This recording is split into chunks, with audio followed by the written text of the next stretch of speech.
hold on a sec. I just have to put the tags in our video so that we can be found, because YouTube is not doing it. When I upload live, I don't know why, and I've got to shut my lights behind me because I forgot to shut my lights behind me. It's making me look all weird. Alright, hold on.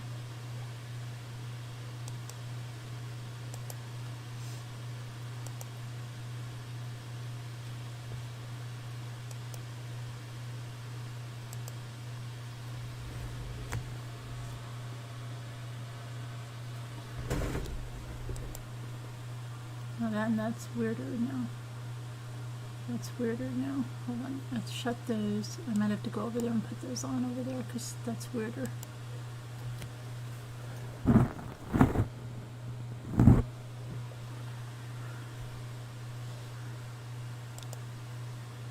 That's still weird. Jimmy, my lighting is all weird now that we move the camera back. Yeah, I used to shut the lights behind me and it looked okay. Now it's looking really weird.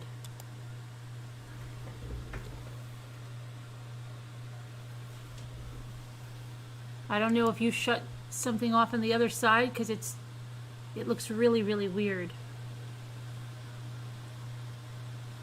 What are you doing? Why are you taking your shirt off? Oh, you can't. Then you can't come over here and do anything then. Okay. I got stuff below my shirt. Oh, okay. I don't think you care. Let me see. Just do something with those lights over there, please, because it's. Please try to do that. Let me see. Oh, it's still bad. All right, I don't know. I don't know. How did the lighting get messed up? You can't turn that light on. Turn the light up behind you. Yeah, but it looked worse. And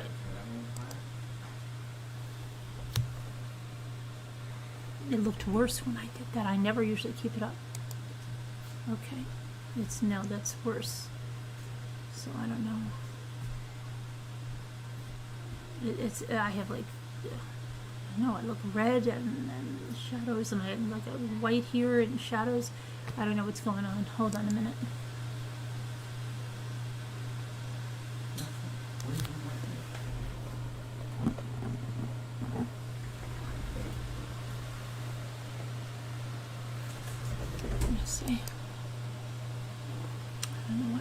See if you put those lights on now. Maybe I don't know. I don't know what happened.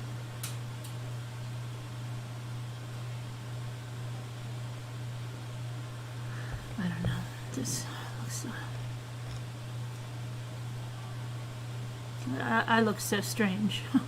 I have big white blotches here, here, and then red. It's really bad. In case you adjust the thing. I've tried. Oh, maybe that's what happened. I have no idea.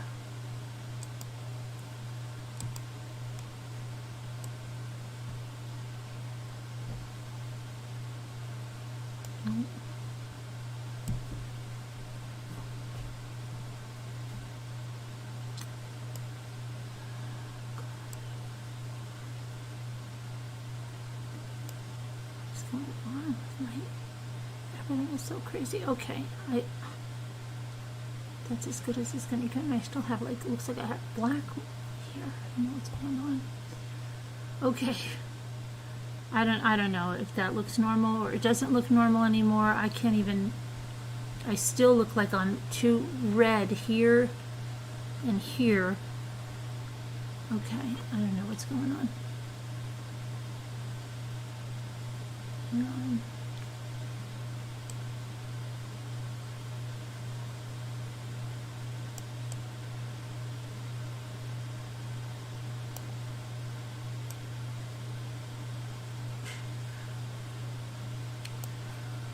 I wonder if it's, I don't want to put the, that's crazy. That's crazy. That's the, oh my gosh, this, I'm just making it worse and worse and worse. I know someone is in the comments like, get prepared, hashtag get prepared, because really that came in the comments the other day. From someone obviously that's never been here before. Okay, I don't know what's going on with the lighting. I'm just going to leave it. I'm going to leave it like that. There's redness going on. I don't know what's going on. Alright, let's... I don't even know what I was doing with the, I was trying to get the tags in. Did I get the tags in? We're going to go right to the trial reenactment. Actually, the time just changed to, it's only 1:11. What? Not really, but... What can I do? It's fine. You think it was fine? Yeah. Look at all the, like the red. It's like a red, and then I've got like these like... I can't. I can't. That's not what it is. No, I can do that. That's not what it is. It's not what it is. Don't worry about it. That's the way it is. Yesterday I had the lights that made it look like I had all white hair on top of my head over there. That was great. What? I'm not worried about it. Huh? You don't have white hair, so yeah. Just look that way.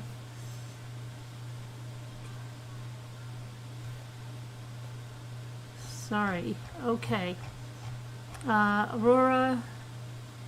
Hello, Aurora. Don't tell me get prepared, Aurora, please. No, you didn't do it, but I'm just saying because you're relatively new. Don't leave me one of those hashtags. Nicole, we had a big night last night, and we had all our I had to move the camera over on the other side, and I didn't do anything with my hair, and now I'm second guessing. I should have done something with it because it's driving me crazy. Sorry, I'm in a crazy mood. I have people playing games, and so it's fun. Hi, Nicole, Miss Mary, Liza, Moo of Two, Linda, Deborah, Henny, Skipper. You're crocheting. All right. Okay. Chatterbox. You have no electricity? You have electricity. You didn't have electricity. I'm glad you have electricity. A tree fell in your dining room. That doesn't sound good. I bet that wasn't good. Hi, Ivy Lynn. Yeah, I know it's the lighting, Alma. That's what I was fixing. Thanks. Oh my goodness. Okay. Hi, Kevin Leonard. Hi, Deborah. Hi, Jesse. Hi, Lynn B. Let's see. Kathy Martinez. Davida. Hello there. Danielle. Hi, Deborah Vancouverden. Is it too much light saturation? No, I tried. That's what I tried to fix. The color, because it was too red, right? It was too red. I don't know, Kevin. I'm leaving it. I know you're Scooter's agent, but there's not much hope for me tonight because I didn't even do my hair, so. It's just going to be what it is. That's it. Julie Grayson. I didn't even feel like Halloween, David. I didn't even know it was Halloween, and I kept thinking it was Sunday all day. I kept going, kids, you get your homework? It's Saturday, not Sunday. I kept thinking it was Sunday all day long. Hi, Kathy from Texas. Hi, Wake Up. I'm an old viewer. You look fine. Been watching since the Watts case. Okay, Aurora. Don't worry. I'm just a little shell-shocked. It's okay. Sunshine's Country Chickens. Hello there. T-Prang. Okay, so, the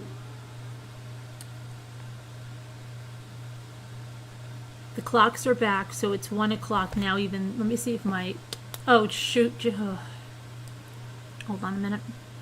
I've got to put my watch on the charger. Just hang on a second.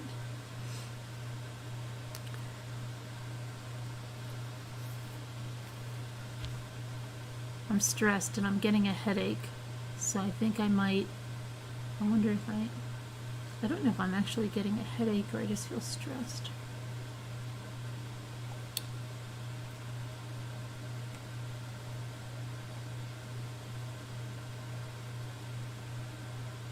Hi, Leah Jane, Nana T, Muka, Deborah Kent, Evelyn, hello there, Nightbot.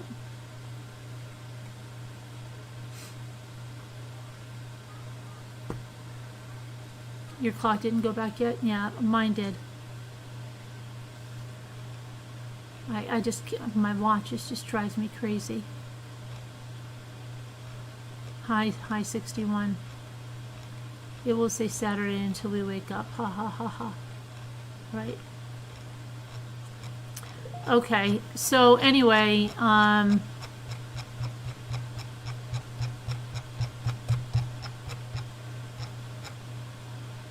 yeah, I don't know if I really have one or if it's just, but anyway, let's just get to the, I put a video up about that hiker. I knew there was a GoFundMe. I told you there was going to be a GoFundMe attached to that. I knew it.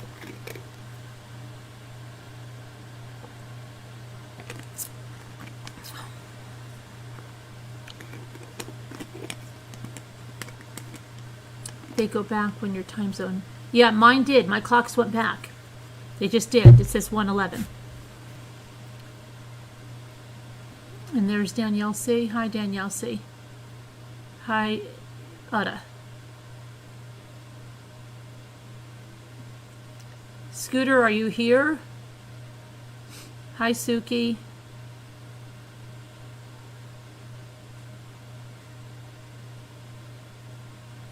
I don't know if Scooter's here. I've got to find my script. Here we go. Russell Graybell, we already did him. Susan Aquino, I already did her. Do you know I was looking up that Mary Beth Whitehead? Do you want it? I can't take the sliding. I can't take it. I can't even look at myself here. Because I have a white screen up now and it's making it 10 times worse. Hold on a minute. Let me just get off this script here, but I'm going to be on the darn script. I looked up that Mary Beth Whitehead, and you know the Lion of Wall Street, or the Wolf of Wall Street? She was his caretaker up until 2009, I think, when he died. And she was taken out because I think they were saying that stuff was missing. Somebody was saying stuff was missing. I was doing a lot of research on Mary Beth Whitehead Gould. I still can't find out if it was two boys or a boy and a girl that she had after. I know their names are Morgan and Austin, but I don't know whether Morgan is a girl or a boy. And I can't find it anywhere. And Elizabeth Stern, baby M, she is living in London, and I believe she's like a biochemist like her father, living in London, and she doesn't have anything to do with Mary Beth. When she was 18, she had a Betsy Stern adopt her. And she has nothing to do with the mother, which I can't believe, but okay. Anyway,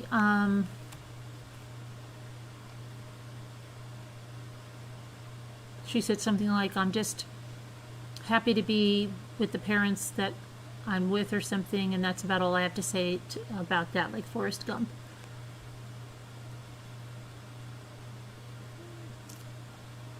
Okay, so we are going to be on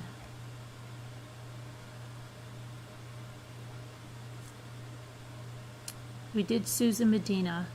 We are on the prosecution witness number 22, which is Byron. I can show you a picture of him.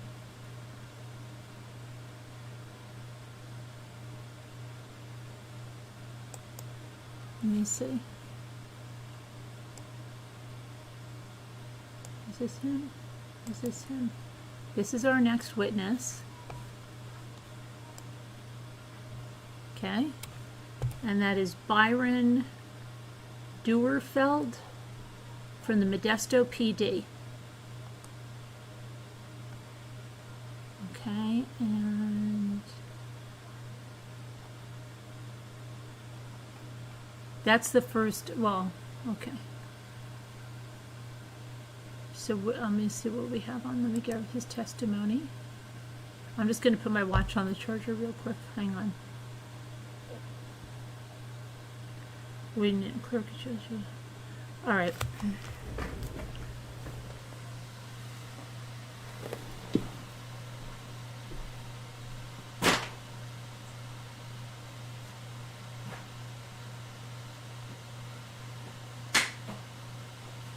be right there, guys. I'm just trying to put my watch on the charger.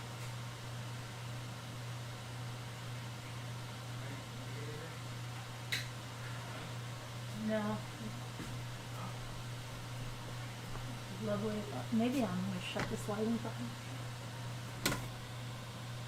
Let me see. Okay. I don't need.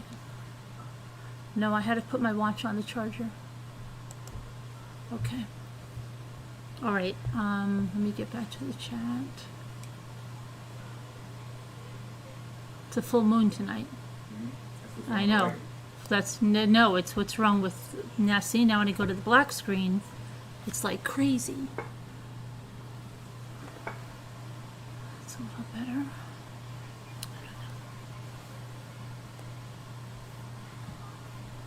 Okay, so it's two-scooter chick is. I'm right here. I'm right here, Skipper. I'm okay. Is two-scooter here? It's a very yeah, but we don't have it. It's behind clouds. We can't even see it. The moon. Invite.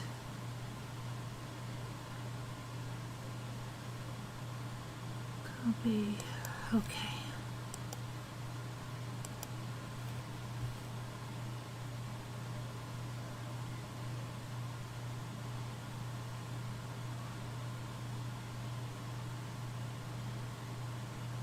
Dana, Dana, Dana, Dana, Donna, Dan, Donna. What is Dana? What's with that name? How do you pronounce that? Hi, Tammy P. All right, I'm gonna just. Let's see. I don't even know where Slack is. I'm so discombobulated from moving everything around.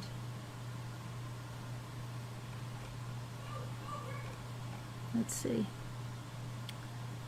Okay. Does anybody new want to come on and do some reading?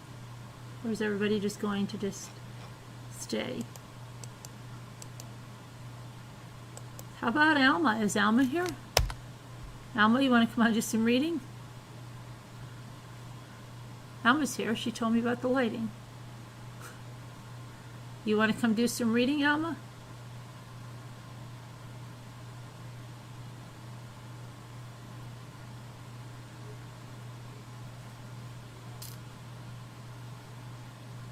I don't know where the freaking chat is now. Okay. Hi, Sumac. Not everyone goes crazy at the full moon. Women are the week leading up to it. Peak passes as the moon comes out. Men start to go crazy as the moon comes out. Okay. Happy belated Halloween. Happy Halloween. It's getting better. Oh, your leg. Okay. Muka, hello there. Does anybody want to come on and read other than hi Judy, hello Mandy? Anybody want to come on and read other than anybody new wants to come on and help? Anybody? Wake up, Linda Irby, Linda Gelb. It would be funny if somebody, I'll tell you a story, right? Can I tell you a story? We had this English teacher, and I think I've told you about him. His name is Christopher DeVink, and if you look him up, he's an author, and he was on Mr. Rogers. And that was after he used to tell these, poor guy, okay, he was like the most empathetic, sweet, he was such a sweet-natured guy, such a nice guy. But if I would read to you the books that he wrote, you would say there's no guy like this that's like skating around his bathroom, talking about how the soap suds make him feel, or some guy that's running outside making snow angels at like 4 a.m. by himself, okay? And he had kids and a wife. But he told these stories. He had a handicapped brother when he was growing up, and His name was Oliver. He used to tell these stories, and one of his stories won like this big prize, and it was in this newspaper. And then when we were in 10th grade, he started asking us about children's programming, and he said that he was going in a different direction, and he stopped working at the high school, and then he was on Mr. Rogers, and then he came up here, and he contacted me or something, and he had 2 books out, and I bought them, and he autographed them, and then he won like this other award. But he was this very, very. One day I want to read the essay he wrote about his son, his brother Oliver. Okay. Anyway, he was always good-natured, you know, and a lot of kids take advantage of that. But anyway, very nice guy. So he one day there was this guy in the class, and it was 10th grade, but this guy looked like he was like 25 years old. Okay, you know what I mean? So he looked like he was like 25, and hi Suki. And so he comes in, and he was always really shy. And so he was talking about like improv, and we were reading something. And you know, sometimes when they pick on a guy, and sometimes it's like the most popular guy, but they don't want to read, and it's almost comical the way they do read, because they're so they don't want to read it. And then like you would always laugh, especially if it was like a guy that you liked or something in high school, right? And then he'd go like, "Oh, I don't want to read, Mr. DeVank," and they'd say, "Okay, read." And so then you'd be like, "Oh gosh, there's your brown cow." Like they didn't want to do it, but you laughed anyway. Well, he calls on this kid that I'm telling you, he had like a beard in the 10th grade. Okay, he looked like he was 25, and he never said anything, and nobody even knew what he was like, right? And he goes like, "David, will you read that?" And this kid just gets up, and even the teacher was blown away. He's like, "I didn't expect that," because he did like this whole improv thing, and he was really good and really animated, and everybody was just sitting there like, what the heck? Who would know that this guy David, that's been in this class for like the last 6 months, has never said a word, was just like this actor. It was crazy. So you never know what somebody has until they come up and put it to the test. Hi, Suki. Hi, Suki. I don't know if my audio is on, is it? Yeah, it is. Mm-hmm. Okay. So that's the moral of the story. Don't judge a book by its cover. And don't think because somebody's quiet and they don't say anything. Sean Connery died. Yes, he did. 90 years old was he, I think? 90? I think so. 90 years old. God bless him. Nice long life. Yep. Who's that? Oh.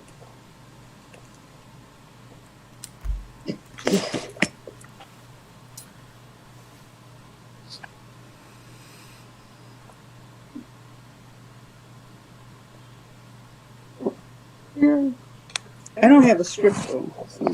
Oh, you don't have a script yet. Okay, let me mail you one. Let me mail you a link. Can I send it to you right in Slack? Or you you've emailed me? Yeah, I'll just send it to you by email. I'll send you the link. Yeah, I have like 3 devices on right now. All right. I'll just... Well, I have my iPad, so I'm trying to adjust the angle, so I'm like, don't look so straight. Right. Yeah, okay, that's not a good angle. Let's see. This is my arts and crafts stand. Suki. Oh yeah, Debbie, Brett, you should have I resent you the Slack invitation.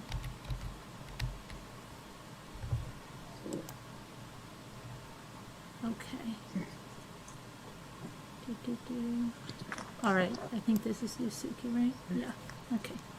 So this will just be the link, and then just open it up, and then it'll give you the witnesses, and then when it gives you the person, it'll say, there'll be a link, it'll say testimony. Good evening. Oh, you're orange. Am I? Well, it looks a little orange, looks like a candle. Yeah, I was trying to show it, but it doesn't want to show. Everybody's late. My lighting's off tonight. So,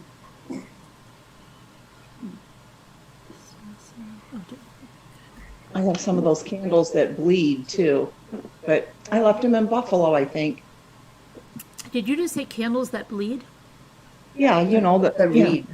Yeah, they're tall. Oh, And they then- drip. You mean like they, yeah, Yeah. Okay. but not red, like just any color, right? I thought they would be red, maybe. But you mean they're specifically for Halloween to look like blood? Yes. Oh, okay, that's different because they do sell another kind that like drip over. Some people put them in wine bottles and they'll drip over the side. You know what I'm talking about?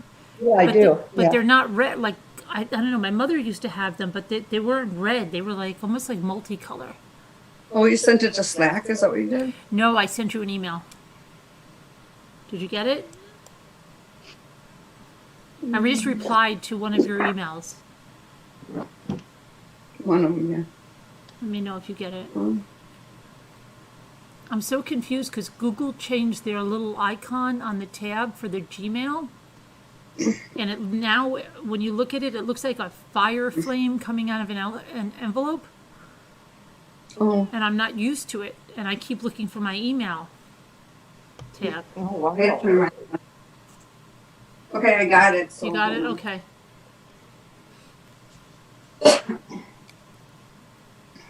I'm just going to try to get back up on that topsy-turvy here. No problem. We're all Oh, discombobulated get to tonight. It's it. fine. Is my lighting better? No. If I knew how to work Zoom, well, Debbie, it's really easy. Just there's nothing really to work with it. What kind of device are you in? No matter whatever device you're in, just down. If you're on a phone, do you download the app Zoom iCloud meetings or Zoom? I don't. And then there's something that's of an iPhone, and then if you're in an Android, it's probably Zoom meeting or something. And then if you're Yeah, on you just look on the apps and download Zoom. It's Zoom. free. That's what I'm on a phone. yeah, and then if you're on a computer, you just go to Zoom. No, I just can't read. in Google, and it'll take you there, and it's very, very easy. Okay. No, we already had the time change, Skipper. It changed at 2:00. Yeah, it's still 1:30 here. It's 1:30 here 1:33. too. Look, we're at the same time now. Yeah, Look at that. right? That's right. Are we? I'm at 1:30. You too? Yeah. Okay, we're all at the same time for once. 2:00. But it's going to change when Scooter gets to 2. Then she's going to go back to 1, and we'll be at like 2. Yeah. Unless I run down to Buffalo. They're on Eastern. Oh, are you? You're different time? Really? Yeah. Oh, wow. Uh-huh. That's crazy. So then you wait, then you lose an hour when you go there, Yeah, you do. Yeah. right? Somewhere along the line you lose. Oh, I would hate that. Because you're driving along, and if you're late, and then you lose an hour. I know. Oh Yeah. gosh, no, I don't like that. If it works the other way coming home, but Right, you yeah. gain an hour. That's nice. But you can leave here at 1 you can leave there at 1 and then get back here at one. like 1:20, you know? Right. Oh, what's better yet is I can go to California, and I can Gain 3 you can- hours. Minneapolis, and yeah, Yeah. Gain 3 hours. there's 2 hours, and then It's neat. Like, and you could celebrate your birthday twice sometimes, depending on where you Yeah. go. Oh, that's true too. That's right. Yep. I have a frog in my throat, so I'll just have Yeah, to that's okay. a gnome or whatever. What do you have to put in Zoom? What do you have to put into Zoom? Well, no, then we just send you the link, and it's just a link, and once you have Zoom downloaded, you click on the link, and it'll take you right there. It just takes a couple minutes to get used to it. It's very easy. It's not hard. You don't, there's one time change I like that I don't like it that it gets dark, but the one that we fold back, Actually, I feel like I have like extra time for a week, but I don't like the way that it gets darker later. So and then it screws me up. Yeah. All right. Did you say that you're in Minnesota now and you're going to California? Wisconsin. I'm in Oh, Wisconsin, but when I leave out of Minneapolis, like from Green Bay to Minneapolis to. I can't forget. Anytime somebody says Wisconsin, how well I think of Chris Watson, the prison. Oh, I don't know if he's near me, but That's all If I he think is- about, though. there's a big prison by me. But maybe he's there. Dodge. Maximum. It's not Dodge, is it? No, No. but there's a really old maximum state penitentiary here, but it's not Dodge. But if he was this one, it's pretty rotten. It's really, really old. He should be in this one. It would be, but he'd be pretty miserable there. That's what we want. You're in Zoom on your phone now? Okay. Are you in Slack, Debbie D? Are you in Slack? Because the number's in Slack, so the next thing you have to do is get into Slack. Or you could send me an email. Let me know what you do, okay?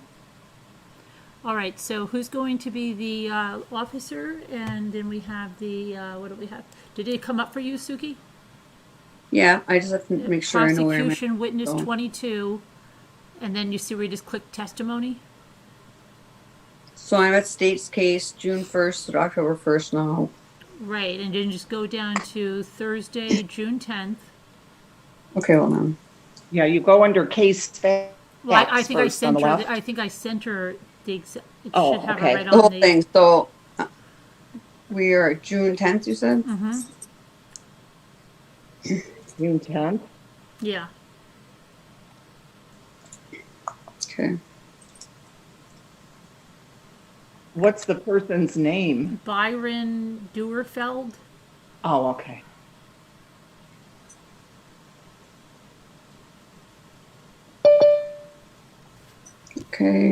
Okay. I'm at Thursday, June 10th.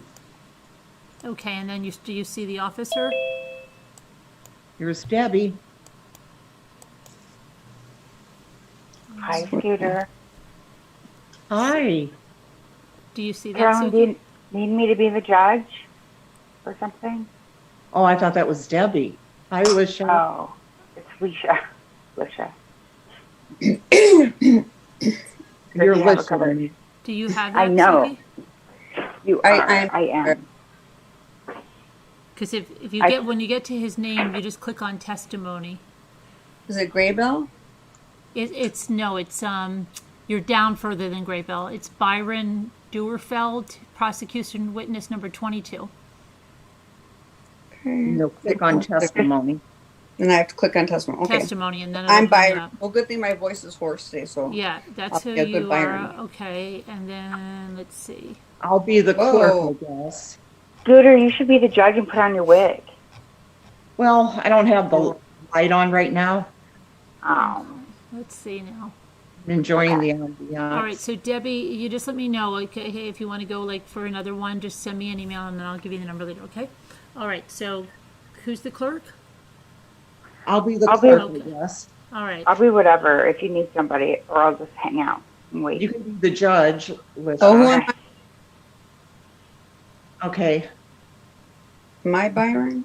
You're yeah, What? you be Byron. Okay. It's Duerfeld in here, but Oh, Be Dora, seated. okay. State and spell your name for the record. that's you, Suki. Oh, that's me. Byron Duerfeldt. Guerfeldt. First name, please. Byron. Byron. Go ahead, Mr. DeSasso. Sergeant Duerfeld, you're a sergeant with Modesto Police Department. Yes, sir. And what are your current duties? Current duties. Currently, I'm assigned to evidence and property unit.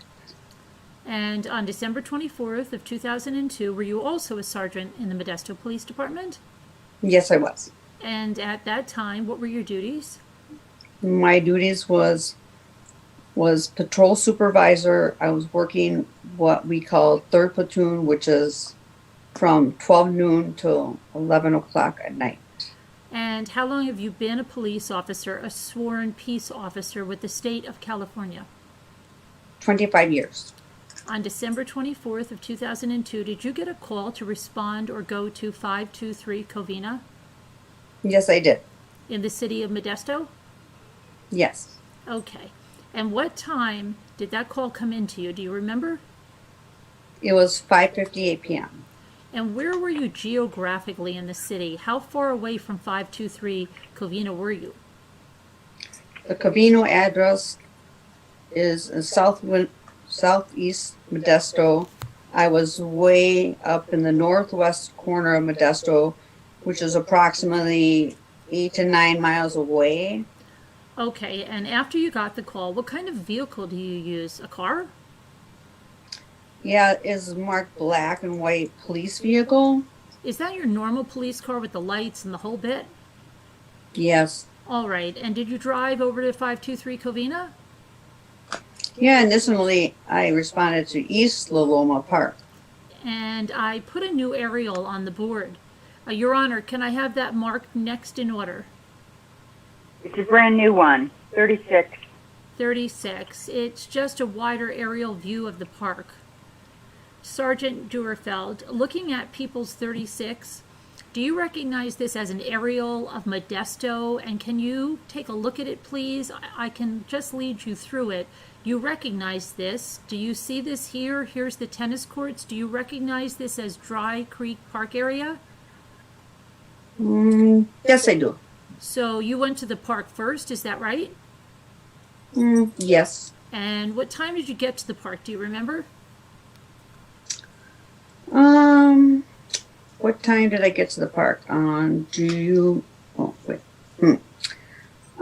guessing about 6:15. Okay, and where exactly in the park did you go? It's the entrance of East Loma Park. It's near the covered picnic area, the main parking lot of that particular park. Okay, is that up by the tennis courts? Yes. And what did you do? I was just there briefly because 3 other officers, Officer Evers, Officer Spurlock, and Officer Singer, were leaving the park to go to the Covino address. And those 3 officers, are those regular patrol officers in the Modesto PD? Yes, they are. And would they have been the kind of under your command because you're the sergeant there on the scene? Yes. Okay. And did you meet with them in the park? Yes, it was very brief. In essence, they were moving to the Covina address. Okay, and what happened next then? I contacted the communications center and advised them to contact the local hospitals to check to see if a pregnant woman had recently been admitted to the hospital. I began to communicate with Lieutenant Abel, who was what we call the watch commander during this shift, about getting a helicopter launched to be searching the area. The watch commander, the lieutenant who is on duty, does that person also drive around the city in a patrol car?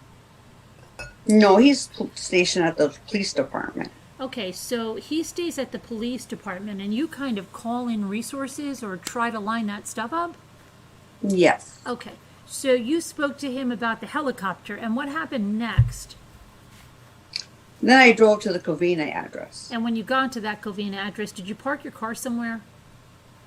Yes, I parked my car facing the opposite direction, directly in front of the driveway of the Covina address. And what happened when you were there? Can you just describe when you first got there what was going on? Yes. Well, the 3 officers went into the home to secure it to make sure there was no one in the house. Other family members and friends who were at the park were also arriving in the residence. So I was just kind of monitoring and making sure that no one went into the house at that point. What happened next? I believe the next thing that happened was the defendant went to the house with the 3 officers. Okay. Do you recognize Mr. Peterson as he sits here today in court? Yes, I do. Okay. And so he was the one that went into the house with the 3 officers? Yes. Okay. And you did not at that time accompany them into the house? No. And while they were all in the house with the defendant, where did you stay? In the driveway near my patrol car on the front, Out in front of the house? Okay. out front in the house, yes. While you were out there, then the 3 officers are inside the house and yourself. Were there any other officers arriving or what was going on? Well, at that point, I wanted to make sure that Lacey wasn't inside the house or that she wasn't in the backyard somewhere. So that was the purpose of it. And again, when the defendant to make sure that, we weren't missing somewhere inside the house. Okay. Oh,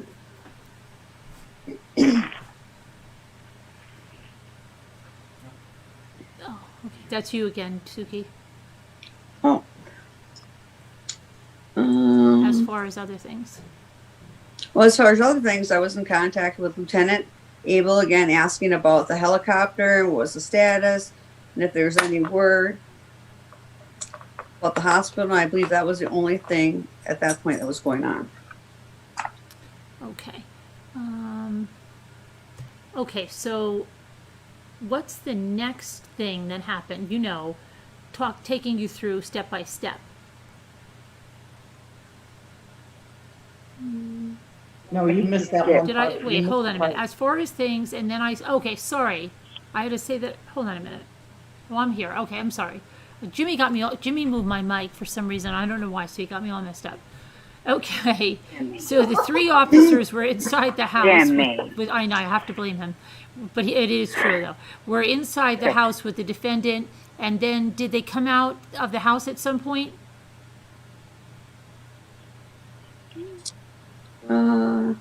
Yes. Okay.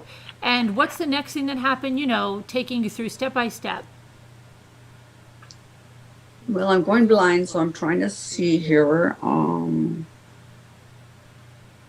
What I Insert. remember next.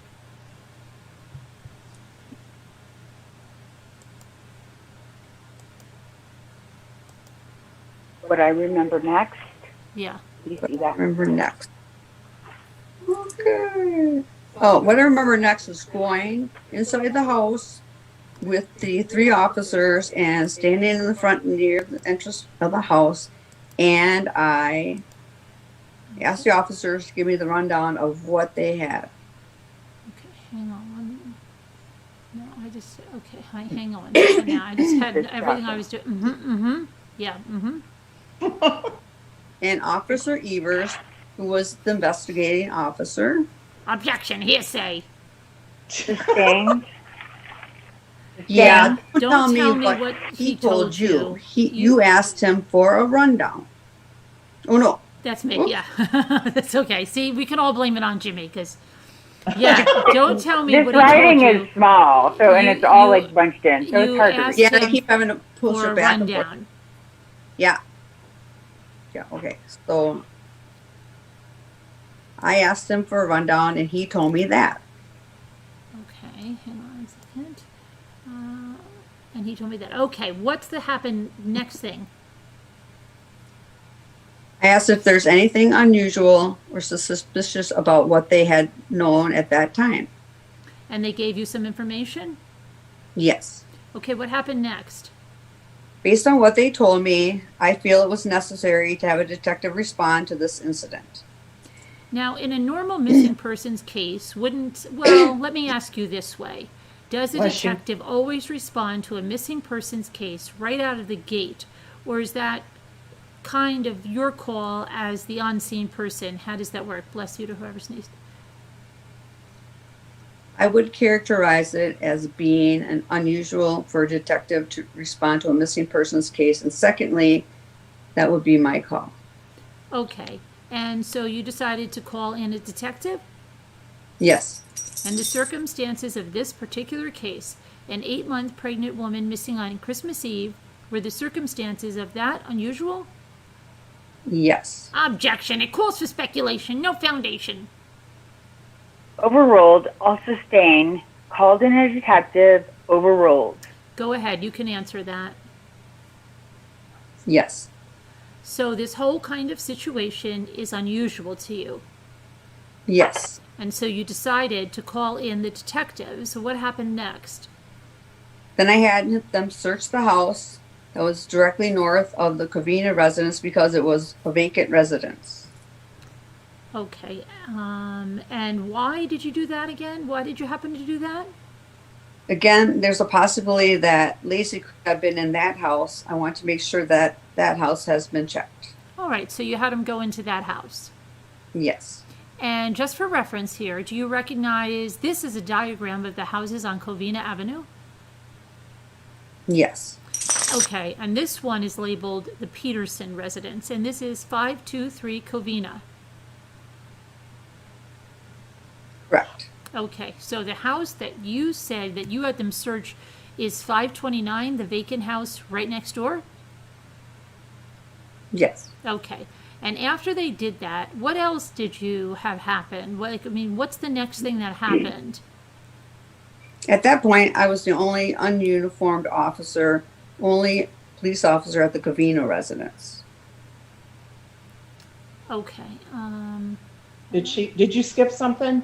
no, Or wait. I'm trying to Okay. see that. Okay, Sorry. and after they did that, what else did you? Oh, Yeah, let me see, yeah. Once once they they checked the house, Right. I detected 3 officers, then directed 3 officers to begin to search the park. And after those 3 officers left that vacant house and you told them to go back to the park and start searching, how many officers remained up at 523 Covina area? At that point, I was the only ununiformed officer, only police officer at the Covina residence. Had any of the detectives arrived yet? No. And how long did it take the detective that arrived with Detective Brocchini? Is that right? That's correct. And do you know how long it took after you made the call for him to arrive at the house? I would estimate at least 2 hours. Detective Brocchini was responding from somewhere up in the Sierra Nevada foothills. He was also somewhere, some distance away from the city of Modesto. He was off on a holiday break at some location that's not in Modesto. That's correct. Okay. Well, what happened next? You called in the detective, and you're out front, and you're the only officer. Where was Scott Peterson during that time? He was in front of the house. And while you were there, what was going on? Can you describe the situation at the house? Yeah, it was chaotic, emotional. I specifically remember Mrs. Rocha being very upset, understandably, as well as family members and friends. And so I was the source of a lot of emotion and questions and anger and all those types of emotions and the family and friends were feeling that night. And since you were kind of the only law enforcement present there at the time, were people coming up to you, for lack of a better term, kind of venting or questioning what was going on? Yes. And would you say that that was fairly constant? Yes. And did Scott Peterson, during this time when he was with you, when he was just there at the house, and you were there by yourself, did Scott Peterson ever come up to you and do any kind of questioning of you or venting or anything of that nature? No. Okay, what happened next thing? The helicopter was airborne about 8:30. So probably 8:30 till approximately 10 o'clock at night. The helicopter was making repeated flights over the park at low altitude. The scene there changed. It was very quiet. There wasn't a lot of activity because we needed to clear the park so infrared device and the helicopter could operate properly. Did you or someone else make some directions to get people out of the park? Yes. So the helicopter flew over from about 8:30 to 10 o'clock. And do you remember what time Detective Brocchini arrived at 523 Covina? It was right around 10 o'clock, I believe, 5 to 10 p.m. I'm sorry, that was probably not real clear. It was approximately 10 p.m. in the In the evening? Okay, what Mhm. happened next then? So the helicopters are kind of flying around. What's the next thing that you did? office. Once Officer and Detective Roshini arrived, Officer Evers briefed Detective Roshini about the case. And when you call a detective to kind of start an investigation of this nature, what is your role then? You're the sergeant, but are you in charge of the investigation at that point, or is it kind of the detective? How does that work? The detective assumes the investigation. I'm there as the resource. Okay. See, so if he asks you for some resources, can you get somebody or do something? You're available for that purpose? Correct. Okay. What happened next thing?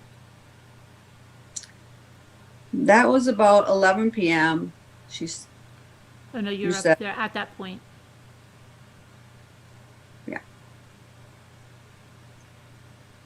That was You're- about 11 p.m. No, No, you're going right at up that above. point because of our well. You see that? Right under okay, what happened next thing? Oh, it's so small this way. I know. At that point, because of our well, is that Yep, that's where throughout you are. Yep. this in communication with Lieutenant Abel, I would try to get additional officers into the area. Is that where I'm at? Yep. Yep. At 11 o'clock, the shift I was working was due to get off. We held over all those officers and began deploying them into the park. Okay, and did that kind of start a search of the park from the law enforcement perspective? Yes, Now, I said perspective. I should have said law enforcement personnel. correct. And what happened next thing? Well, that was about 11 p.m. You said. Again, there were officers arriving. I know K-9 officers specifically, and just trying to direct on where to go. Again, this is a command poster, the central meeting place, so officers come there and they would move to different areas of the park. So your patrol vehicle was kind of the meeting place outside of 523 Cavina. Is that right? Yes, Okay. And then so people would come to you and say, "Where do we need to go?" And and you would kind of send them on their way? yes, but I should add, Sergeant Heller was in the search of the park. So approximately 11 o'clock, somewhere around that time, he took over that responsibility. And that was Sergeant Heller. Yes, Now, do you know if any officers were searching or canvassing the neighborhood? yes, So you saw what was going on as well? yes. I didn't see it. Oh, No, that's you. that's- I'm sorry. I'm sorry. That's you. I didn't see it. That's you. I didn't see it.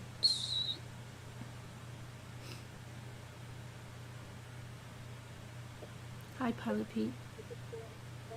Oh, here it is. I didn't see it. I either directed or was advised that they were canvassing or checking the neighborhood. And what happened next thing? Well, it was getting very cold. The family wanted to do something. We couldn't let them down to the park, so I thought it was brought to their attention. They were coming up to me with a lot of ideas what to do.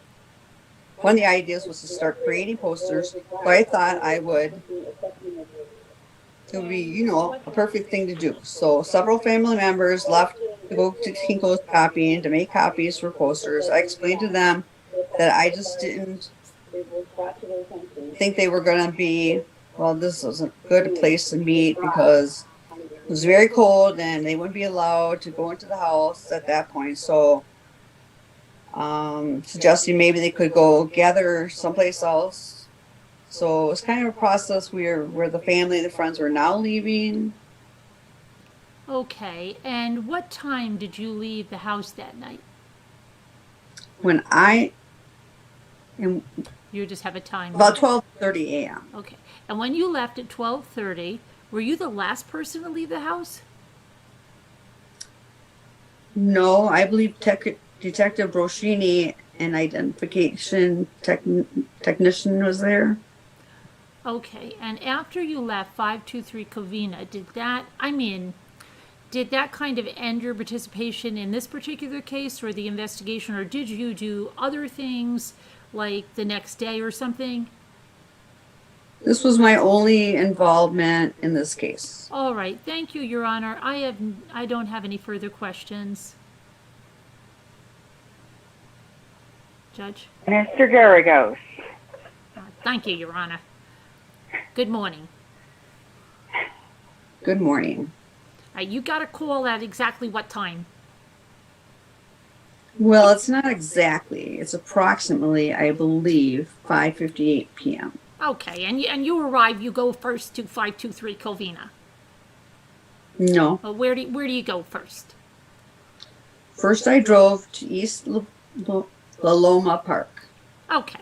Where in the park do you respond to? We have a pointer here if you want to use it to point on the People's 36. Thank you. Generally, right in this area here. There's some right next to those tennis courts.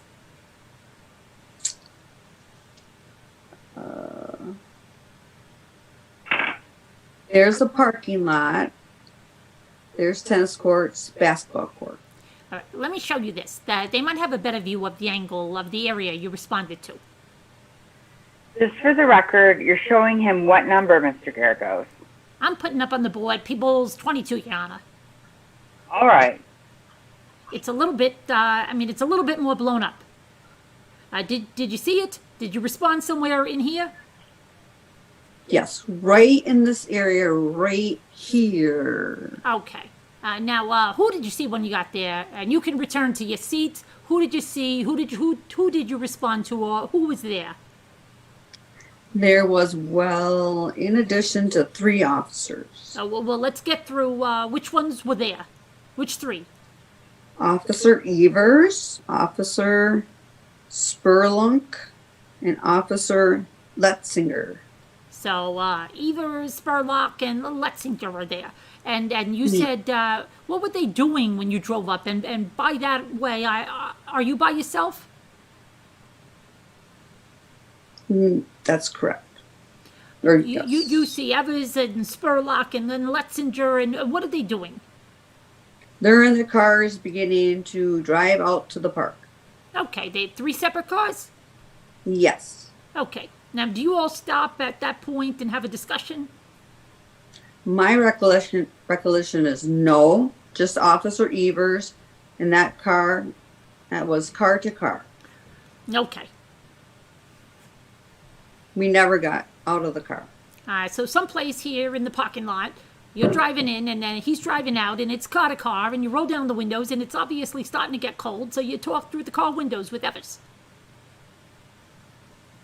Yes. Okay. And do you see the people down there searching with the flashlights? No, I don't believe it was even dusk yet, and it wasn't even dark yet. Okay. So at 7 o'clock, roughly. You're there at 7 o'clock. No, it was 6 o'clock. 6 o'clock, roughly. Roughly 6 o'clock. It's not even dusk yet, so you wouldn't need a flashlight at this point. Is that correct?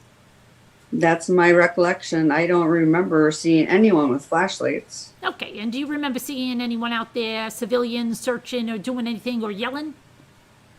No, what I saw was a lot of cars parked in the parking lot, and it seemed like a lot of people around on foot. Okay.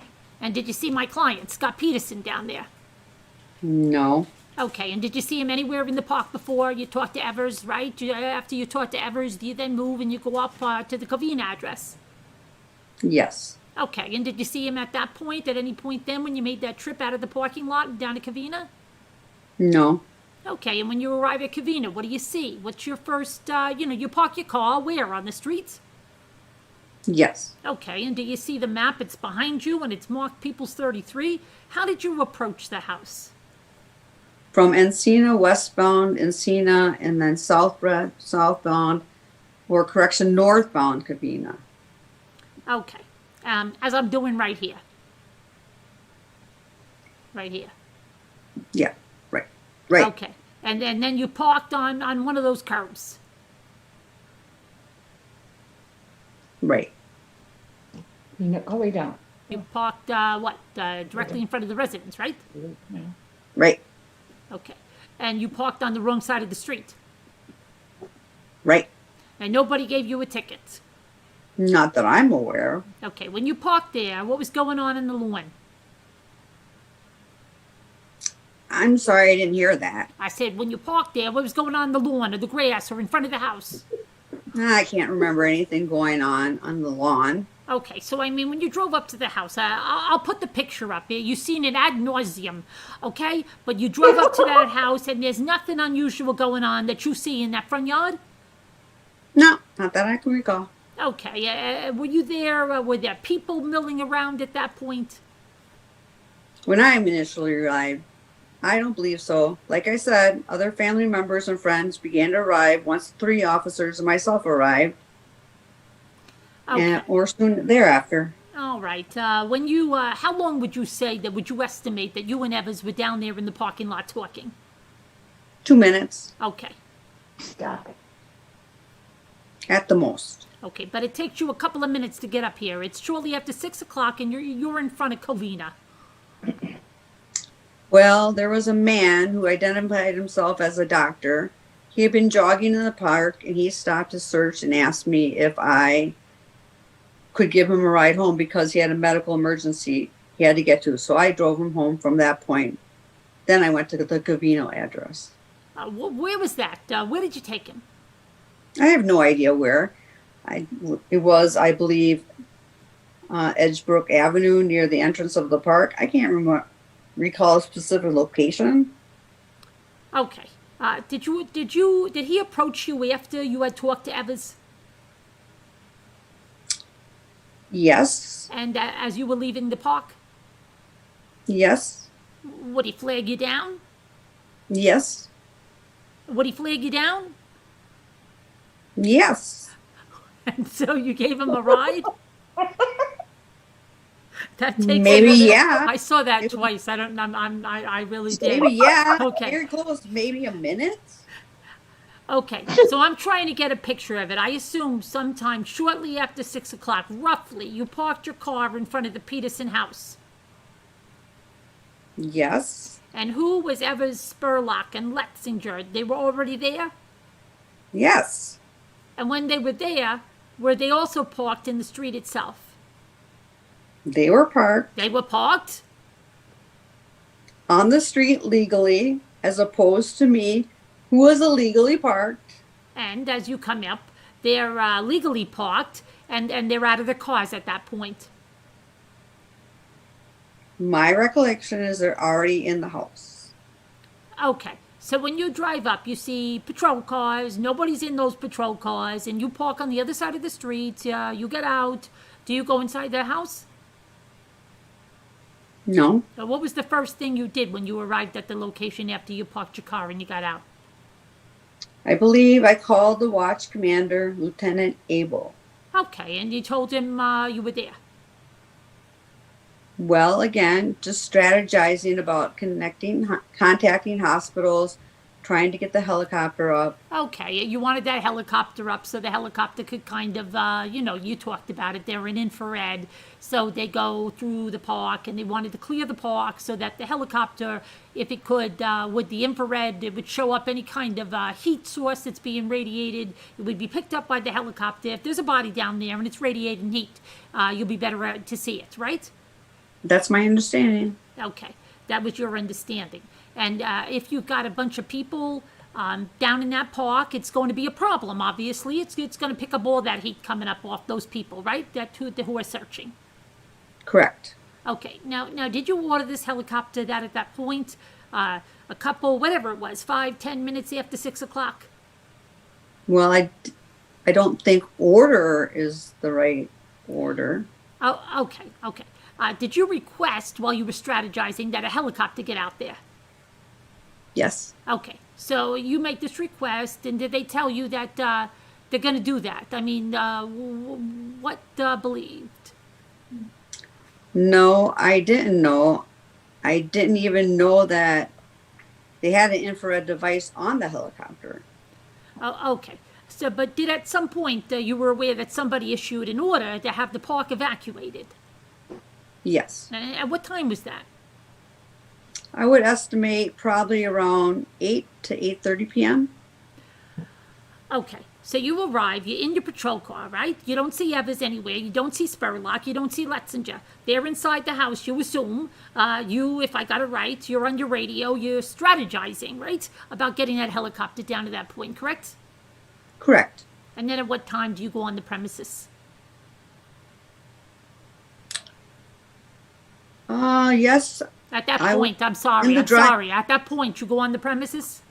Yes, I was in the driveway area. Okay. And you're in the driveway area. Did you do anything? Did you go around? You secure the perimeter of the house itself? No, Did you see anybody else do that? no, Did you go check the pool or the jacuzzi in the backyard or the cars or inside at the house yourself? no. Did you just basically kind of man the front yard and make sure nobody else goes inside the house? Let me back it up because maybe it will make more sense. Did you at some point ever get out, and you have this conversation strategizing about what you were going to do next? Did you ever contact with Evers or Letzinger or Spurlock? Yes.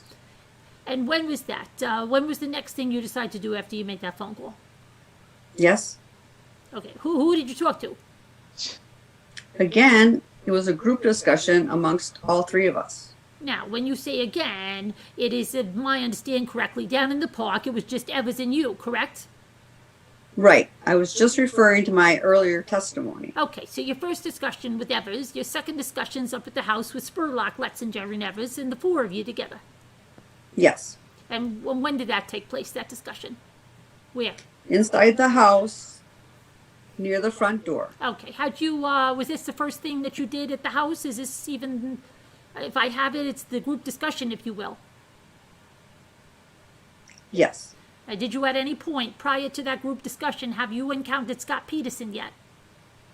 At that point, I didn't know who Scott Peterson was. Okay, so as far as you know, you have not seen him down in the park and you had not seen him in the house. That's correct. Okay. And you have this group discussion, which takes approximately how long? 5 minutes Okay. or less. So what did you do right after that? That's when I called Lieutenant Abel, explained that I wanted a detective to respond. Okay, and so the reason you wanted a detective to respond, I think the prosecutor was asking you, what was it? Was that unusual? That was based on your discussion that you had with Evers, Letzinger, and Spurlock, correct? Yes. Okay, and based on that discussion, you called for and asked for, you have some kind of, in Modesto, I guess it's a rotating device basis, on-call basis, is that correct? Do you want me to tell you the process of what I went through? Well, is that going to take a long time? Can I kind of shortcut it? The Lieutenant Kirk, I called the Supervisor of Crimes Against Persons Unit, who in turn told me to call Detective Roshini. He gave me his phone number, and I called Detective Roshini. When you talked to Detective Broccini, did you tell him or convey to him, and I'm not asking for what's hearsay, the discussion you had with Evers and Spurlock and Letzinger? Yes. Okay. And that discussion at that point, you didn't have any independent knowledge of anything about Scott Peterson because you didn't know who Scott Peterson was, correct? Do you want me to tell you the process? No, you have no response. Okay. Other than that, you were told by Spurlock, Evers, Evans, and Letzinger, correct? Okay, hold on a second. Yes. Well, Oh, wait, here. Do you? I'm thinking. Well, I'm thinking. I'm not. Okay, Carolyn makes it seem easy, doesn't she? yes, she does. Okay, Yeah. say your line one more time, Mr. Garicos, please. Okay. I've had a little bit too much. Other than that- what you were told by Spurlock, Evans, and Evers, and Letzinger, correct? Yes. No. Well, well, I'm thinking when I made the phone call. I'm thinking I made a phone call.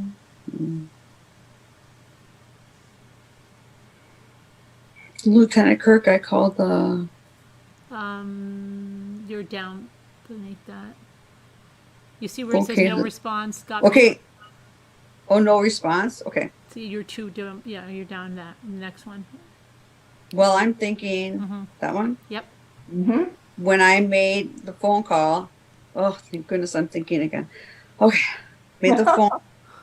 At that point, I did not know who Scott Peterson was. That's why I had to reflect, for a minute. Oh, my goodness. And I can't say at that point I knew who Scott Peterson was. Okay. So you get on the phone and you talk to. It's not Captain Kirk, right? It's Lieutenant Kirk, right? No, Lieutenant Abel. Now, Lieutenant Abel, and after Abel, and Abel gives you Broccini's number, and you call Broccini, and you fill him in, and did you roughly the basics of whatever's Spurlock and Letzinger had told you? Yes. Okay, so whatever these three and you discussed was then conveyed in essence to Broccini, who's 2 hours away or so, an hour and a half, somewhere in the Sierra Nevadas, correct? Correct. And at that point, you were told to do certain things by Detective Broccini. No. Did you after you got, I mean, how long was your discussion that you had with Detective Broccini? Less than 5 minutes. Approximately the same time as your discussion with Evers, Spurlock, and Letzinger. Yes. Okay, so you get off the phone with him, and at what point, where do you go at that point? To the front of the house. And at that point, are you allowing people to go in and out of the house? No. Okay, so is it a fair statement to say that from that time you arrived 6:05, 6:10, whatever it was, and then you already saw Evers and Spurlock and Letzinger there, that you said that you saw no other civilians going in and out of that house? No, I can't say that for certain. Oh, well, No. while you were there, did you see anybody else go inside that house that wasn't either a, what do you call them, evidence tech or forensic tech or law enforcement type? I believe I saw the defendant go into the house with one of the officers. Okay, and do you remember which officer that was? I think it was Officer Evers. And do you remember what time that was? No. Okay, and do you remember if that was after you had already called Bercini and requested that he be brought in? Yes. Okay, and do you remember how long that was before you called the detective? No, other than that had to be sometime probably before the helicopter launched. Mr. Garagos, let me interrupt. It's just about noontime. I want to admonish the jury. Ladies and gentlemen of the jury, you're not to discuss this case or form or express any opinions about this case. You're not to listen to, read, or watch any media reports of this trial or discuss it with any representatives of the media or their agents. We'll take the noon recess. We'll reconvene at 1:30, okay? And Sergeant, you're ordered back at 1:30. And I don't know how much longer you're going to be. All right, this is People versus Peterson. Let the record show the defendant is present with counsel, and the jury is in the jury box, along with alternates. And where is the sergeant and Captain Kirk of Starfleet Enterprise? Sorry. The sergeant is outside. Cross-examine an empty chair. Okay. We have Sergeant Duerfeldt and Mr. Garagos. Do you remember where you left off? Want to read back the last question and answer? No, I remember. Or do you know where you left off? No, I remember. Okay. Okay. And after you recalled Abel and then Bercini, at this point, it's approximately 6:15. No, because I didn't arrive at Covina address until approximately 6:20. You didn't arrive there until 6:20, you think, your best estimates. Yes. And is that where you were at Covina at 6:20? Yes, approximately. So then do you have a strategy session, as you call it. You make 2 calls, and then what do? Then I returned to the front of the home of the driveway area. Okay, and then did you talk to a Sergeant Alan Carter? Yes. Okay. When did you do that? What in this timeline? Yeah, he was the sergeant I was referring to as the supervisor of crimes against persons who gave me the telephone number of the detective, Roshini. Okay. Now, he's got a report. Have you reviewed any of these reports in connection with the case? Yes. Okay, I'm going to show you one that's Bates stamped 21635. Sergeant Alan Carter, May 14th. Yes. No, you haven't read that. I haven't read that. I'll read the first sentence, if you will. On To Tuesday. yourself, to To yourself. yourself. Oh my God. I'm sorry. To yourself. Okay. Okay, does that refresh your recollection at about what time you called? Yes. Carter.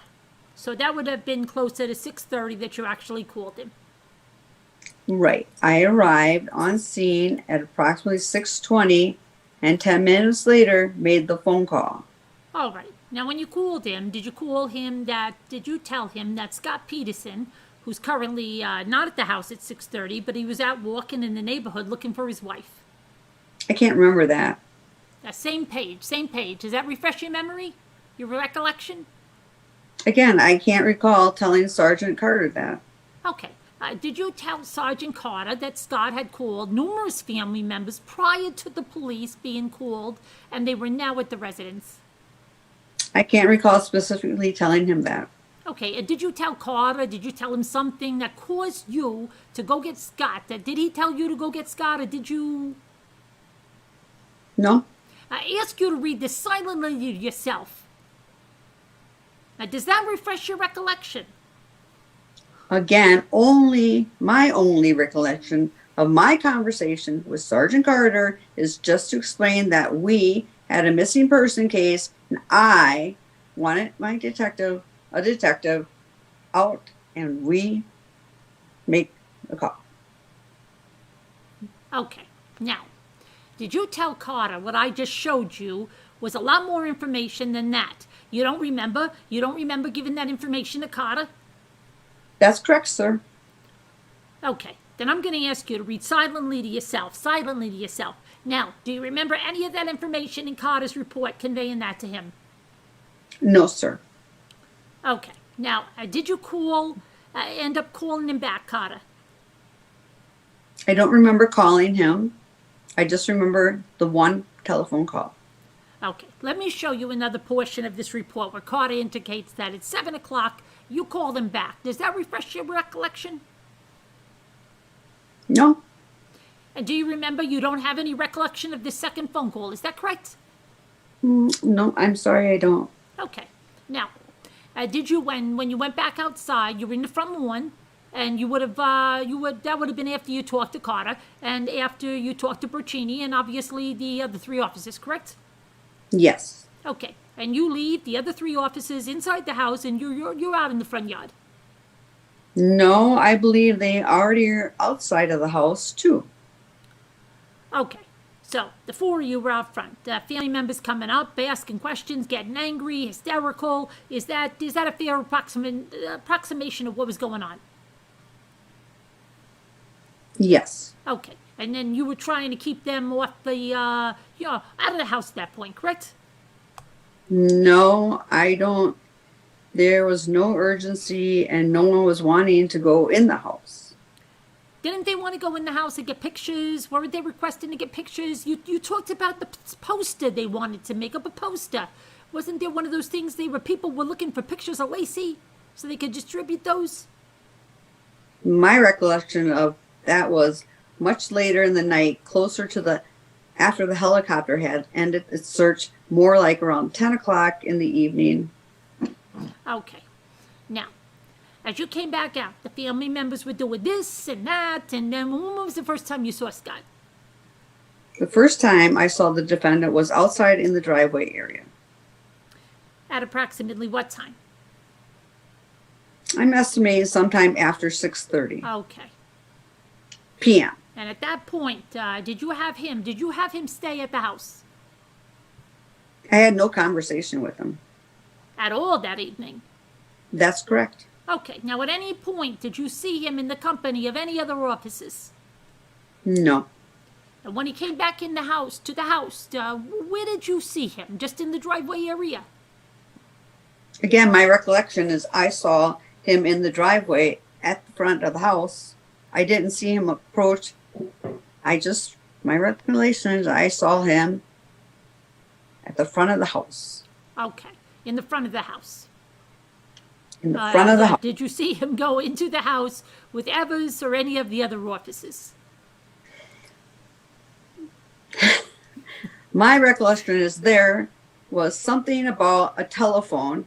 There was a telephone was ringing or something to that effect. An officer, Evers, escorted him inside the house. Okay, now at some point you said you had ordered this helicopter, correct, or required? You didn't have to order it, okay? And you don't have to go through me with the words. You requested that somebody put up a helicopter. Yes. And now after you did that, did you do something to have the park cleared? I asked 3 officers to go down and clear the park because Sergeant Wendt had relayed to us that everyone had to be out of the park because they were going to use the flare. Okay. Where did Sergeant Wendt do that? What time was that? I know he went airborne, or the helicopter went airborne, approximately 8:30. So approximately 8:30 to 8 o'clock to 8:15, somewhere in that time frame. Where were you during 6:30, the end 8 o'clock, or 8:15? The entire time, I never left the front of the house. Okay, while you were in the front of the house, did you see Scott Peterson come and go? No, I never saw him leave. Did you see him standing there? Yes. The whole time you saw him talking to people? No. Did you see him talk? You already indicated you saw him with Evers and Officer Evers, correct? No. Answer the phone. Remember the incident with the phone? Oh, yeah. When he escorted him back to the house, yes. Okay, and how long were they inside together? Less than a couple minutes, I would imagine. And the time you were watching out there, 6 o'clock to 8:15, where Evers, or let's make it 6:30 to 8:15, where were Evers, Spurlock, and the other officers? Again, they were down in the park. They were down in the park. Yeah, searching in the park. And so you were the only officer, roughly, in between the time of 6:30 to 8:15 that was man in the house. Yes, between 6:30 and 7 p.m. Until 10 o'clock p.m. So 10 o'clock p.m. It's a fair statement that you're the only officer that was at the house, was you. No, I mean, there might have been a point, I know. Once the helicopter started searching, I believe one of those 3 officers, either Evers or Lussinger or Spurlock, probably was at the house. Probably all 3 of them at one point. Once the park had been cleared and the helicopter was searching for the hour and a half, I know those 3 officers were back at the house, in front of the house.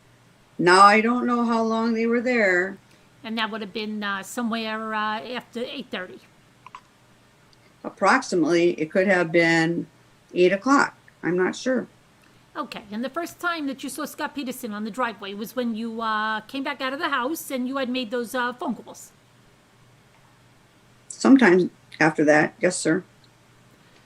Would that have been shortly after he came outside? Sometime after I came outside. Okay, before 7 o'clock. Yes. Now, may I have just one moment? Thank you. I have no further questions. Okay. Any redirect examination, Mr. DeStasso? Yes, Your Honor. Sergeant Duerfeldt, before December 24th of 2002, did you know Scott Peterson? No. Did you even know that he existed? No. Nothing further. Any other, Mr. Garagos? Mr. Garagos, any other questions on that? Did you, on that scintillating redirect? No, but I missed one thing I wanted to ask. Sergeant, did you direct Letzinger at some point that evening to wait for the ID techs to arrive to photograph the house? Yes. And did you point out areas where Broccini had asked you to have photographs taken? No. No? No. Now, do you recall seeing this report, and I'm referring to 3309? Yes. Okay. Now, did you run into somebody, or did somebody arrive by the name of Doug Lovell that evening? Yes. And did Doug Lovell, who do you know Doug Lovell to be? He's a department identification technician. And did you relieve Letzinger from watching the house at some point? That's not my recollection. And again, I know Officer Letzinger's report, it states that I relieved him of that responsibility. I don't have to show it to you. No. In his report, he says you relieved him from watching the house. Then that's not what you remember, correct? No. Thank you. I have no further questions. Mr. DeStasso, any questions in this new area? Hold on 1 second, Your Honor.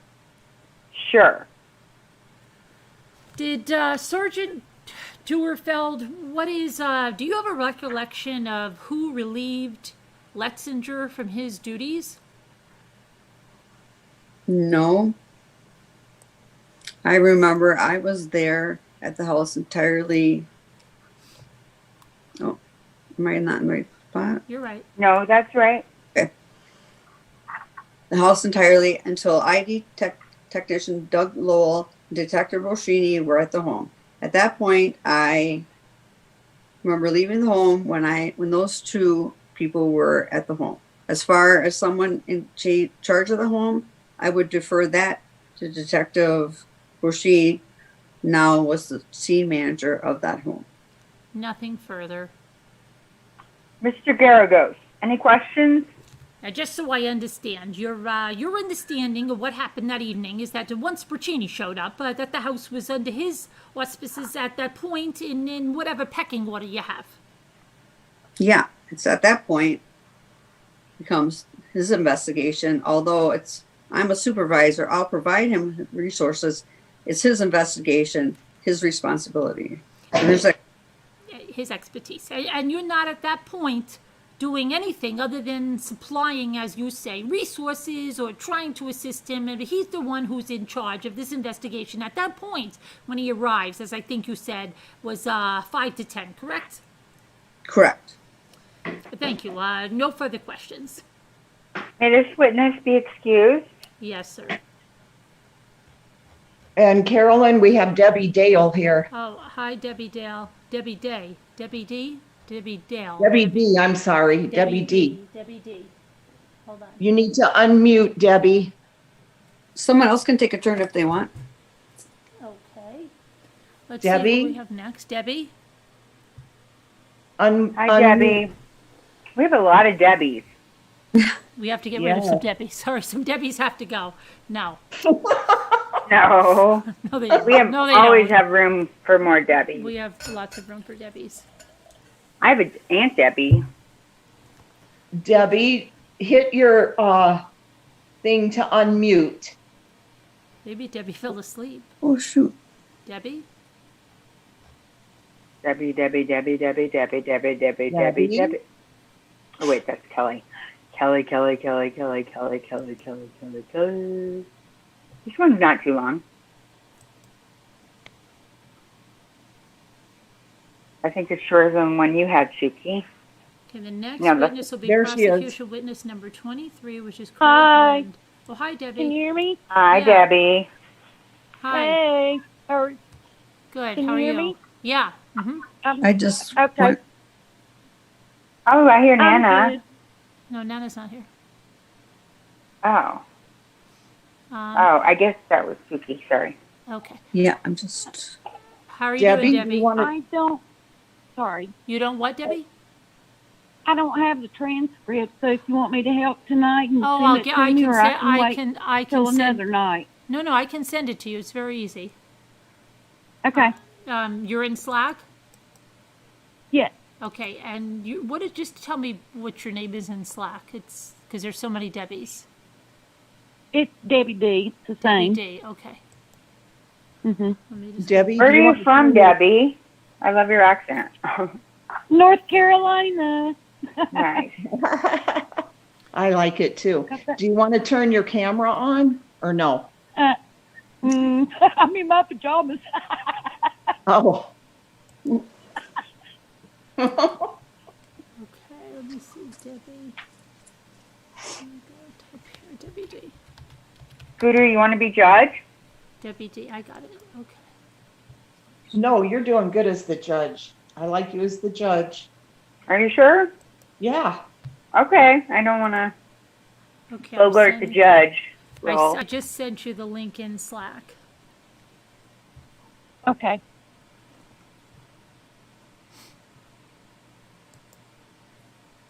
If you need me to do something, I will. If you don't, I will sit. Okay, yeah. That's true. You did good, Suki. Yeah. Yes, Thank you you. did. Very good. It's hard, huh? It's so tiny writing, huh? I know. And Well, there's, like, I Single have, spaced. I should have put it on my iPhone. It was bigger. I should have. Next time I'll know. I have 3 devices going on here right now, so I should have picked a different one. Why do you I have just 3 have- devices going? Well, I like to see the chat sometimes, so I have one to see the chat, Uh-huh. and then I picked my One for Zoom. yeah, one for the Zoom, and then one to read my stuff. So Oh, The okay. script. The transcript. Right. I only Yeah. have 2, so I can't see the chat. well, one of my phones is a long story, so I won't bore anybody with that tonight. So There's no way I'd be able to keep, and I'm even the judge. If It's an I try to 18. read chat, I'd miss my cue. And I already would miss my cue as it is, given, well, I'm not reading it right now. So right. I Given can't the way see it it's- either. I only have 2, and I can't see the chat. Oh, you can't, Scoot? No. You're so good in chat. Well, I can't see it right now. Oh. But I did say hi to a lot of people. you always do that. We try. I'm not as good at it as a lot of the other ones. Because you're always on panel, and that's a lot of energy. It does, but I like it when Scooter does that. Well, thank you. Okay. Where do we start? Okay, so go down to witness. Let's see, it's number 23, prosecution witness. It's on June 10th. You're going to have to scroll down the page. Do you see the picture of the officer?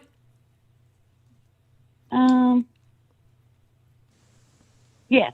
Okay, go down. Just that was the officer that just testified. And now we have Okay. Craig Wendt and Wendt.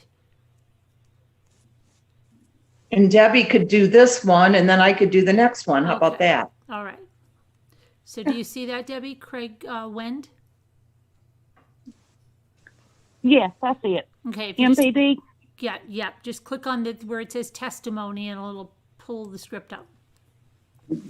Okay. Okay? Okay. All right. So this is again June 10th, and this is Witness for the People, guilt phase, Scott Peterson trial, and direct examination by Rick DeStasso. Sergeant Wendt, you're employed by the Modesto Police Department? Yes, sir. Okay. And how long have you been a sworn peace officer in the state of California? Approximately 24 years. What's your current duty assignment? I am currently a sergeant assigned to patrol. On December 24th of the year 2002, were you on duty that day? Yes, I was.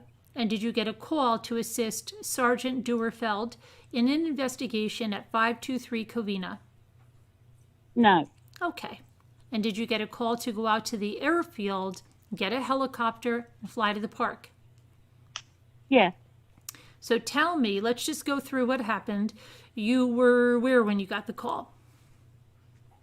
I got off at 8 o'clock that night, and I was called into the watch commander's office, and he told me that. Objection, hearsay. Well, it's to explain his subsequent conduct, not being offered for the truth. That's right. Go ahead. And I was assigned to ride in the helicopter to search the park for this missing person. Okay. Okay. No, that's me. Oh, I'm sorry. Okay. Okay. You weren't the pilot? No, sir, just an observer. You rode along. Yes, sir. Okay, go ahead. So go ahead. Tell me what happened. You went out to the airfield? Went out to the airfield. We got in the air approximately at 8:30. One of the co-pilot was an officer, Deputy Petit, and I don't remember who the pilot was, but took off from the airfield, got over Dry Creek, and flew from approximately Yosemite Boulevard, where to the south, or correction, to the west, and then all the way up to the east. I know it's probably hard to understand, but past the further city limit boundary of Claus Road, and then even approximately a mile or so east from that. Okay. There is a diagram on the board. It's People's 36 right over here. Can you take a look at that? Sure. And if you take a look just right over here, just to orient you, here's Covina, here's the tennis courts, here's Dry Creek. Is that looking familiar to you? Yes. Okay. And down over here, would that be Yosemite Boulevard? Yes. Okay, you can write, right there on the picture. Just take the black pen. You don't have to be neat or anything. Just write Yosemite so we know where you're talking about. Sure. And right in there, okay? And so you've got in the helicopter, and was the helicopter equipped with an infrared device? A handheld FLIR, yes. Okay. Excuse me. Scooter? Oh. Of course, as soon as I look away. Here, I'll do it. Can you Okay, find go it? ahead, yeah.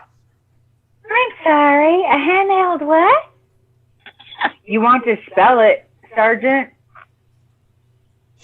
It, I know what it is, but I thought maybe the court reporter would need it.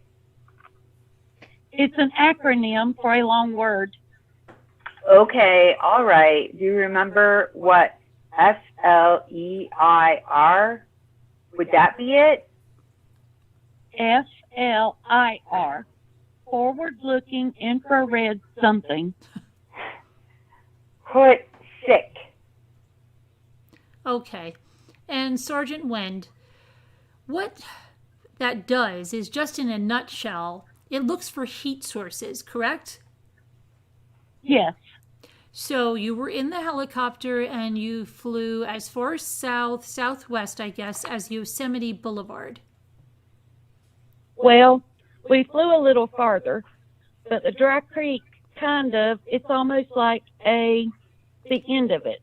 Uh-huh. Yosemite Boulevard is a little farther to the south, but it's really overgrown and stuff. So for the most part, we flew just a little bit southwestish of Yosemite Boulevard, and then we followed the creek. All right. And then you flew. I mean, you rode in the helicopter with the infrared device all the way along the creek? Yes. And how do you know how far that distance is from one end of the entire Dry Creek Park area to the other?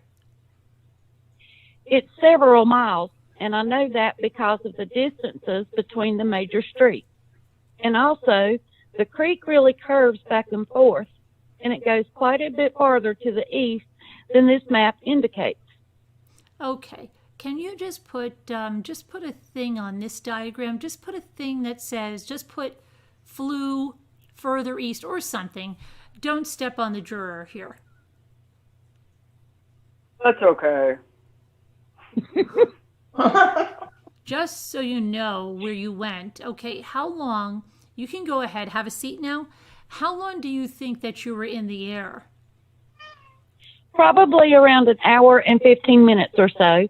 An hour and 20 minutes. And did you make more than one pass over the park? Yes. So you kind of flew up and down, up one direction, and then you turned around and came back in the other direction. Well, of course, it's at night, okay? So we're using the spotlight. And as you can see, kind of on the map, some areas are relatively narrow, where there's mostly just sinking water. And then, as you can see, some places where it spreads out, where the parks are at, and the bike riding trails and stuff. Those would take a lot longer to look. So we hovered on places we couldn't see. You know, got down to the left, got down to the right, and went back and forth numerous times. Okay. And were you making kind of low-level passes along the park? Whatever low is, seemed to be, a couple of 100 feet maybe. And it was yourself and the two pilots? Yes. And was everybody kind of just, looking, searching for Lacey Peterson? Is that what you were doing? We were looking for this missing person, Lacey Peterson, yes. And after you finished these passes over the park, of course you were not successful in finding Lacey Peterson. That's correct. And at that point, did you return to the airfield? Yes. And did you have any other involvement that night with this investigation? No. Thank you. Nothing further. Mr. Garagos. Sergeant, I have a printout here. It looks like a computer printout with your name on it. Is that your badge number? That's my assigned. They call it my M number. Well, an M number. Because it starts with the letter M? Right. Okay. I'm going to mark this as defense next in order, which I think is K. Want it next in order, K? And what is it, Mr. Garagos? It's a one-page computer printout of M numbers. M numbers. M, as in Mary. What's the base stamp number, please? Doesn't have it on here. It shows a 1954 and a location, airport, and then your M number. Does that mean, what meaning does that have to you? At 1954, the dispatcher, which is this Z number, assisted me to the airport, and me being me, my M number. Okay, 1954 being 6 minutes of 8 before 8 o'clock. Yes. So at what time did you arrive at the airport? It was probably about 10 or 15 minutes after that. Okay, and is it, do I understand this correctly? You were with someone named Roy Pettit. Yes. Is that correct? Yes. And an officer named Daniel Gonzalez. No, sir. Do you know who Gonzalez is? Yes, I do. I know him. No, well, where was he? Because was he directed somewhere else? Yeah. It just shows it as an assist, and I don't know what he did, though. Okay, now at what time you went to the airport? What time did you actually go up? Looks like here that you went en route on scene. Does that correspond with when you actually got there, 8:15 on scene? You have to look at these numbers here, too. These designate different units.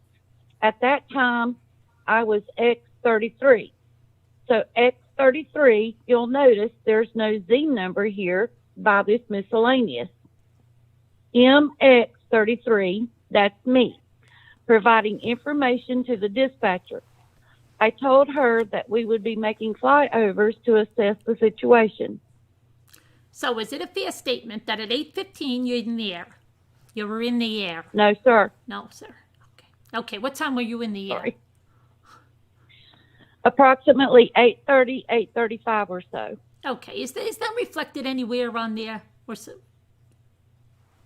Right?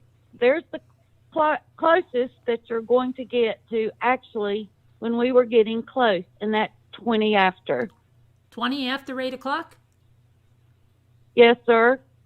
And this supplement, again, is by the dispatcher. The dispatcher putting this information, the Air 101 will be taking flight in a moment. Okay. Second, okay. And that happened approximately 15 minutes after that. Okay, so sometime after 8:21, within 15 minutes, you're doing a flyover of this area. Is that correct? Yes. That I'm pointing to on People's 36 over here. Yes, sir. Okay, now when you did that, and you were up with Pettit, and what was the other officer's name that was up there? The pilot. You don't. You remember him? You don't remember him? I don't remember. Okay, so now you said there was a spotlight. Who's operating the spotlight? The co-pilot was operating it at times. I operated it at times. We traded off, to get different looks and look in different places. Okay. Was it your understanding that by the time you got up, which would have been, as you said, within 15 minutes of 8:21, so sometime between 8:35, 8:36, you're over the park? Is that correct? Approximately then, yes. Okay. Is it your understanding that at that time the park had been cleared? I didn't know that. I knew that we had other units doing other things, but there was plenty going on. I knew that I had just this job to do, and we went up and did it. Okay. And when you say this job, you had this portable FLIR device. Is that correct? Yes, we did. That was to see if you could sense some heat, right, from obvious people who were in the park, correct? Yes. Okay, and were you getting any readings on this FLIR device? No. Did that lead you to believe that the park had been cleared out? I have to correct myself. We weren't getting any readings that we would indicate were heat sources coming from people. There were heat sources that were reading on the FLIR, but it was working, but those were like lights and things that were producing heat. Like the path was a darker or a lighter color because it held more heat than the surrounding dirt. We were getting readings. I didn't see any human readings. Right. You were getting inanimate objects. You were getting anything. You weren't getting anything that was a body. Correct. Or a person, correct? Correct. Okay. Now how long, if you were up there at 8:36, how long would you say you were covering the park? Like I said earlier, about an hour and 15 minutes, probably. Okay. When did you receive, when you flew farther east and over the People's 36, how much farther did you go in that direction? Well, like I said, we went past Claus Road, where the creek just keeps winding up through some orchards and stuff. And I'd have to say at least a mile past Claus Road, if not even farther. Okay. And at the same time, were you in contact with somebody on the ground? Well, I had radio communications with our dispatcher. However, it's pretty rough in the helicopter, especially with, all the noise and stuff. Okay, let's see. Oh my gosh, Judge, hold on a minute. The lady next to me messed my papers up. Hold on. All the noise and stuff. I got you. When you went up. Okay. Then when you went up, did you have... Please, don't touch my papers again, ma'am. Please. Out. Stop. Okay. Okay. Then when you went up, did you have a description at that point of... you were looking in a specific area that they directed you to do a grid search. Were you given any direction?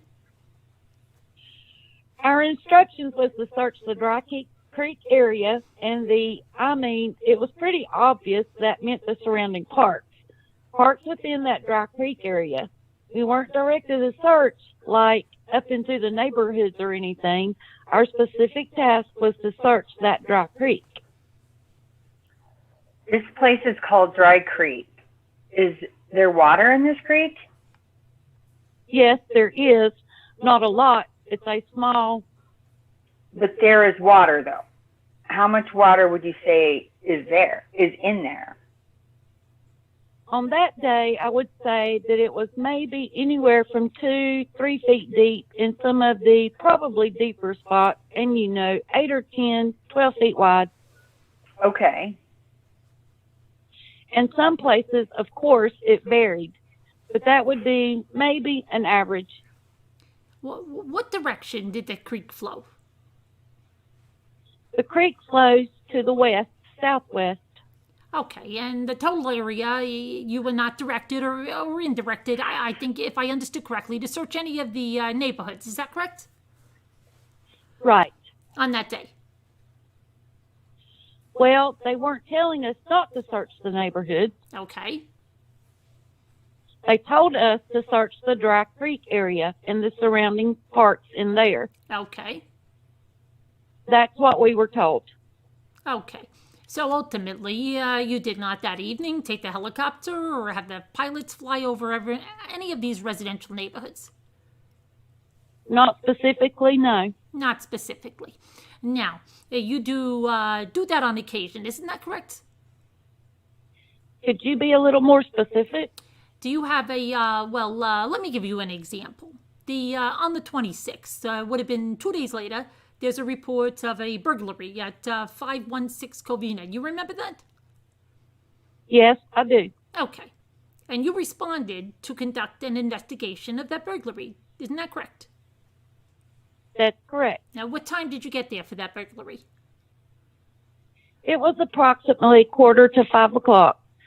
Maybe a little later than that. 10 to 5, maybe. Can you tell me? Best I can remember. Okay.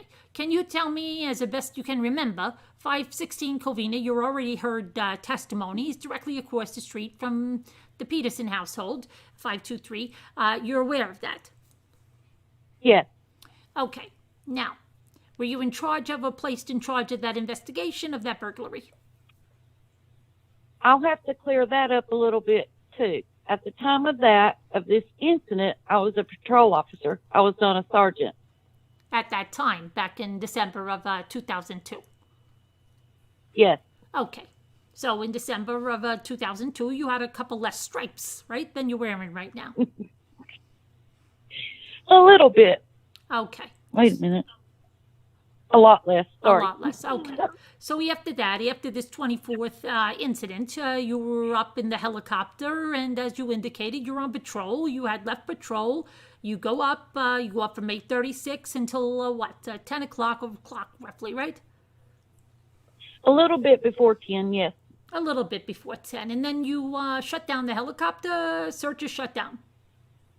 Yes. And then you land and you go back to the airport and you're off duty, is that correct? That's correct. Okay.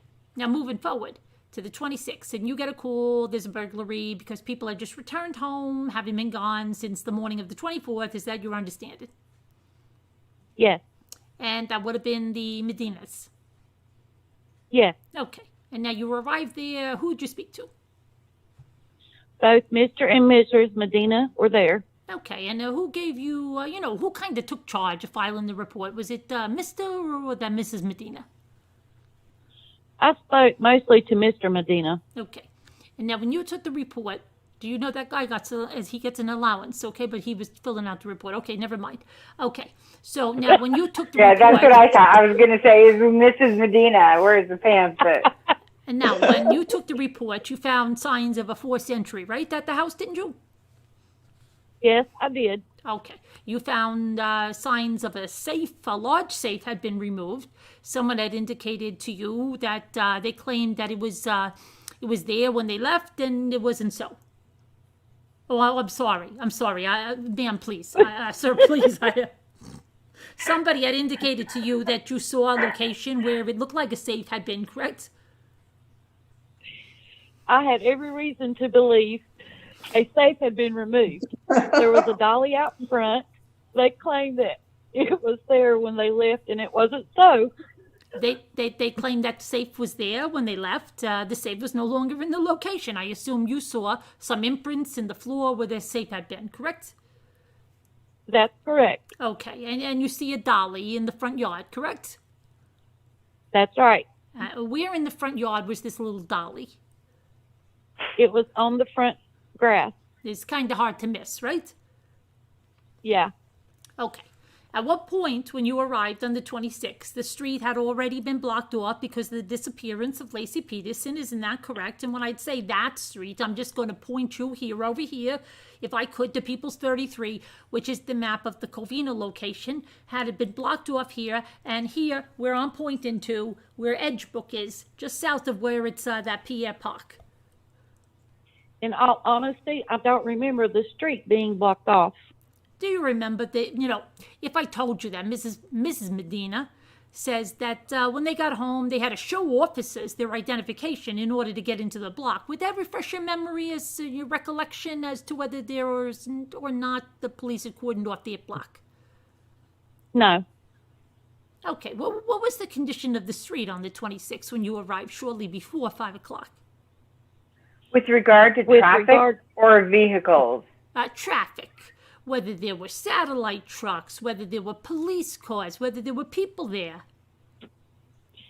I don't remember any media being there specifically. I remember some people walking around, but I was able to just drive up to the front yard of the Medina residence, got out, and took the burglary report. Were you in a marked patrol car? Yes, sir. Okay. Do you generally get to drive whenever you want when you're out in a marked patrol car? Within reason. Okay. And now, when you drove up, which side of the street did you park on, by the way? In front of their house, that would have been the right-hand side of the street. Okay. If you're facing to the north. Okay. And when you took the burglary report, how far off the street would you say that dolly was? It was up kind of by closer to the front porch than the middle of the yard. If you divided the yard in thirds, it would have been in the third closest to the front porch. And that setback from the street to the house is approximately, 30 feet? That sounds reasonable.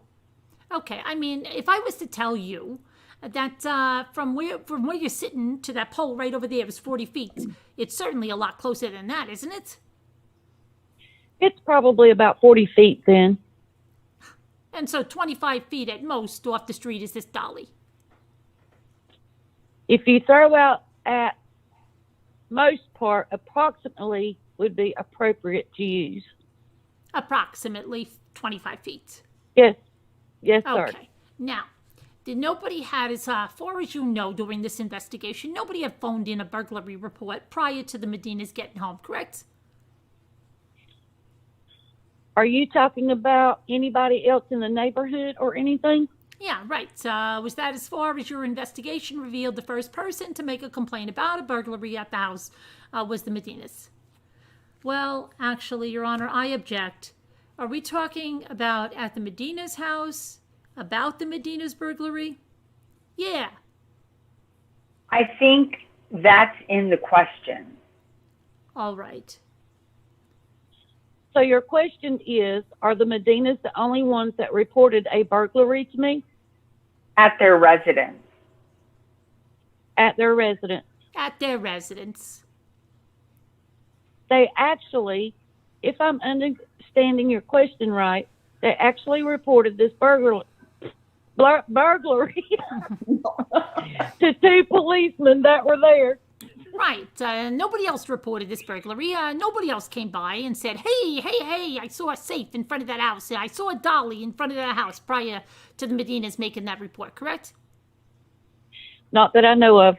Okay. What else did your investigation entail as far as this burglary? Well, it was a pretty typical door kick. Grab what you can and take off with it. I mean, there was only one room that was really ransacked, and that was the master bedroom. And it wasn't ransacked a lot. Some things were taken off the top shelf in the bedroom, in the bathroom. In the master bedroom, a drawer had been opened and a jewelry box had been laid out. So, There was a lot of jewelry that was left in the location. There was some. This lady had a lot of jewelry. Some of it was costume, I would assume, and some was not. Was the safe described to you? A weight or size of this safe? Yes. And what was that? If I could refer to my report, I'll give you the dimension they told me. Yes. Sorry. Actually, Your Honor, I'm going to object as hearsay at this point. He's looking at his report to refresh his recollection. As regards the safe, Right, but he didn't see the safe. I have no problem with him testifying. he's going, this is his report. It's an official document, results of an investigation. Are you objecting to that? Okay, that's fine. They told me that it was approximately 3 feet tall by 2.5 feet wide by 2.5 feet deep. Okay, yeah. Did you ever, was that safe ever recovered to the best of your knowledge? I don't know. It may have been through later investigation, but I don't know for sure. Okay, how much of this investigation did you actually handle? Only really the initial taking and documentation of the forced entry into the residence, the interviewing of the victim. I actually left them a property page to fill out because there were numerous items that were stolen, and it was just a general burglary report. Okay, it's the report that I'm holding right now. Is that the burglary report you're referring to? That's a copy of it, yes. Okay, and now it looks like on the last page of that you indicated that you did not contact the neighbors in regards to the incident. Is that correct? That's correct. And the place of entry on the house, that is 516. That's the address of the Medinas. Yes. Okay, and this house is there. Was the house entered from the side where I've got a point to? Can you describe exactly where the point of entry was? Yes. That you saw. I mean, as detailed as this map will let me. Right. The point of entry is on the south side. There's a gate. If this is the whole property, then I have to assume the house sits on this property. And it would be on the south side instead inside of the gate. There's a side door. Okay. Side door, the driveway, as you remember, runs on the side of the house, or the gate is on the side of the house. Yes, right. Okay, and now as you go straight from that area, you're between where Karen's service is and the Peterson's house is. Is that your understanding? I don't know who lived at 517. Well, you know where the Peterson residence is. Yes, I know where it's at. And the house directly next door is 517. And if I tell you that's Karen Service's house, you assume that I'm telling you the truth on that. Is that the location of the gate? Does it face out towards the Peterson house and the Service house? I don't think that it can face both of them because the gate's only probably, a few feet wide. And that's actually 2 lots. So it's going to face out probably more towards 517 than the Peterson house. Okay. Now, the report that Mr. Medina made to you and that you hand wrote, who did you forward it to? Turned it into records, and obviously investigations would get a copy, and just the normal procedures, as you turn in reports. Now, who became the detective assigned to that? I don't know. Did nobody ever follow up with you as to once you wrote the report? I assume you wrote it that evening, right? I wrote it that afternoon. Yes, that evening. I mean, you got there at 5 o'clock, right? A little bit before 5, yes. Okay, so you wrote it fairly soon after that. Yes. And did somebody follow up with you as to what your observations of things that you had seen, or was it pretty much the end of your involvement in that investigation? That was about the end of my involvement. Okay, well, that's what I want to get at, because basically, you came out, you took a report, you left with either Rudy or Susan, the property from, I don't know, and you went around on your way. Well, yeah. I mean, I turned in the report, and yeah.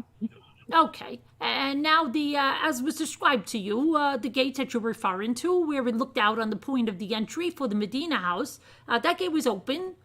Was it standing open? Is that you reported seeing when you got home that gate had been standing open, the small gate? They reported that the gate was open.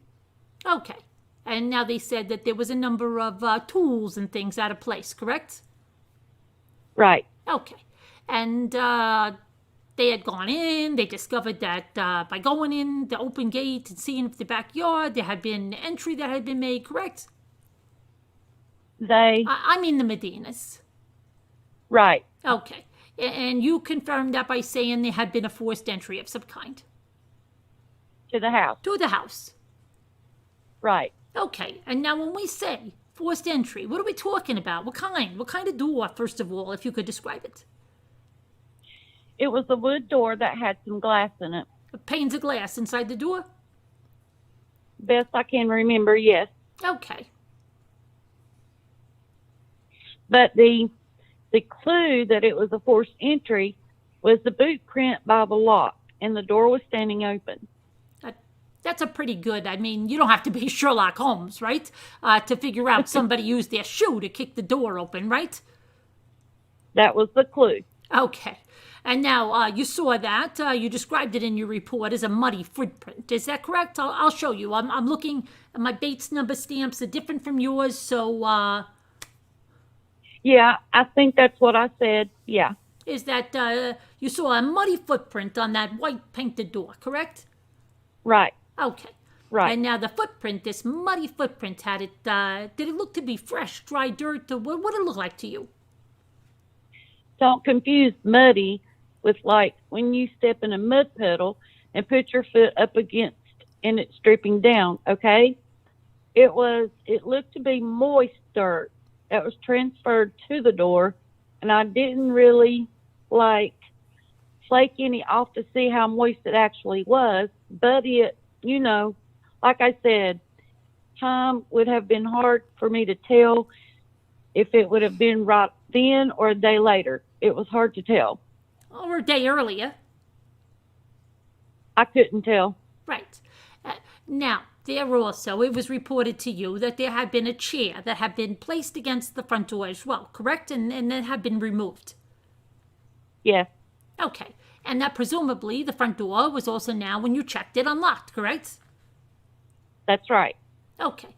And it was reported to you by the Medinas, at least, that when they left the house on the 24th, they had locked that house up, correct? That's right. Okay. And they not only locked it up, but they had placed a chair against the door itself, correct? Right. As an additional security precaution. Right. Okay. He wedged his chair up against the doorknob on his front door. Okay. Now, in the bedroom, there was a closet sliding door that had been opened, correct? That's what they said, yes. And items had been taken off the shelf and placed on the bed. Right. Okay. And the safe was missing. And there were several drawers that had been opened, and jewelry box and on the counter, and according to them at least, had been in a drawer prior to that. Right. Okay. And they told you about the cash that was missing, numerous pieces of jewelry, 38 pistol, is that was in the safe? Right. Okay. And but basically they were either too shook up or they hadn't had enough time to itemize everything that had been lost. Isn't that correct? Objection. That's argumentative. I don't believe it is. I'm asking for the demeanor. Well, I will make... rephrase it. Okay. Did they itemize everything that had been stolen for you that evening or afternoon? No. You left them a property report so they could do that, correct? Right. Their loss was extensive, and for them to sit down and figure out, go through the things that were still at home, they told me, the things that had not been removed versus the things that had been removed, they needed some time to sit down and figure out what that was. And now there's a converted garage, right? That was not ransacked, correct? That's right. Okay. And if we're looking at this converted garage, the did not even have that. Nobody had even entered that, correct? It didn't appear to me that way, no. And there were TVs, VCRs, a vase containing lots of cash in this converted garage, and that didn't even appear to be entered at all, correct? No, that was in the living room of the house. Okay. The converted garage is next door to that. Is right next door to that, isn't it? Right, Okay. That didn't appear to be entered, right? right. And there were valuable items in that area, right? Yes. Thank you. I have no further questions of this witness. Mr. DeStasso, anything else? Yes, Your Honor. Sergeant Wendt, when they were telling you about this burglary report, the way you wrote it, it was the only room ransacked, and then you put in parentheses slightly was the master bedroom. Can you explain what that meant? Sure. This ransacked when I've seen them ransacked, drawers are pulled out, clothes are pulled out, looking for guns or money or jewelry that are hidden and stuff. This room was not. Ransacked to me, when I wrote slightly, meant that some things were taken and moved and removed and looked through, okay? Technically ransacked, but not torn up. The whole room wasn't tore up, and that appeared to be the only room that had been gone through. And I think they said that they told you that in some of these rooms there were a vase, I think, that contained $800 in cash that was still there, as well as TVs, VCRs that were not taken. That's right. And I think, finally, it looks like keys to their Mercedes automobile were hanging up in the kitchen, and that car remained in the driveway. That's right. So the car hadn't been taken either. That's right. That's all I have, Your Honor. Sorry, I'm yawning. Mr. Garagos, anything about the Mercedes or anything? Anything about the cars or Mercedes? Anything like that? Cash? No questions. All right, Sergeant, thanks very much. Thank you. Okay. Now, Good job, Debbie. Yes, very Thank good. you. I got tongue tied a couple times. It was really good. I was trying not to laugh. sorry. Carolyn's so funny, isn't it? She's just I know. She she's does playing it so two good. roles. I know, and following everything. It's like Okay. awesome. So the lady was She moving my reminds me papers of Archie around. Bunker. Oh, really? She does. She reminds me of Archie Bunker when she does her accent. Okay. I think Italian. Like, I don't know. Okay. So Yeah, now, but Archie Bunker had that, that tone or that. Yes, yes, yes. stifle I it, know. Edith. Stifle it, Edith. Yeah. Yeah. Those were the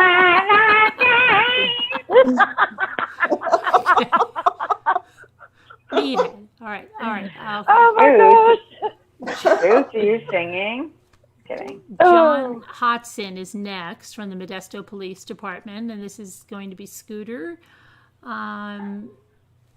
Is someone else going to be the judge? Because You're falling asleep, right? I am. Okay. Yeah. Yeah, that's no problem. Which one, Suki or Debbie? Yeah, I give you the judge.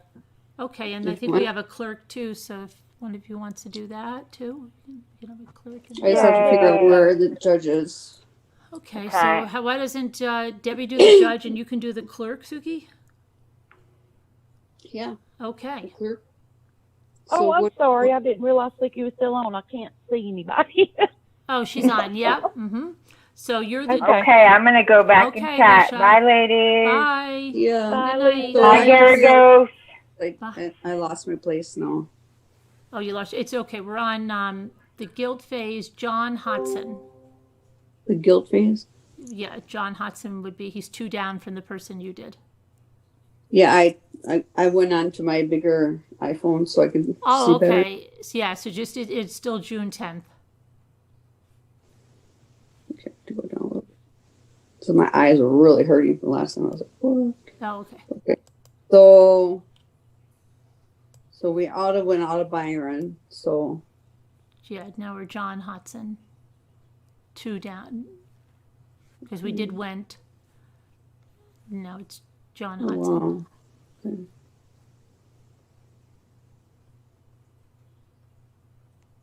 Okay. We're not at Spurlock yet, right? Did you want Debbie to do it? No, I'm good. I'm just trying to find where. So, oh,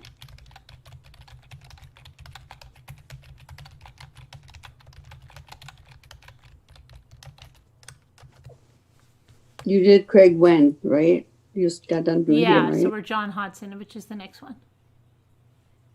Okay, so I'm going to go into that testimony, and I'm the clerk, right? Mm-hmm. No, wait, is that what it was? You're the clerk, she's judge. Yes. You're the clerk, Yeah. Suki. Okay. Okay. So Debbie, you're the judge. Okay, are we ready? Yep. Okay. Okay, Mr. DeSalto, Well, next witness.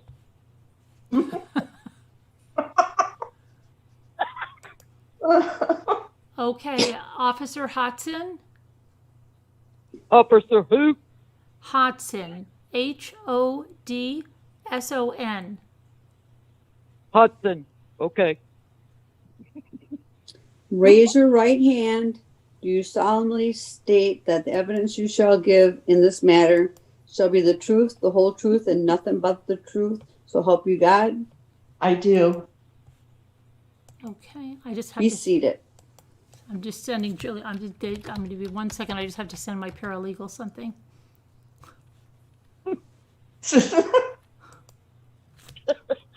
Excuse us. 1 second. My paralegal needs something here. Julie, just send me an email if you want that, because I don't have your email right up, and we're in the court. So okay, let's see. So, hold on, I'm sorry. Let's Hold see. the dictation. Officer, spell your O. Actually, she'll get that for you.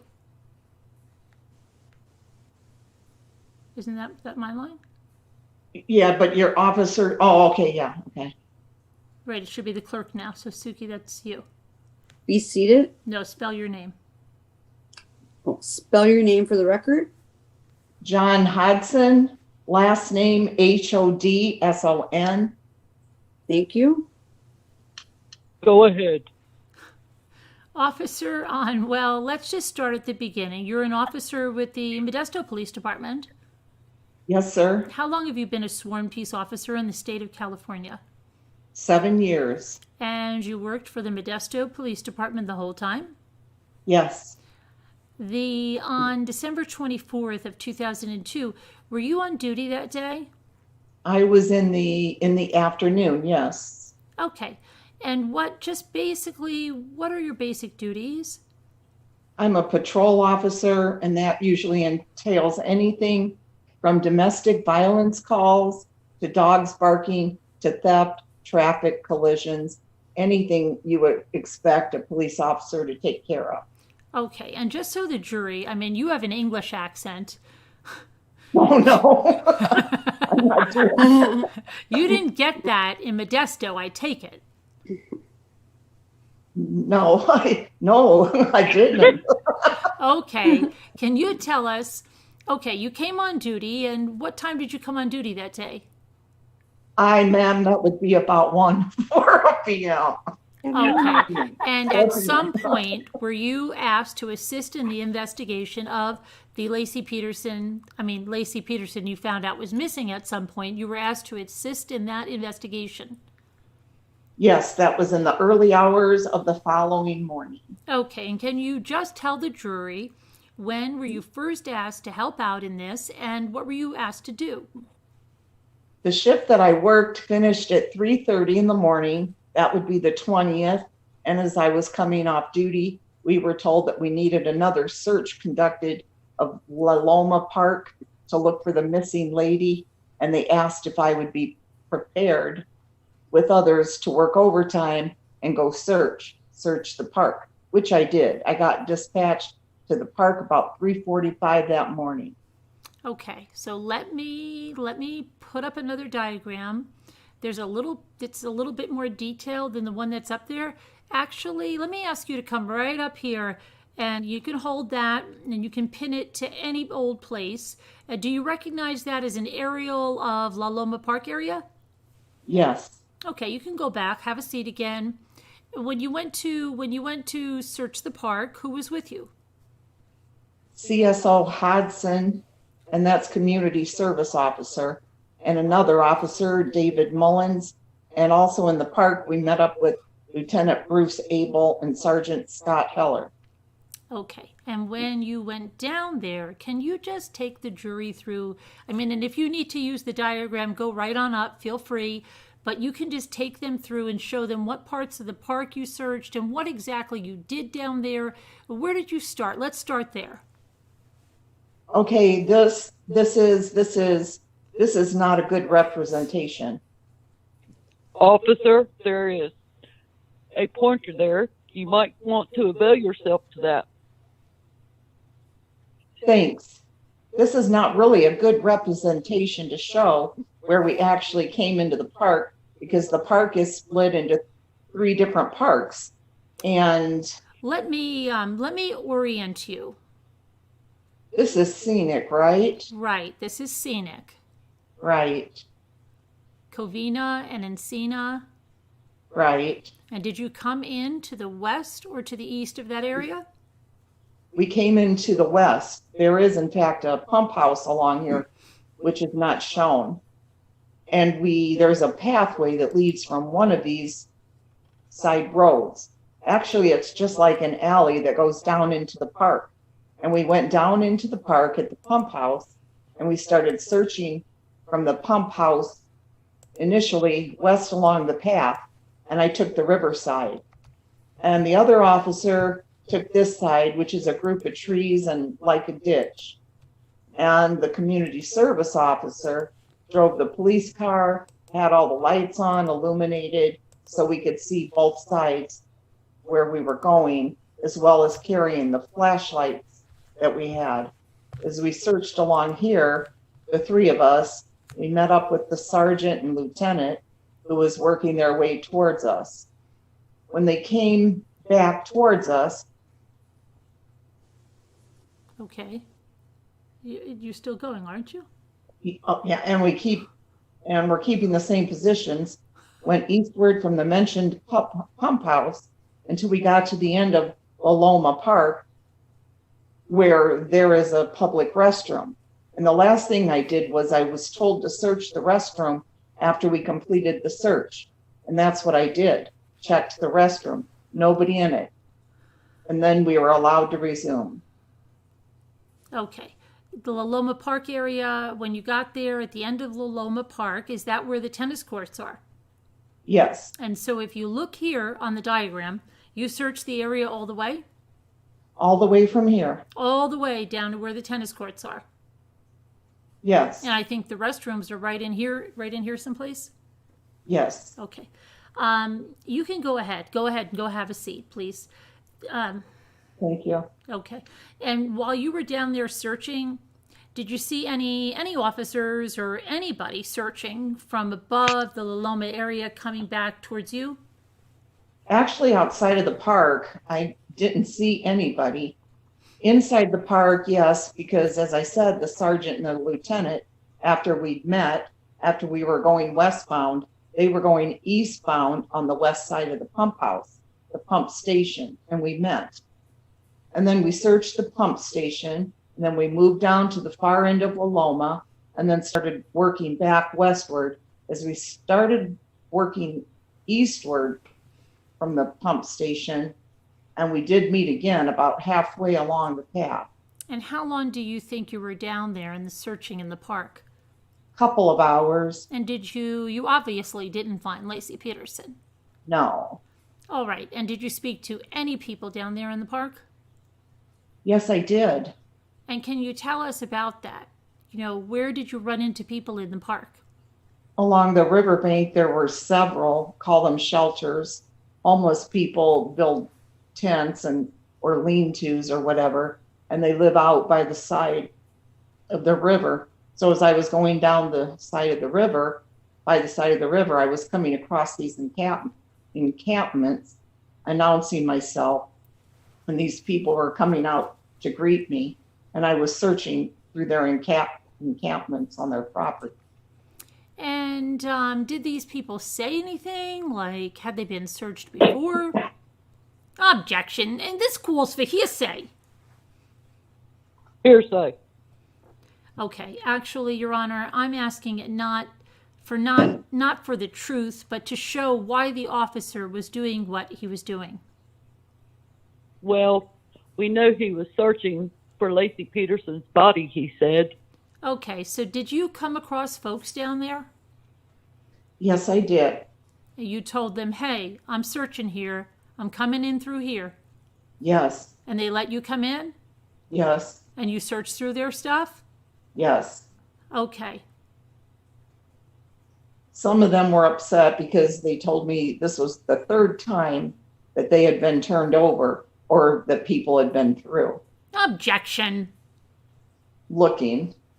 Hearsay. Motion to strike. Okay, but what harm does it do? Do you want me? Oh, sorry. Sorry, Judge. Go ahead. No, The judge has to continue. I cut him off. no, you're... Okay, but what harm does it do? Do you want me?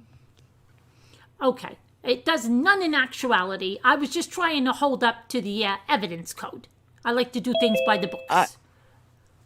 I know. Well, I'll sustain the objection. I'll ask the jury to disregard. All right, that's fine. And after you searched down through there, and did you then end the shift for that night? Your shift? Yes. Okay, and did you also search the next day, anytime on the 25th? No, I'm not sure. I believe we were off duty that day, so we were not involved in any further after that. All right, I just can't remember. That's why I'm going to ask you this last question. Did you have any involvement in the searches for Lacey Peterson as the kind of days went by? No, none. Thank you, Your Honor. I have nothing further. And now let's see. Oh, Carol Baskins joined us. Hi, how are you? You cool cats and kittens? Hi, Oh. you look good. Hi, Carol. You look good. That's nice. You just got off Dancing with the Stars. You didn't do that well, right? That was terrible. No, they probably rigged it for you, right? Yeah. I think they put stuff in your shoes and stuff. It wasn't me. I can't stand her.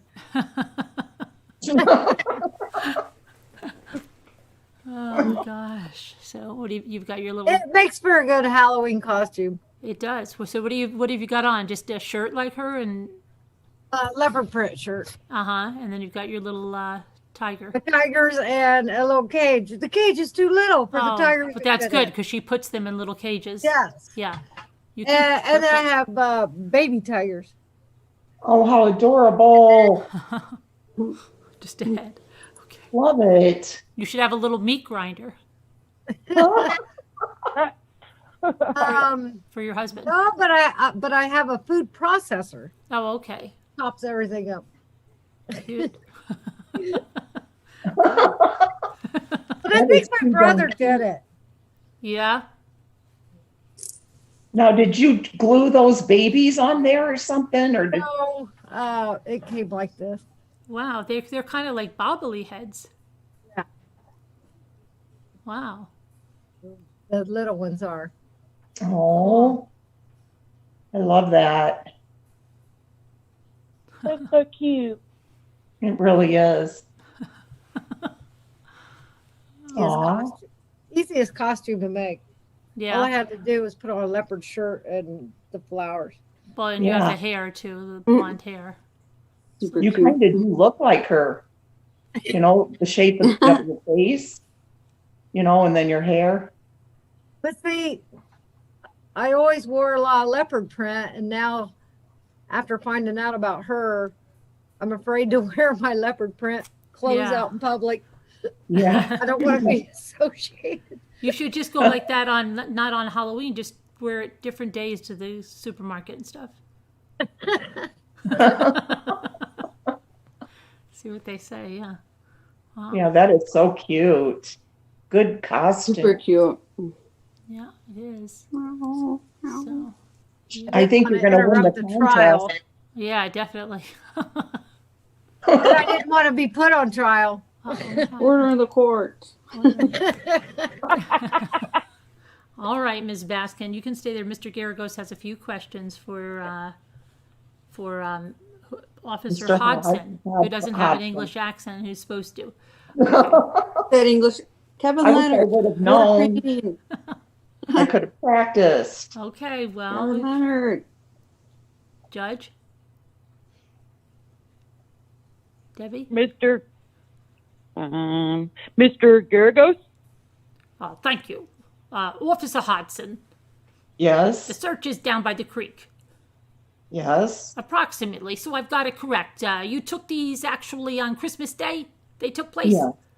Yes. the early morning of Christmas Day, Yes. and you were searching, and can you point out where some of these encampments are that you ran into?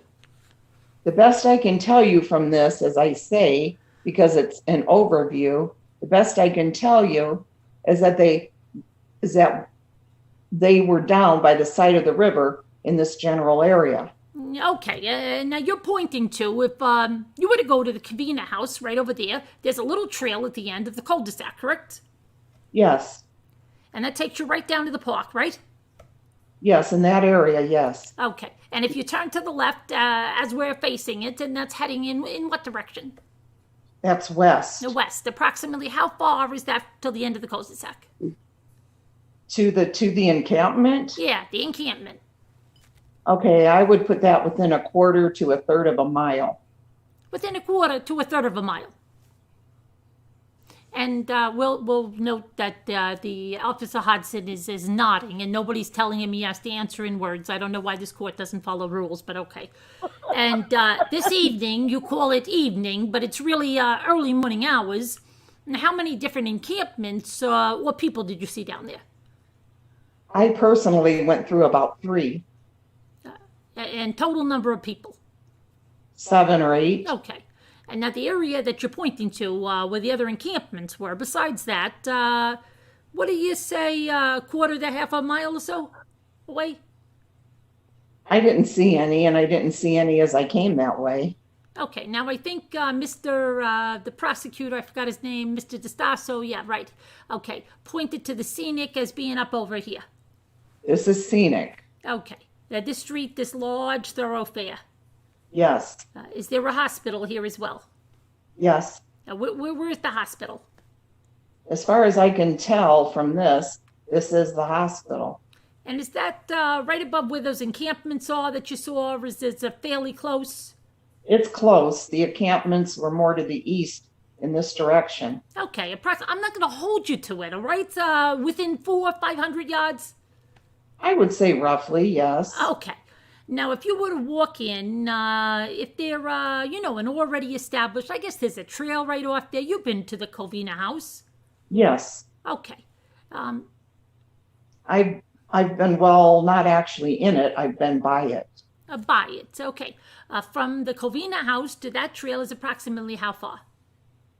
I'll put it that probably just over a quarter of a mile. Okay, and then to the encampments? About the same, quarter to a third. Okay, and that area over there, how long have you been trolled in Modesto? 7 years. 7 years. And is that, you're familiar with that park area? For the amount of time I've worked that area, yes. Which is not, obviously all the time. Oh, I'm sorry, that's you. Wait. Oh, okay. Well, we No, have which is? which is not obviously all the time. Is there somebody in the Modesto PD that's in charge of that area? Is that a zone of some kind? Well, we have area commands, and the area commander is usually a lieutenant, and that has changed over the last year. Back in. And I'm not sure who the lieutenant was at the same time. Was at that time. Okay. The area that you were searching, that included portions that are farther up to the left than that aerial photo. Actually, the park ends over here, somewhere in this area, and that's where the park actually finishes. And I came to this area around here. Okay. Can you describe for the jury what this area is right here, right there? There is actually a small bridge. As I said, this whole area is divided into different parts, although it's on the same belt. And over here we have, I believe it's Hewen Park. And on the other side of the river is Moose Park.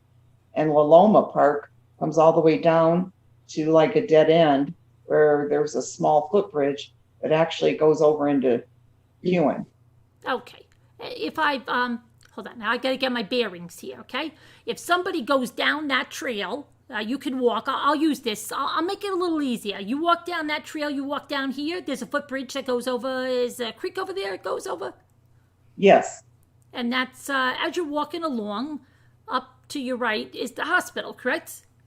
That's right. It would probably, at that stage, it would just be probably looking up maybe 1 o'clock. Right. Yeah, it would be up ahead, just a little. And then as you make your left, you go across a fairly wide, and when I say fairly wide, what about 6 or 8 foot wide footbridge? Yes. Okay. That takes you into an area. Is it grass? Is it a large grass area? Like a park, yes. Like a park. And that has, if you walk across the grass area after you come over the bridge, there were steps, right, that take you back up to the street, right? Yes. And what street is that? Where that comes out, it comes out at La Loma and Edgebrook Drive.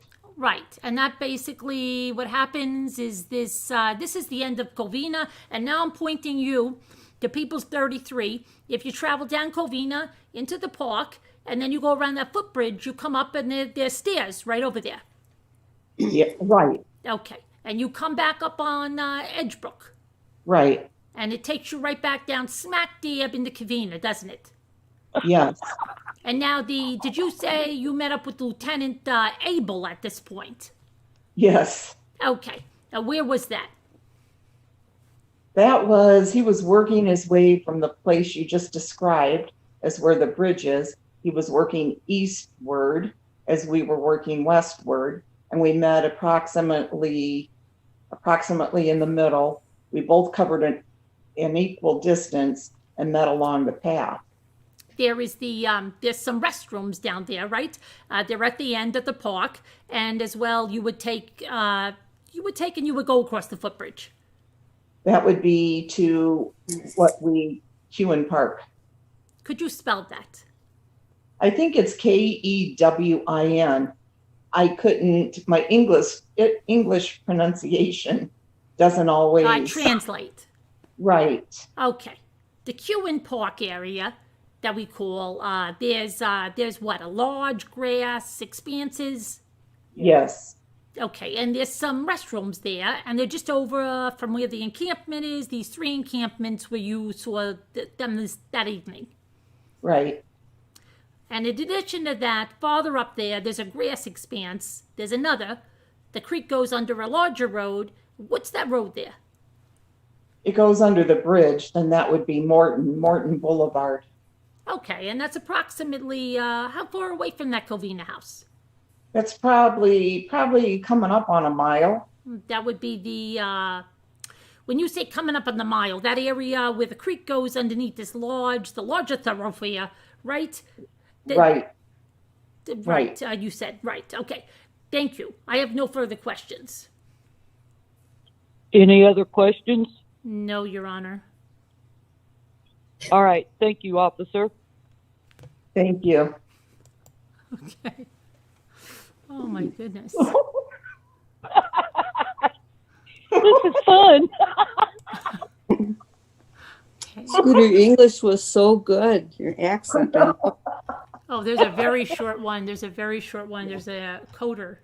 Quarter. Carol, would you like to read quarter? I mean, Julie, Oh, no, I don't want to read. Oh, you don't want to read? Okay. you don't want to read? Would either be between Suki or Debbie D. Where is it? Quarter, it's the Let next one. Suki do. Yeah, let Suki do this one. We still Number need a judge and a 25. clerk. I mean, I don't have to. If you want to do a No. long, you can. No, go ahead. And Debbie, do you want to be the judge and the clerk? And I'm going to go use the Sure. bathroom. Sure, I'll do that. All right. So I think this will be the last one I'm going to do for the night. Okay. Because I'm going to be getting tired. So Alrighty. I'll do this one. Okay. So when you guys have it up, just let me know. I'll do this one, and then, Okay. like I So said, you'll this you'll will be my last quarter, one. and then Debbie's going to be the judge and the clerk. Yeah, because after this, I have to get my You'll be rest. Okay.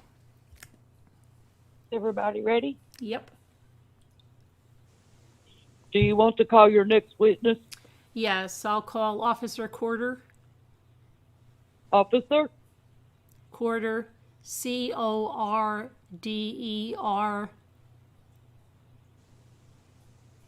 Oh. Oh. I guess they're See? swearing you in, and you just say, you're answering the oath there, Yes, officer. where you say yes, I do. Who's just this? You say yes, I do, because they're swearing you in. They just cut that out. Oh. You're just saying that you're going to tell the truth. Yes, I do. Okay. That's you again, Be Debbie. seated. State and spell your name for the record. Officer David Corder. C-O-D. Oh, wait. C-O-R-D-E-R. Thank you. Go ahead. Thank you, Your Honor. Officer Quarter, you're obviously in uniform. You're obviously a Modesto police officer. Yes. And how long have you been a sworn peace officer in the state of California? 10 years. And what are your duties right now? Right now, I'm an officer assigned to investigation. Wait, what was it again? Hold on a second. I got to remember what I am.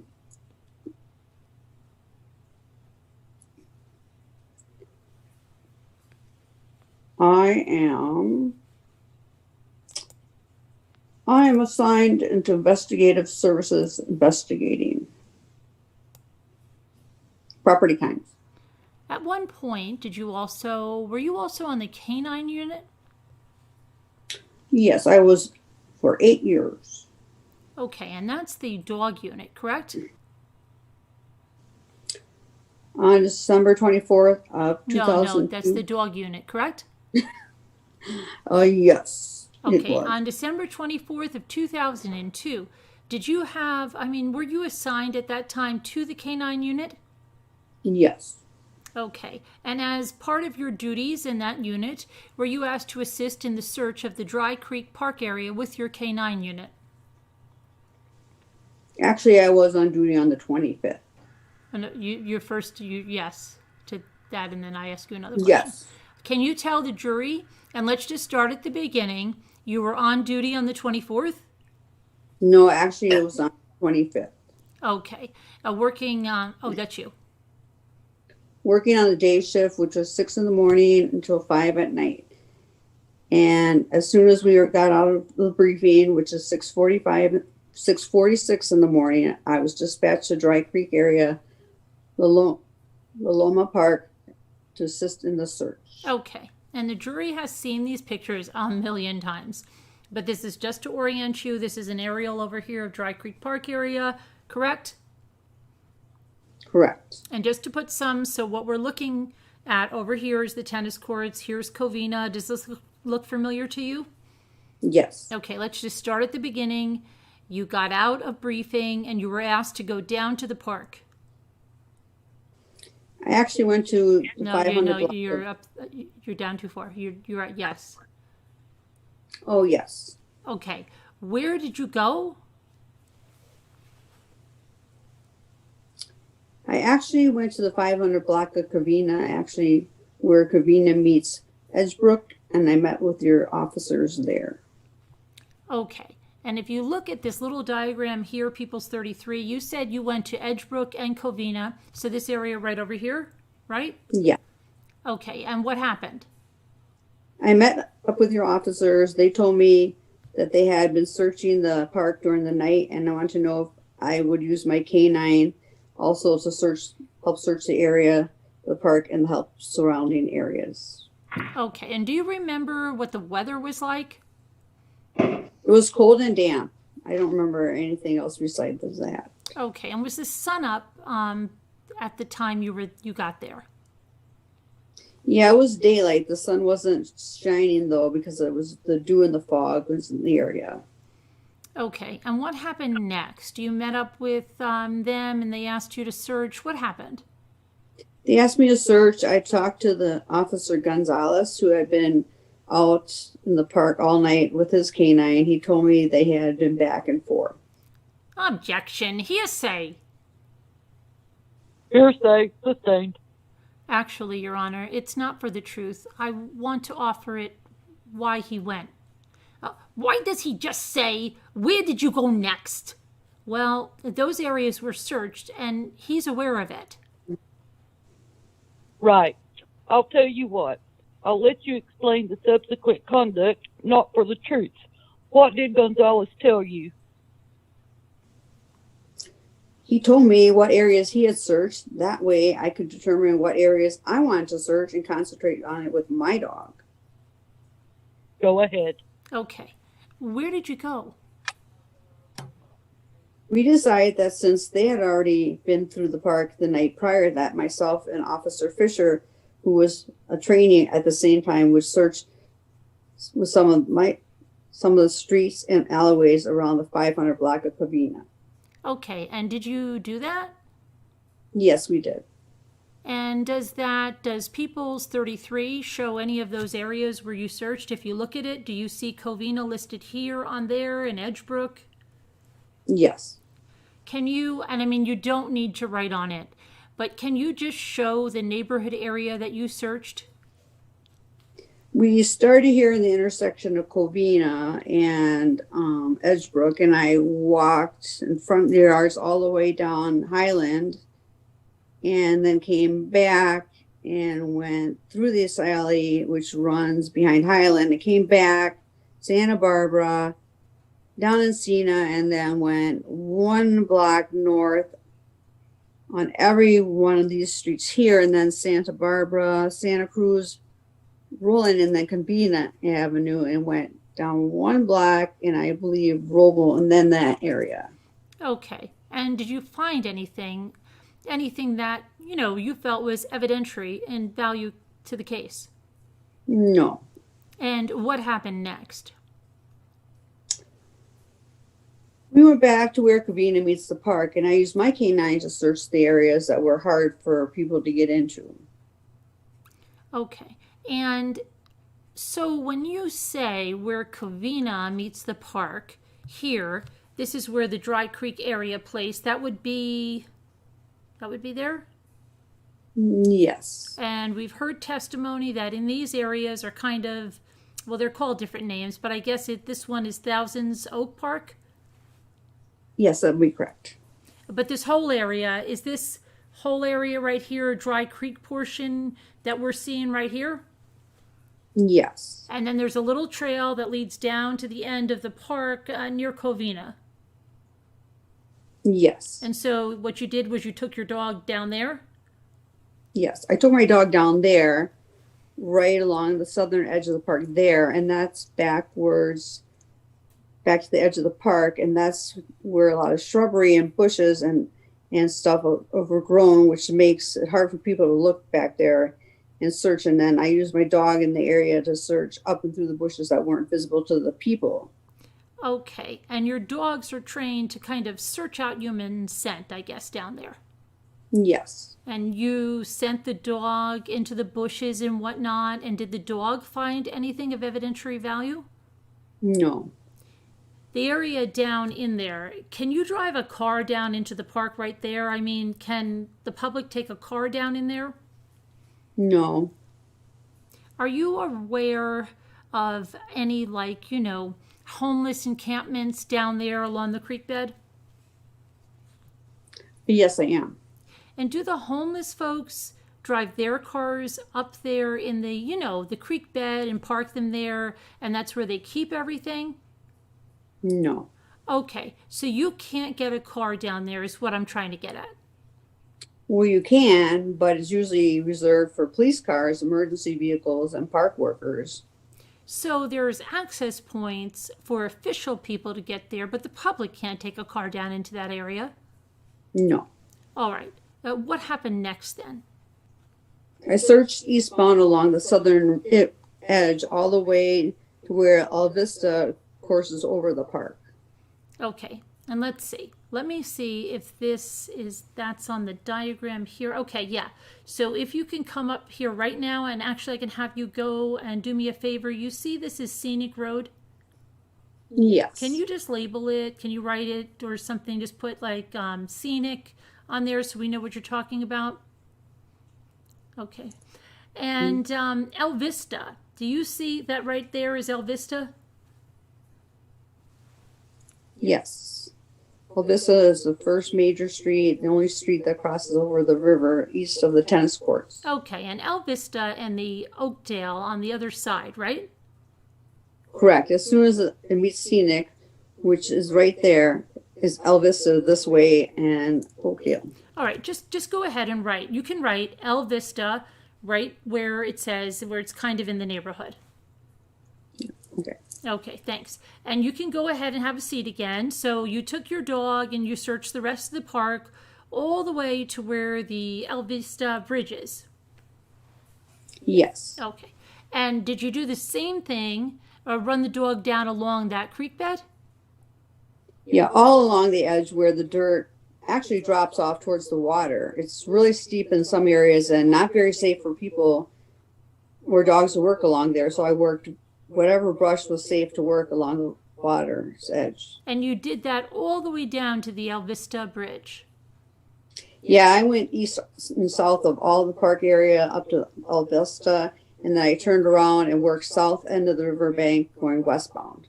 Okay, and just so we're clear, since the directions aren't going to mean a whole lot to people, but can you just come up here again to the diagram? So you're working the dog along the edge of the creek.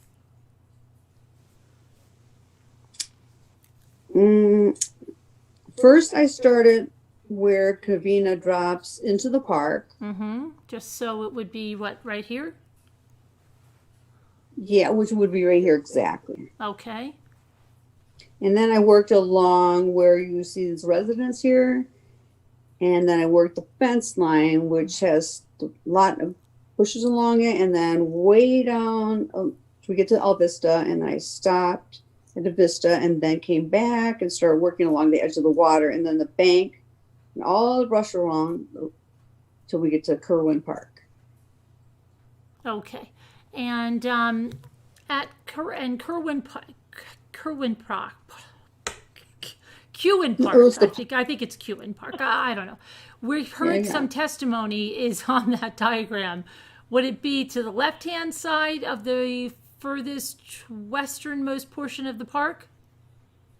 Yes. And again, did you find anything of evidentiary value? No. All right. What did you do next?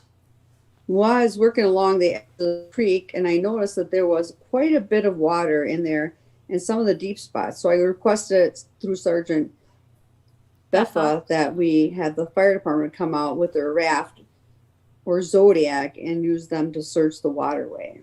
Now, the fire department, they have some kind of like a swift water rescue team? Yes. And the creek bed, that dry creek bed, is kind of like a seasonal creek. And what I mean by that is that it runs harder in the winter and then it kind of lowers down in the summer. Yes. So this, of course, being winter time in December, and as you were walking and working along the creek, you saw that it was running pretty good. Yeah, it's running pretty good. It wasn't up to capacity, but it definitely had enough deep spots to where something could be concealed under the water. Okay, so you said you called for the fire department. Yes, the fire department and their boat crew. Okay, and what happened? Did you see and observe what happened? Yes, they came out to the Loma Park and the main park, and then they brought their truck to the picnic area and the water crew and loaded the Zodiac down to the river there. And did you actually see them run the boat down the entire length of the creek? I saw them run the boat all the way from there to Keywind Park. Okay. And so all the way from the tennis courts area, all the way down to the westernmost edge of the park. Yes. And did they get out of the water and probe the creek, like kind of move their boat downward? Yes, they had to, because there are some spots to where there might be a lot of brush, and then they actually had to get out and physically move the boat around the brush and the debris. Okay. Let's see here.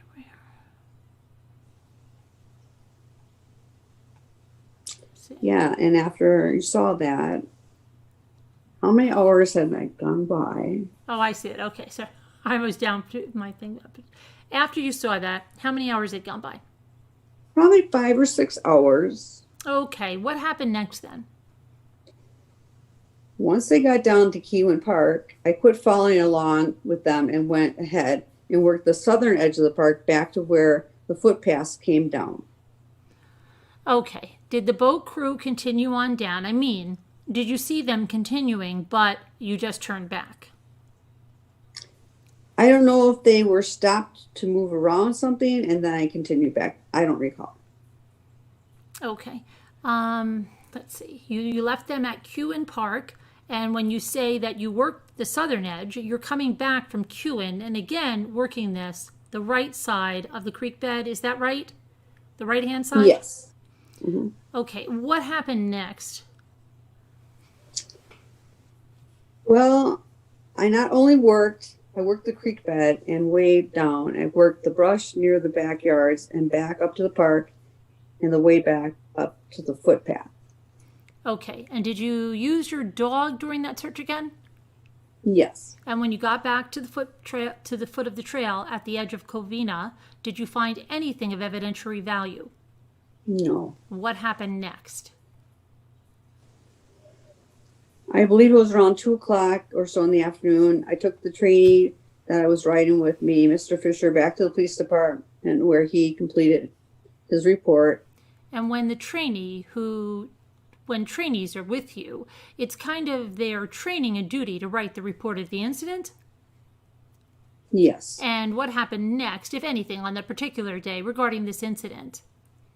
That is all the action I took that day. Okay. Were you involved in any other, on any other day, searches that were set up in either Stanislaus County or out of Stanislaus County for Lacey Peterson? Yes, I was. What was the next time you did something? I believe it was January 6th. And what did you do? I was called by Officer Matt Ponce, who he knew that I had some all-terrain vehicles that could be helpful in their search.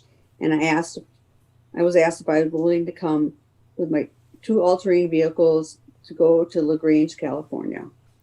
All right, hold on. Let me stop you. And just to put up this perspective of where we are, Stanislaus County is where Modesto is located, correct? Correct. And is LaGrange, do you know if it's in Stanislaus County? I think it's about 4 different counties. Okay. It's one of those corner places, right? Right. Yes. It is east, though, of Modesto? Yes, it is east of Modesto. So it's kind of towards the foothills? Yes. What happened then? Were you asked to assist in a search out there? Yes, we met up with the old LaGrange Bridge. Officer Ponce knew that there were some mine shafts in the area, and they thought they would check them. they would check. Officer Ponce and I rode east from the Grange footbridge to the mine shafts. Going to the side of the mountain, we can see that the sand was disturbing the footprints towards it. So I went into the mine shaft, crawled back to see if there was anything there. Okay. Did you find anything? No. Did you do anything else? We checked 3 other mine shafts up in the same general area during the course of the day. And did you find anything? No. And were you involved in any other searches for Lacey Peterson? No.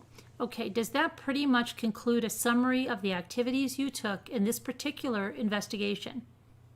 Yes. All right. Thank you. Nothing further, Your Honor. Mr. Garagos? Thank you. Thank you, Judge. Officer Coder, the first time that you were dispatched... Hold on, I lost my accent. I got a different accent. I don't even know where that came from. Hold on a minute. The thank you came out different, and then his whole accent just changed. Okay. Officer Coda, the first time that you were dispatched at the investigation was on that morning, Christmas morning, the 25th. Yes. And that was about, 6 o'clock in the morning, you said? 6:46. 6:46. And then you said you thought it was daylight by then. Yeah, I could see around without a flashlight. Okay. The first place that you said you went was where? Okay. The first place I went was 500 block of Covina, right here. Covina and Edgebrook. There's a pointer there. Oh. And we parked several patrol cars right here in the area of Covina. Covina and Edgebrook. Yeah. And when you that's the dead say, end right there. oh, I'm sorry. And then that's dead end there. We're the place to park our cars. Okay. Sorry, I jump in sometimes. It's crazy. Okay. Yeah. When you said who was there with you? Myself and several other day shift officers were there, and I could give you a list of them for my report. It's quite extensive. Okay. So more than 5 or 6? Yes. Okay. And when you went over there, you were, the only K-9 unit? At that point in time, yes. Okay. And then you did work the neighborhood, and along with that trainee, what was his name? Fisher? Worked the residential streets, you mean? The residential streets. Yes. Okay. And specifically, where did you first go? I started by walking along the front yards of Highland, and this is the Peterson residence here, and this is the street that backs up into it. Okay. A lot of these houses have really deep set front yards with garages in the back. So actually I walked back into several of these yards to see if anybody had gone back there and got injured, and went back and looked around and continued the front of all the residents, looking and checking things in the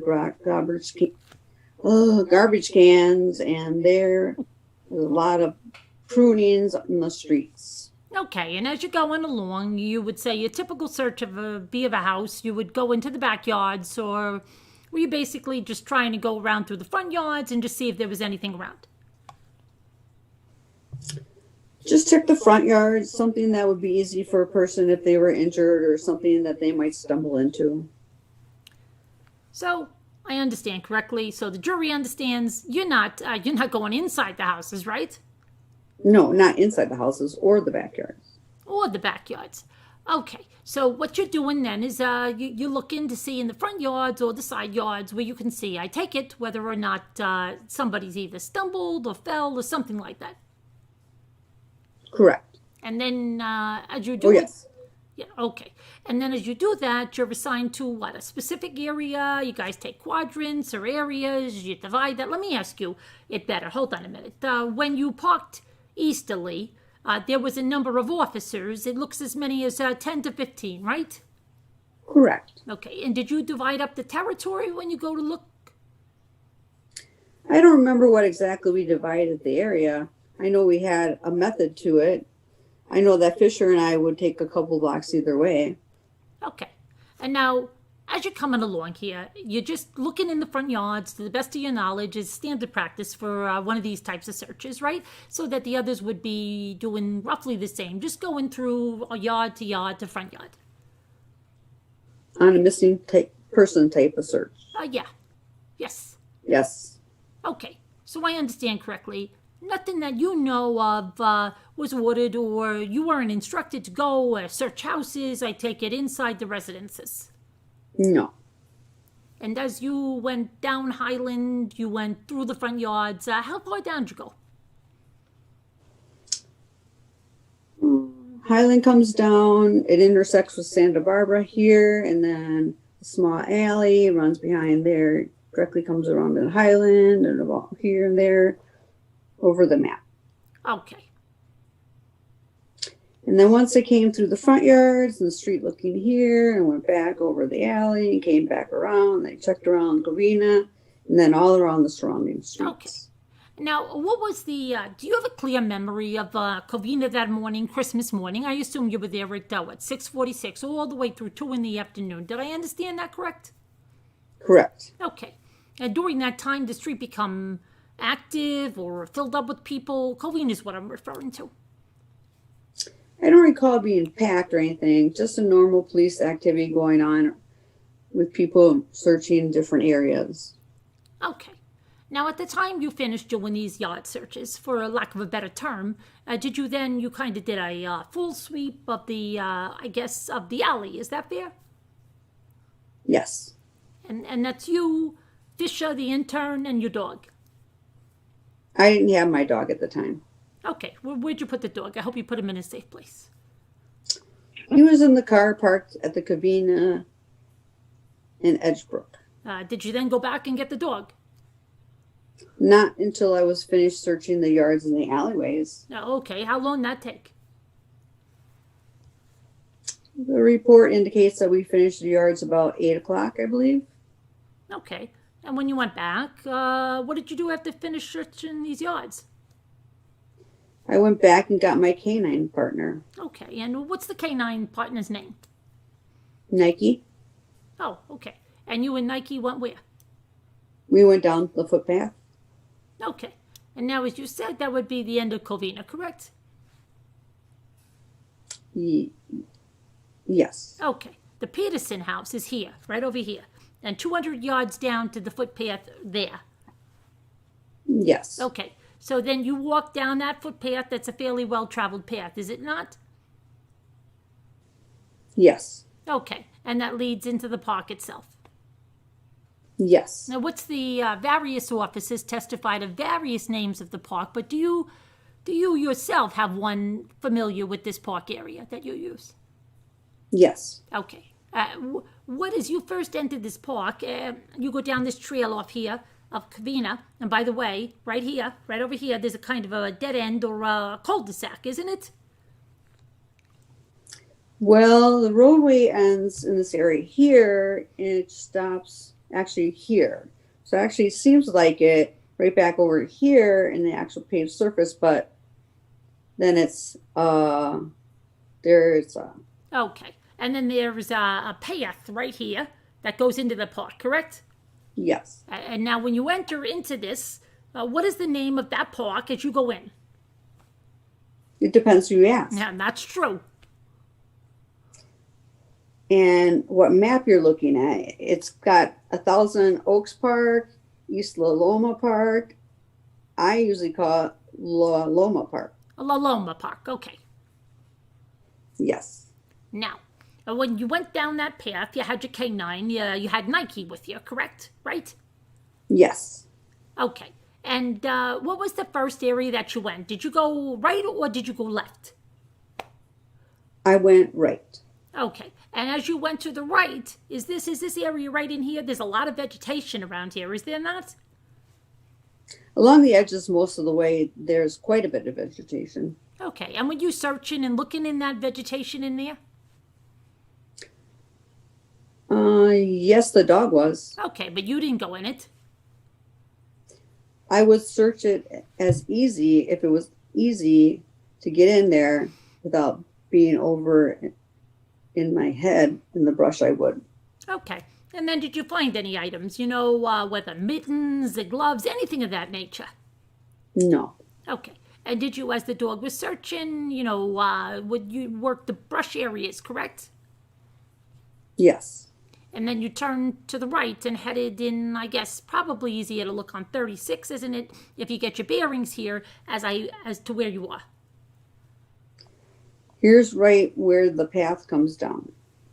Okay. Well, where did you go from there? I worked the brush all along the back of the houses, which would be the south part of the park. Okay. And as I worked all the way up East Ella Vista, then I searched way back around. Okay. Now, as you're doing that, and you're running into any transients along the way in this area? I didn't see any transients along the area. No, where Here. did you see them? I heard, well, actually, I saw some officers talking to some transients. Over by the hospital area? Right across from where the hospital is. So let's see, it should be... Is that right below Scenic? Yeah, it's right below Scenic, a little bit west of where Coffee Road intersects with it. Okay.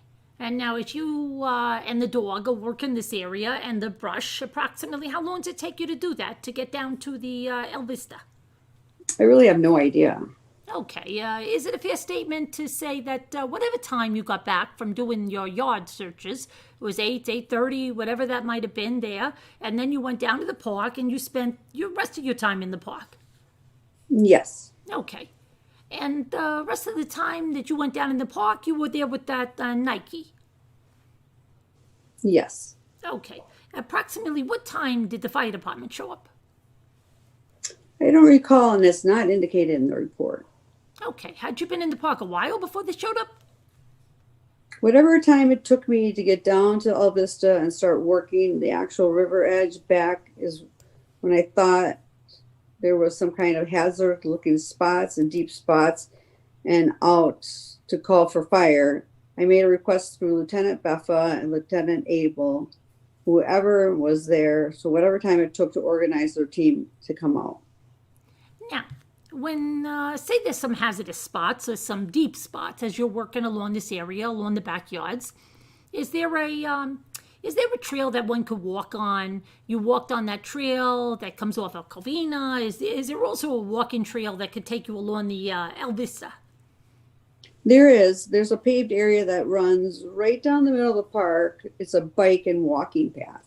Okay, and how far from the bike and walking path is the deep water you described as, those hazardous areas? It varies because the paved path goes at an angle through the park. So, it's serpentine. It swings back and forth closer to the area, and then further away it's different points. Yes. Okay. What's the closest that it gets? This is just a guess, but it may be close to as 25 to 30 feet. Okay. Now as you're heading out towards that El Vista, there's some tennis courts as well that you would pass. Yes. Okay. And there's a parking lot, I believe. Is that correct? Is that where you That's got? correct. I've got my pen. Where do I have my pen? Exactly. Okay. You work in this area on the side, goes all the way to where we pass the tennis courts, and then you turn around and you come back along this route that I got my pen on right here. Exactly. Now, at what point did you meet up with the fire department? About straight across from the tennis court area. Okay. And were there any on the other side you had been working? What is this, the north side? That's the south side. South side, I'm sorry. By working that south side and past the tennis courts, you meet up with them when they're on the south side? On the north side? Oh, on the north side. I'm sorry. Okay. They actually get into the water? Yes. They're in, what are they, in the boats? They're in the Zodiac boat is what I call it. And I don't know if that's exactly what they're called, but it's kind of heavy aluminum. It's a bottom of a a metal boat and it's rubber on the outside. Okay, how many people they get in those boats? I don't remember. More than one? Well, the crew was probably 3 or 4 guys. I don't remember how many were in the boat or how many were actually safety officers with ropes. Okay, can you describe, but just for the jury, what were they doing in the creek? They were going along in the boat in the areas where the boat would fit, and they were probing any deep holes in any areas that you couldn't plainly see and making sure there was nothing in the water. Okay. Would the boat float along as they was doing this? In some portions. Okay. And did they have any ropes attached to it? I believe they had ropes attached to the boat and to the firemen for a safety reason or safety lines. Okay. And somebody on the ground while they're in the boat walking along? Yes, there was a fireman that was walking along the bank up on the top where it's flat. And you and Nike are following along there as well, right? Yes. Okay. And now you're doing that and you're checking the brush areas as well? Yes. And this takes approximately how long? 2 hours? Maybe, that's just a guess, 2 hours. Okay. Maybe more, maybe less. Now, who else was with you besides Nike at that point, besides the fire crew? Officer Fisher was there later in the day, I believe. Two of your horse units? Yeah, that's right. 2 horse units came out and they were also paralleling the boat crew that was going down. Okay. Now, in the report it says at one point you crossed into the bridge north of the river. Do you know where that is? Yes. Could you just point that out over there on that map? Okay, well, as you come along this part, there's a footbridge and it crosses and heads. This will be Coffee Road. It dead ends and the footbridge comes right out to that area. And I think you can see it turns right down and here and it angles over there. Okay. Do you want to write down with one of those markers? Take a black one, please, a black marker, and just write footbridge there. Okay, thank you. And now you indicated before in your testimony you stopped searching at about 2 o'clock. Is that correct? Correct. And the initial, or at least the report indicates that there was 2 CSOs, 3 equestrian units. They're horse units. You know, that's a fancy word for horses. If you don't know, it's a fancy word. Okay, 2 bike units. And is that accurate as far as you can remember? Yes. Okay. And were all those people there during the entire time period that you searched the park itself? No, they weren't with me. They would take their own areas or walk wherever area they wanted to walk. Okay. And then did you all came back up through the park, up the trail that leads on to Covina? I don't know how they came out, but my car was still parked there, so that's where I exited. Okay. Did you see while you were in the park that day, other non-sworn law enforcement personnel? You saw some civilians searching? Nuns were law enforcement. Yeah. Other than the fire department and the CSO, did you see civilians at the park? Civilians, yes, I did. Okay. And did it appear that these people were using the park or they were actually searching? A little of both. Okay. Can you estimate how many people were out there that would have been Christmas Day? I couldn't even estimate. Okay, now the nice man, the prosecutor, Mr. DeStasso, asked you about whether, I guess, that ended your involvement at the point, 2 o'clock. That's the end of your shift? The end of my shift was actually 5 o'clock that night. Okay. Where did you go to after that? I went to the station to let Mr. Fisher complete his report. Okay, and did you do anything else in connection with the search on the following day, on the 26th? I don't recall specifically going to do any searching. If I did, I might have been a drive through the park when I began my day. Okay, now, when you say that there were some questions about the vehicles in the park, vehicles can actually drive into the park, and in fact, there's a parking lot, is there not? Yes. And that's specifically right here, where my pen is right here. Can you mark down the parking lot area? Yes. Okay. Is that the only parking lot area as far as you're aware? Yes. Okay. How far on the other side of the footbridge, and that's scenic, as we indicated before, how far away you say scenic is from the footbridge area, the actual area from the road to the footbridge?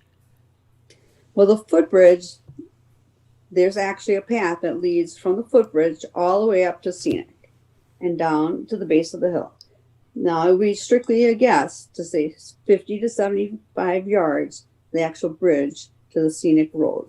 Right, and from the scenic, you can actually park and walk across it down the path. I don't know if you could or not at that time, but there used to be some businesses on that side of the road and they could be torn down. I don't know if you could at that time. Okay, now how about now, at the present time? I'm not sure. I haven't looked over there. Are there multiple openings into the park from other streets, such as the others from Covina and other areas around the park area, the entire area that you search? There's other areas where the street, you can drive up to the street park, just walk and via the path into the park. The only other one I know is further down Edgebrook, and that's a path that leads to, there's a pump house down there, and they call it Thousand Oaks Pump House or something like that, and that's the only other real path I can think of. Okay, now, you know where the footbridge is there also. The Officer Hodson was just in here, and he was talking about when you cross that bridge, there's a large expanse of grass. Do you know what I'm talking about, where there's some restrooms, a grassy area over the footbridge? Well, there's a lot of grass across the footbridge. I don't remember if there's a bathroom.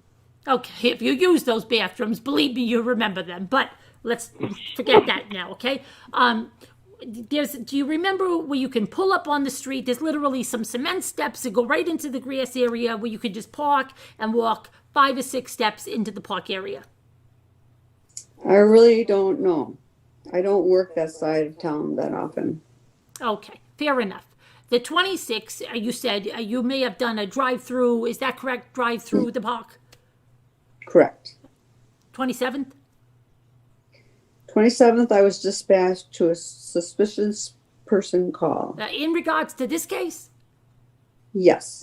Where was that? If I can refer to my report. Sure. You have your report in front of you. I do. 344 Covina on the 27th. Let's just see if you and I are talking about the same report. Yes. Okay. Now, this was a call you had been received that you were dispatched out to. Is that correct? Correct. And this was specifically, where was it? 344 Covina. Yeah. It's the corner of Covina and Roble, and which is not indicated in this map. It would be on the corner house 1 block down from Encina. Okay. It would be about here. And at that point, it was the call, it was in regards to a van. Not really a van. It's in regard to a volunteer passing out flyers. Okay. Walked up to a house, and when they walked up, they thought they saw somebody hiding in the house. And they thought they saw someone run out to the back of the house. Okay, and when you went there, you didn't find anybody, correct? No, it was a vacant house under renovation. And that was approximately how far away? We talked about 2 blocks? 2 blocks. Okay. You didn't go inside the residence, just kind of peered through the windows? Peered through the windows on all sides. It was secure. Okay, thank you. I have no further questions. Redirect examination. Thank you, Your Honor. Officer Coder, I take it that this other incident on the 27th where you went around the house, you looked in the windows, right? Yes. You said it appeared to be under renovation? Yes. There was no furniture inside. It looked like someone had been doing work inside.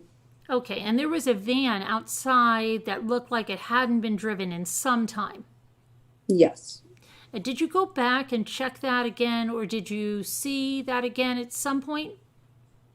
I did. Detective Bueller had mentioned it to me and wanted to know what I had seen when I went out there. I told him what I had seen. I told him I would actually go back in the house and see if the van was there.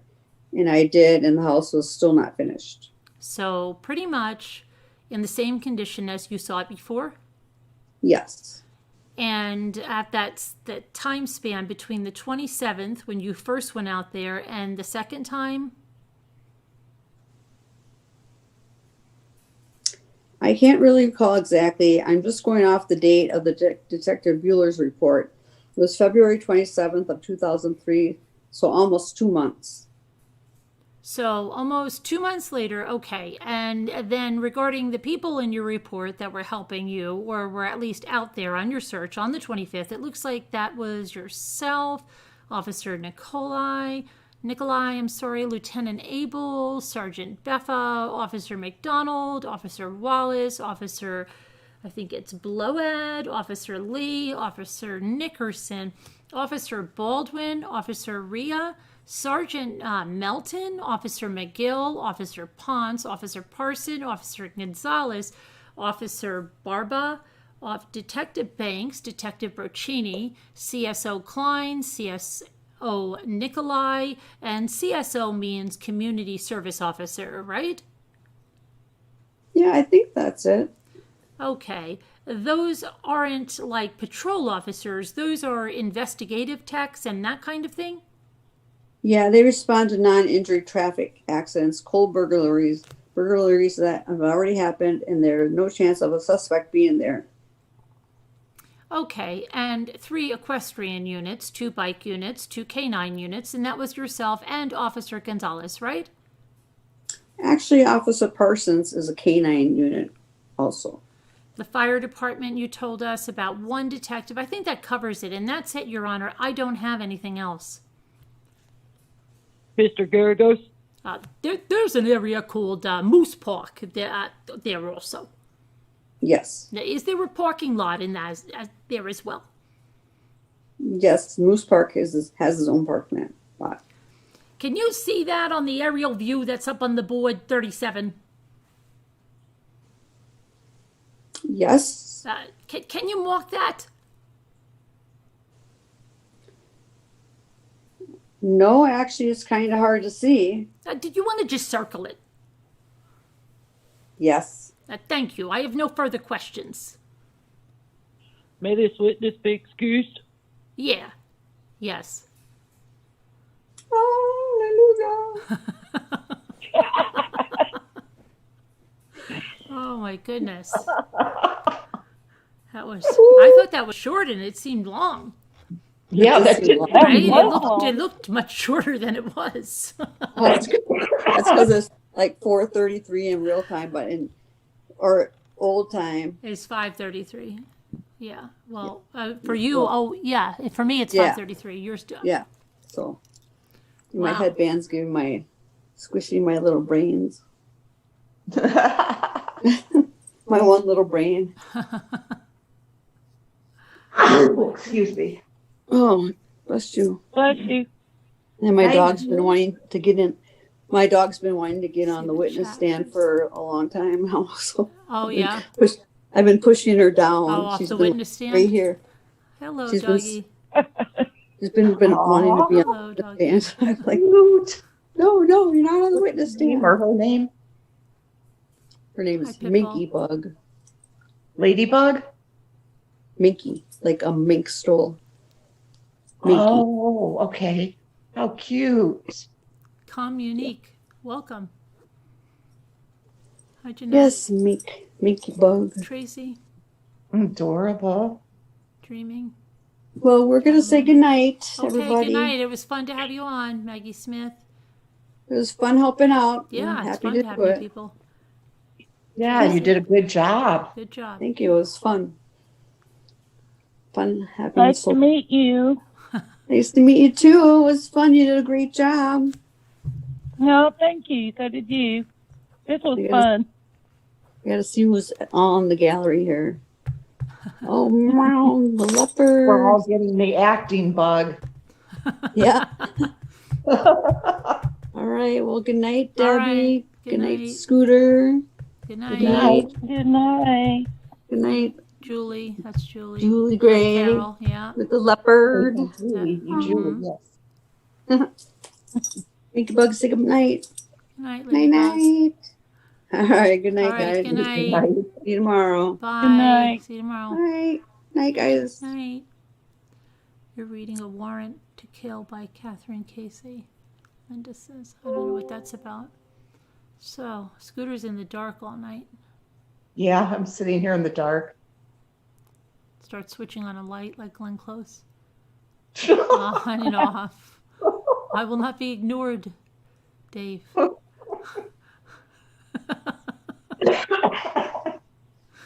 Oh my gosh. So, what did you didn't have any, nobody had trick-or-treaters, right? Halloween was canceled all around, right? There was Halloween Yeah, here. we did. Really? Yeah. There was a doorbell on and my trick-or-treat? Nobody ever comes here. It's a dead Oh. end street, but yeah. We did have there it was sad. Bonnie said there was hardly anybody out. No, nobody she- was here. I mean, she nobody thought I comes was- here, but I mean, nobody in this area.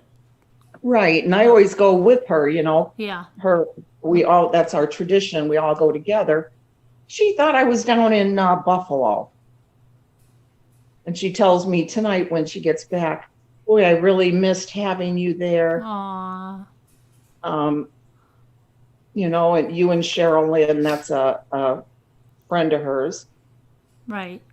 And because she took, even though Maddie's 17, she still took her and, a couple of Maddie's friends. They wanted to go. Yeah. So Bonnie just walked with them. She's like, it was so sad because you weren't there. And you I'm told like, her you were sitting in the tub. I'm like, hello, why didn't you ask me? I didn't know. Right. She's like, Right. because you were down in Buffalo. I said, I told you yesterday I came back home. Mm-hmm. She forgets everything. You think she was telling the truth, that she really forgot? Yeah, because she forgets so much anymore. She really does. Hmm. Well, maybe she wasn't. Maybe she wasn't telling the truth. I forgot you were there. I feel so bad. We all missed you so much. It's terrible. It's so bad. We had no idea. We thought you were in Buffalo. I can't believe it. Did you tell me that yesterday? You did. Okay. Yeah. All right. Sorry. Next year. Oh, God. Oh my gosh. Oh my Oh, I can't goodness. handle it. Oh my goodness. You probably never get any at your house, do you? Even in Never. a No, normal never. Why is Scooter in the dark? I don't know. year? I just feel like it. Sam's been here, Alma, but she's away on business with her husband. She'll be back soon. She stops in every now and again. Yeah. Where's Mr. Shannonite? It's time to call Mr. Shannonite out. Could one of the people that play Mr. Shannonite, could you please come into the chat now and play Mr. Shannonite? It's time for Mr. Shannonite to come out. Come out, wherever you are, Mr. Shannonite. Oh my goodness. We didn't have Halloween here either. No trick-or-treaters. Do you normally get them? Yes, we do. You do? Our cases have been rising where I live, so we didn't do it this year. Well, they locked down, London and stuff. Yeah. Did Yeah, they? I heard yeah. they were going to do that. Mm-hmm. J Bell's told me to lock it down tight. Yeah. I don't know. Getting bad again. It's getting bad again, right? Yes. Are you locked? Are you locked down? Or did you get any further lockdowns or? No, we actually haven't even opened fully. We're still on stage 3. Oh, okay. Like, is your Walmart open? Yes, it's open until 8 o'clock. Oh, you're at 8 o'clock. See, we used to be 8 o'clock. Now they brought it up to 10 o'clock. Mm-hmm. You are in lockdown now Yeah, in we're Wales. still in. Yeah, we're still in stage 3, so the cases are rising again, so I don't know what's going to happen next. Your schools are open? Partly. They divide it up. Some goes remote for so many days, and then they'll go in class for so many days. Mm-hmm. Yeah, wow. It's interesting. Your London lockdown starts on November 5th. The London lockdown, not according to Jay Bell, since she lives there, but she's locked down. Lock it down. I'm pretty sure she told me that started like now. Did Rocky dress up for Halloween? No, there's no costumes little enough to fit little Rocky. He's got a costume. He's always got a cape on, you know. The worst thing ever was you were all ready to bake. You went to the store in pouring rain and you fell. Oh no! You ruined your flour and sugar and your paper? And then I hope you're put on okay, a bunny Tracy. costume and your 11-week-old dog hated it. Oh no, Tracy, that sounds terrible. That sounds horrible. Sorry that happened. Your banks are Wow. closed on the mountains of, is that California? And we have to go through the drive up. I haven't been to the bank in ages. The best thing ever is mobile check deposit. Then you tried to watch and you got kicked out 100 times and you gave up. Wow, that sounds like they should make a book like Alexandra and the Terrible, No Good, Horrible, Very Bad Day. Right. Should have one for you, Tracy W. and the Horrible, Terrible, Very Bad Day. 2 big buses of nurses came in yesterday, as so many nurses are ill. You're glad you didn't break a bone? Yeah, glad. I'm glad too. You didn't break a bone. You're welcome. We care, Tracy. Of course. That sounds terrible. You must have been all wet. What state do you live in? Was it wet and cold? Ugh. Mommy, it is the whole of England locked down on November 5th. Oh, But wow. Isn't some of it, isn't London and stuff, some of it, I thought she said was locked down starting now. No? I thought she said starting now. It's possible I could have misheard her, but I'm very certain she said now.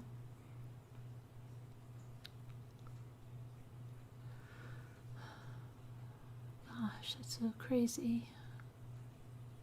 Today, what happened?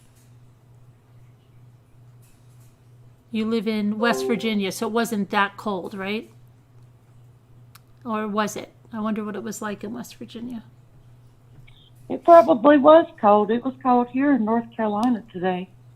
Like what? Like 50? Yeah, in the 50s. What That's part? more Like, than where do us. you live in this? Where do you live in the state? Where around where? Do you live near High Point where they make the furniture?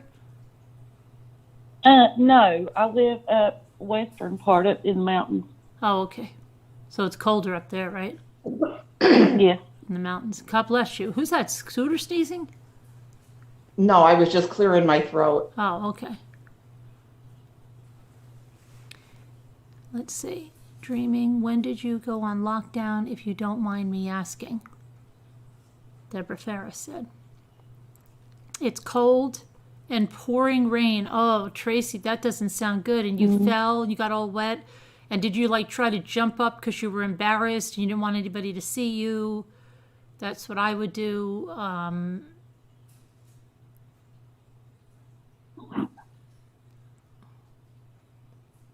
Eastern Panhandle near Washington, D.C. Some parts are at level 3 already. I see, Pipple. The arm that sticks out. Oh, okay. World Health Organization a couple of weeks ago said only have targeted lockdowns not total lockdowns, Newfie said.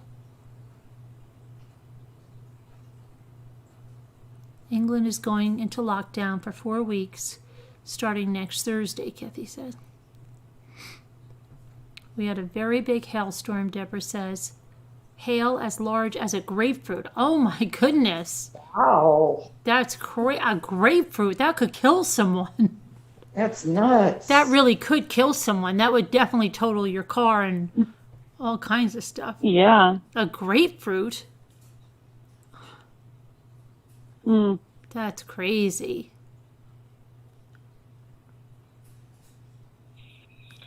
Okay, y'all, I'm going to sign off. Well, it was fun. It here. was fun for you coming on, Debbie. Yes. Yeah, I enjoyed it. It was fun. I had some laughs a couple of times. Yeah, I know. And you did the very good impression of the judge. You changed your voice and really got into it. That was good. Thank you. You need to come back It was fun. and play Oh, him I again will. with more parts. I will. It was really fun. I enjoyed it. This trial's going to go on for like 3 months, I think, pretty much. Yeah. And the more witnesses, the longer they're going to be. Right. Yeah, absolutely. Wow, grapefruit. But thanks. All right, And well, next thank time, you. next time, come on, we'll see your face too, and then we'll get to. I know, but it's fun getting to know more Okay. people. It really is. Yeah, I'm just still in my pajamas, and I didn't, That's okay. We would have taken you in your pajamas too. Yeah. And Julie, thanks for coming on and being Carol Baskin. That was fun. Yeah, she looked good. Yeah, she looked really good. You see her last night as Edward Scissorhands? Yes, That was crazy. very creative. And then she got all that makeup and everything off. It seemed like 3 minutes. I don't even know how. My gosh, that's crazy. If I was her and I looked like that in that, I would just go to the store just various days like that. Right? Yeah. Just to have a costume like that Yeah. and you look really like that, and I would just go out in it. It's safe Yeah. too, because you have those big scissor things on your hands in the store if somebody gets too close. She could Okay, I'm scissor going to them. go back and chat. Thank you, guys. All right. She would be really good for Florida's coupons.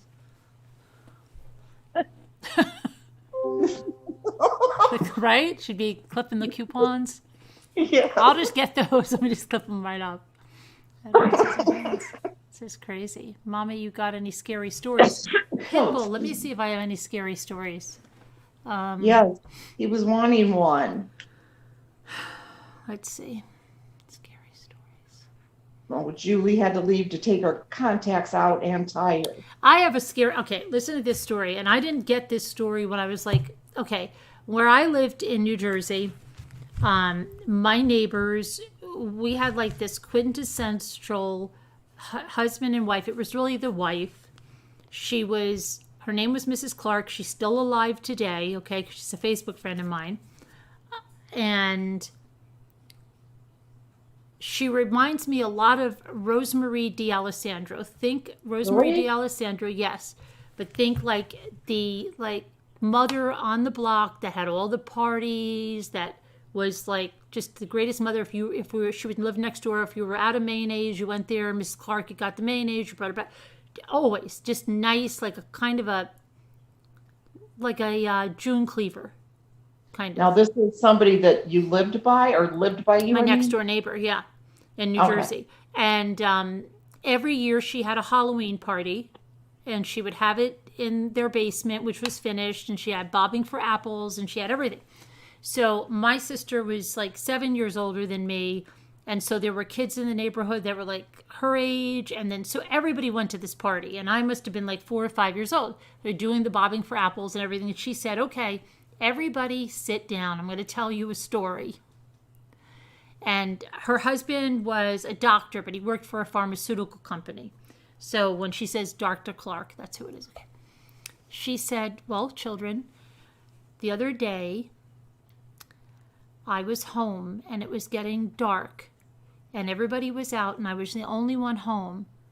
And I heard someone trying to come into the door. And I was like, who is that? Dr. Clark is not home this time. He's out with the children. So she said, who could that be? And she said someone walked in and it was a dark figure, and she got scared, and she thought, like, what the heck is going on? Who is this? So she got really scared, and she saw they walked into the house and they had a ski mask on and they were dark, and she could tell they weren't there for a good reason. So she didn't know what to do. So she said, she ran, she tried to hide in the kitchen, but they started coming there. So she ran around like through the dining room, and it was a colonial house they lived in. So she got back to the foyer and she ran upstairs and she hid out in her bedroom, okay? And she's hiding there, and please don't find me, please don't find me. And she's hearing them rustling through stuff, and she's thinking, like, where am I going to go? Why did I come up to the master bedroom? There's no way out. What am I going to do? I'm upstairs now. The only way out is going to be through the bathroom window. Oh my gosh, it's high up. How am I going to get out? I'm going to fall down. I'm probably going to kill myself, right? So she hears them coming up the stairs. They're coming towards the master bedroom. She's got to go in the bathroom. She's got to try to get out that bathroom window. So she said she's trying so hard. She's trying to get out the bathroom window, and she's getting her leg over, and they start pulling her leg, and she's freaking out, and she's screaming, and they start pulling her leg just like I'm pulling yours. And I didn't know what you were going to do something like that. I didn't know what that meant as a little kid, and I thought, why didn't Mrs. Clark finish the story? Why did she say they were pulling her leg? She wasn't pulling mine. So why didn't she finish the story? What happened to her? And I didn't understand as a little kid that's what she meant. Oh, that's cute. Did your sister explain it, or your mom? Yes, after a while, but I had no idea until after we got home, and I just was thinking, like, well, what happened? Why did she just stop the story like that? That's the best I got from you, Kevin Leonard. Oh. And I'm really, because I really thought it was for real when I was, I was like scared to death for her. And I'm like, and when she said that I'm like, go get out the window, get it. And I was freaked out for the rest of the party. I bet you were. My goodness. Yeah. I'm like, why won't she tell the rest of the story? Oh. Who fell in chat? You were reading something about somebody fell? Tracy W. She was getting ready to do the cookie party, and she went to the store and got all of her ingredients and her paper and her flour and her sugar, and she fell in the rain in West Virginia. And her flour and her sugar, because they're in paper sacks, got ruined. Her paper got ruined. She fell. She hurt herself. She's lucky she didn't break a bone. She got soaking wet. It was cold, and it was really bad. Oh, my goodness. So it was really bad. And then she had to come home, get all changed, and it just ruined everything for her. And she was looking forward to it. Oh. Yeah. Wow. And everything wet and rainy, and her sugar just dissolved in the parking lot. Oh, my goodness. And her flour.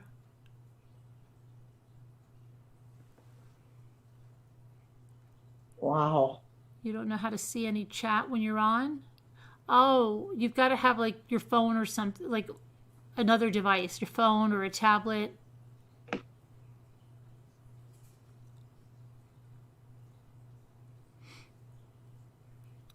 It's windy here tonight.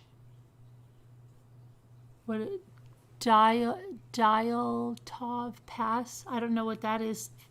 High 61. Do you have a scary story, Cooter? No, I wish. You don't have any scary stories? Nothing I can think of. Nothing you can think of? I think I told you guys most of them. Living in the haunted house. Oh, yeah, the haunted house, figures. Right. Yeah, seeing dark figures here. At my other house that I rented, there was little sparkly things that you would see, like little things of light. And that always made me feel good, but I don't know what it was. Excellent. The prowler that we had when I was a kid.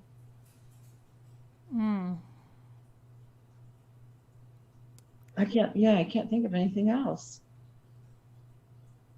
They might have some scary ones in Reddit. I don't know if you want to read anymore. Let me see if we got a scary story. I don't want it too scary that I'm scared to go upstairs again. Right. Last time I was like running out of here when it closed. And I was doing that police thing that I learned from Jodie Foster, like you walk up against the wall so nobody can be behind you. Yeah. You were doing that? I was doing that because I didn't want anybody behind me. I learned that in Silence of the Lambs. I watched her, and I watched the way she walked, and I understood that that's how you have to walk. I'm good like that now. You should see me when I walk out to my car now. I am so on guard. You've never seen anything like that. Really? Oh, I am so on guard. And even if somebody is like when I came out of the Dollar Tree, and it was a woman that was in the store after me, but if they're like coming anywhere around me, I am like whipping around. I'm right at them with like the phone and the panic button like this. And I'm like, go ahead. Let's see. What are you going to do? You going to come over here? If you edge a little bit over here, I'm clicking the panic button and 911. And I'm going to put you right on YouTube Live.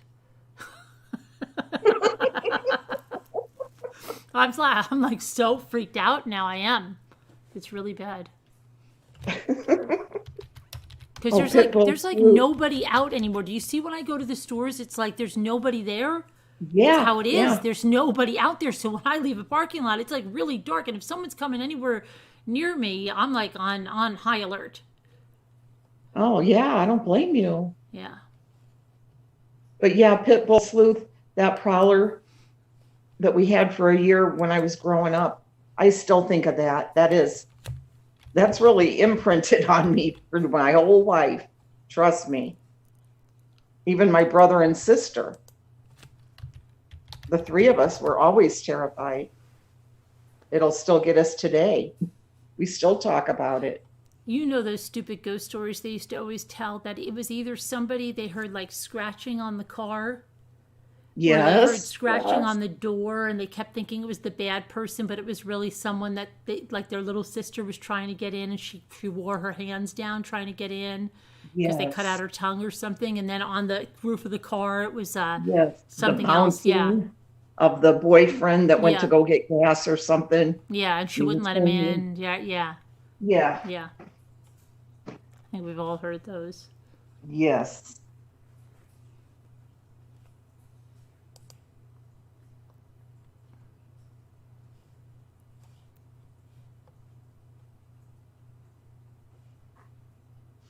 Let's see.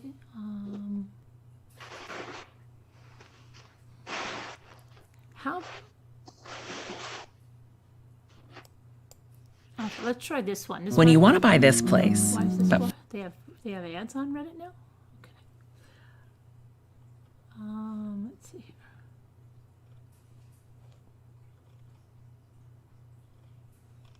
Those aren't really stories. They call those stories. Those are like comments. Well, I know they do have scary. I'm looking. Yeah, I've got a bunch of them here, but I was going to one that was like, okay, let's see.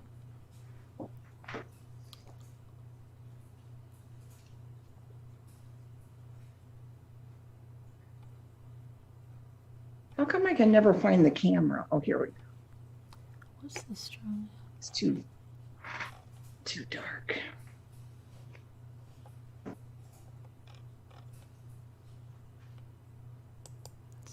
Which creepy urban legend turned out to be? I've never had like them read the things out. Is this something new in Reddit? Okay. I don't know. Maybe I'm not in Reddit. What's going on? Oh, I'm not in Reddit. Hold on a minute. Oh, what's what? I'm thinking like, what the heck is going on? This is not Reddit. Okay. Anyway, let me go. I'm like, these are comments. Okay. Oh, there's one here. This must be scary. No Sleep is a place for authors to share their original horror stories. Ooh. Yikes. We're going to have no sleep. Okay. The truth is way, way out there. Let's see. Happy Halloween. Oh, hi. Okay, I want to read this one. Every year on Halloween, I receive an unsettling phone call, and this year it's escalated. I effing hate Halloween. It's when all the pricks come out to play, full moon and all that.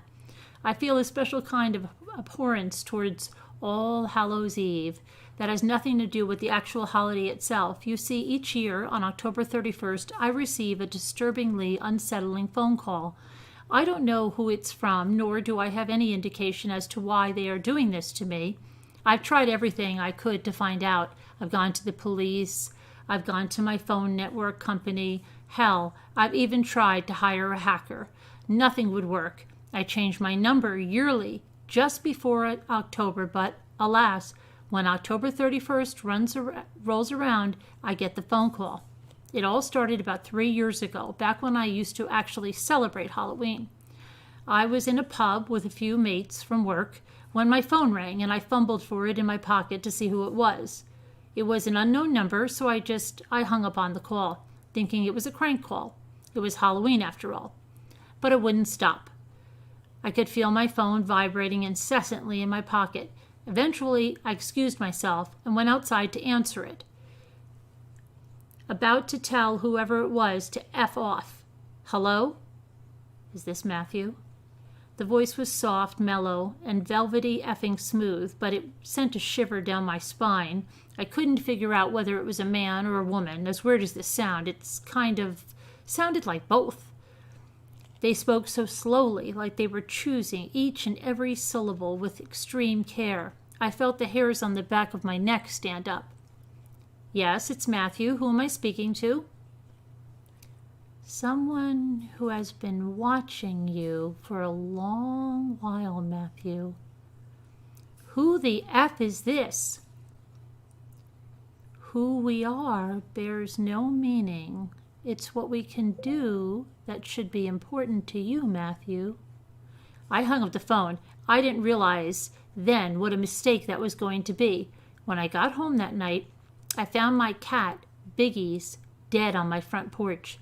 His insides were spooned out. He was nothing but a meat suit. A note was stapled crudely to his matted fur. October 31st, it read. The following year, I had almost forgotten about it. On October 31st, I was at a house party when my phone started ringing at exactly 10:55 p.m. It was an unknown number again. I frowned, feeling my stomach tie in multiple knots. It couldn't be, though. I had changed my number since then. Hesitantly, I answered. Hello? Is that Matthew? The voice was different this time, more guttural but high-pitched at the same time. It's how I always thought a person who was being choked would sound like, gasping for breath. Please stop calling me. We have such wonderful things to show you, Matthew. Show me what? This thing. It laughed then. It was the most chilling laugh I'd ever heard in my life. It was a dry sort of cackle, no emotion behind it. This beautiful, visceral, and stretchy insides of people. Have you ever seen the inside of a person, Matthew? It's glorious. We can show you how. F you. I hung up. I went home that night. My mother called me. She was hysterical. My granddad was dead, murdered apparently, found all splayed and bloody. His insides were all fished out. There was nothing left, just an empty sack of skin.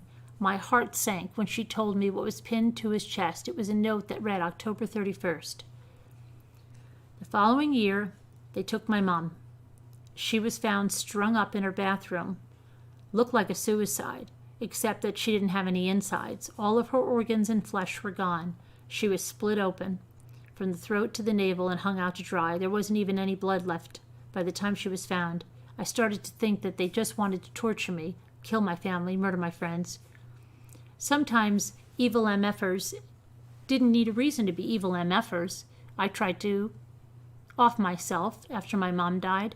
It was the only way I could get myself out of this, but I just couldn't do it. I just couldn't get through it. Whoever this was, they weren't human.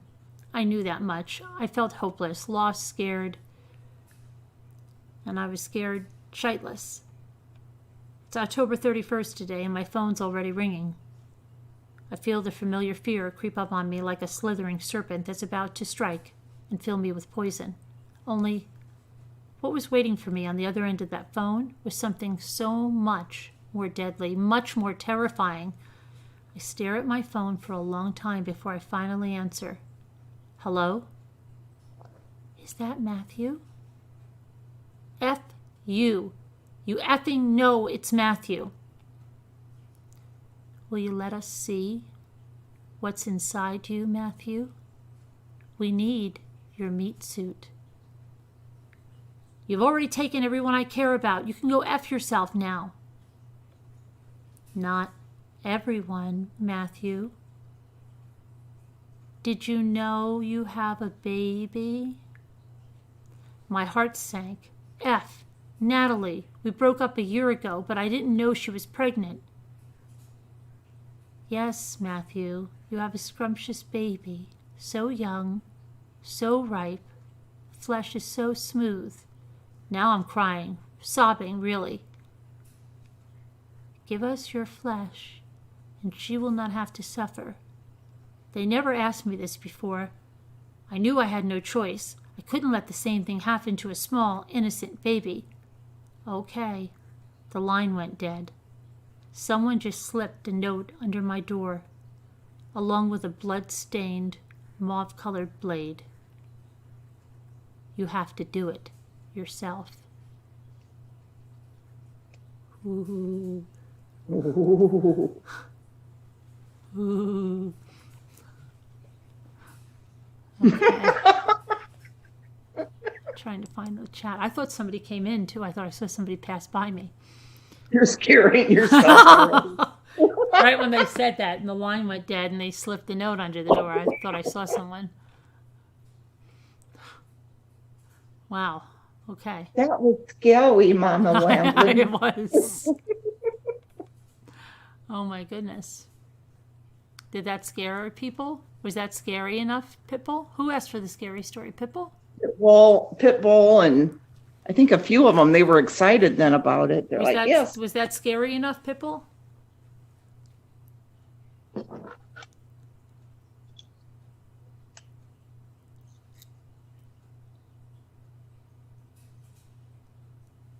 I wanted to show you guys my fur baby. Oh, Lisa D's here.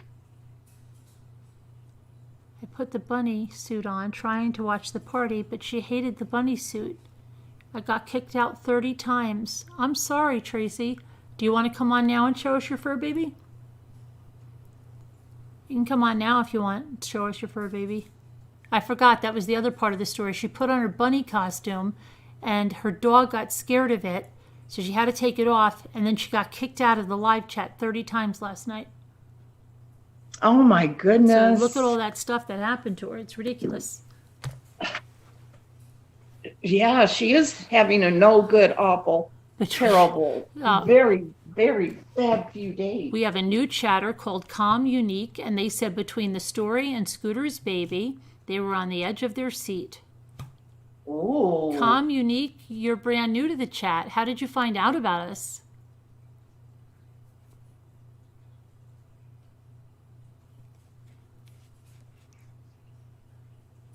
How do I do it? Tracy, do you have Zoom? Are you in Slack? You could send me an email.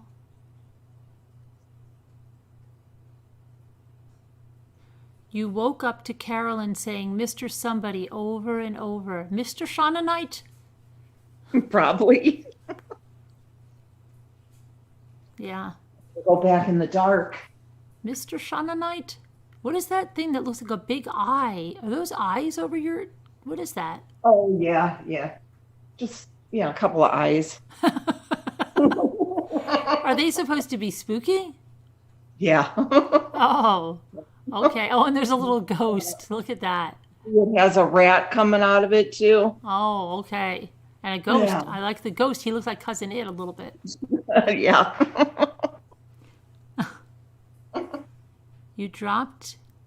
I've dropped you several posts. I've been following the Watts and Petersons, and you are trending. Really? you've dropped me several posts. Do you mean comments? Yeah. Well, thank you, Communique. You're welcome to come here. Mr. Shannonite. Did he come in yet, Mr. Shannonite? I gotta find the chat. Do you like it here, Communique?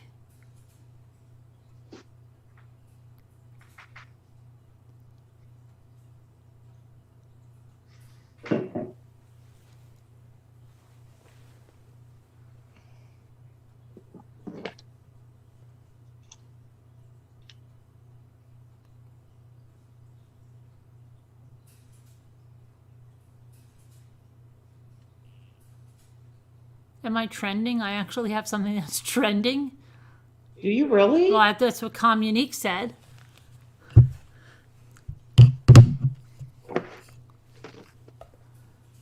How do you find that out? I don't know. How do you find that out, Communique, that it was trending?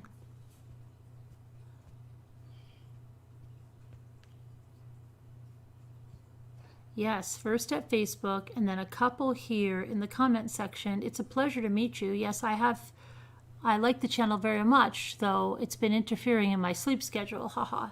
Yes, well, it does.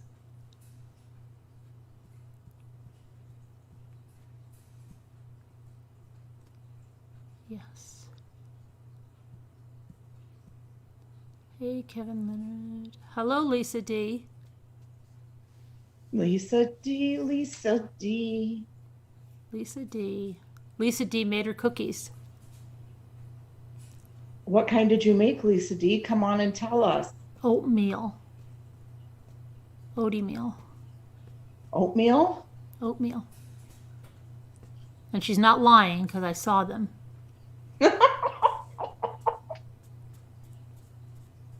I didn't think she was lying. Apparently, you don't sleep at night. Apparently, I don't. Cupcake. Yeah, I told Jimmy about that, but he said we were going to do something like that, but Jimmy said one of you would call the police and say that he killed me or something. I told him to do that. What I wanted him to do was I wanted to go like this. Did you guys hear that? What is that?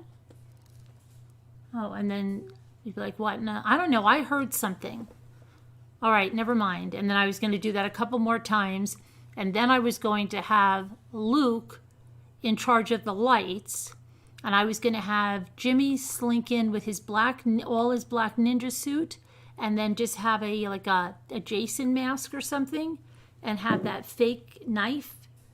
And then just be like, all of a sudden you just see him slip in and you see him slip in behind me and he's got this knife and he's going like this and then Luke cuts the lights. And Jimmy said, that would be good. He said, but one of you would freak your freak off and have the cops here. And said that you just saw me get killed on live stream or something. Yeah, he's probably right. Yeah, I know. And then I said to Scooter, too bad I didn't have fake blood tablets because I either wanted to go like this and just be like drinking and go, oh my gosh, I think I just cut my mouth and just have all this blood come out. But I'll never forget one of the first Saturday Night Lives I saw, and I couldn't even watch it. It made me so sick, but also I couldn't look away. It was Julia Child on Saturday Night Live. It wasn't, it was a faker Julia Child. And she was remember that. You cut the chicken this. Oh, I've cut myself. And she was like not making a big deal about it, but it was gushing blood. It was hitting the curtains and everything. And she just kept saying, oh, it's just a little cut. You like the way, and I was like, oh my gosh, I can't look. Oh my gosh, that was hysterical. Me and my mom were watching that together and she was laughing so hard. I remember she had tears coming down. So horrible. Oh gosh. Yeah, I know Pitbull, but really we would have been in trouble, big trouble. I kept thinking you were going to do that in the beginning. I was bracing myself because, you were talking about the lights and that. Well, then I thought, what I did think in the back of my mind, I thought Jimmy was really playing with me and he was going to say he was not going to do it. And then he was just going to come charging in here like that. And then really scare the freaking life out of me because I wouldn't know, right? Yeah. That would have been even better. Yeah, because I would have really screamed like a Looney Tunes. I would have been like, call the police, call the police. And then somebody would have Yeah. called and it would have been bad.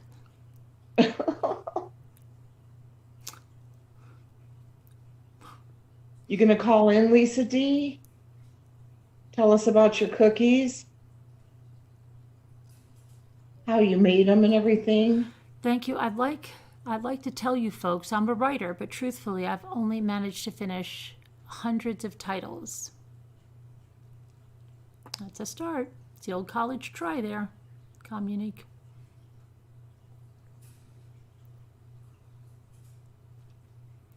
Is there a movie about? Yes, Jeanette. I can't. That's the one thing that will still scare the life out of me. I can't even say that. The calls, they're coming from inside the house. Ugh. Ugh. I couldn't even what. And the scariest thing about that whole freaking movie was that line.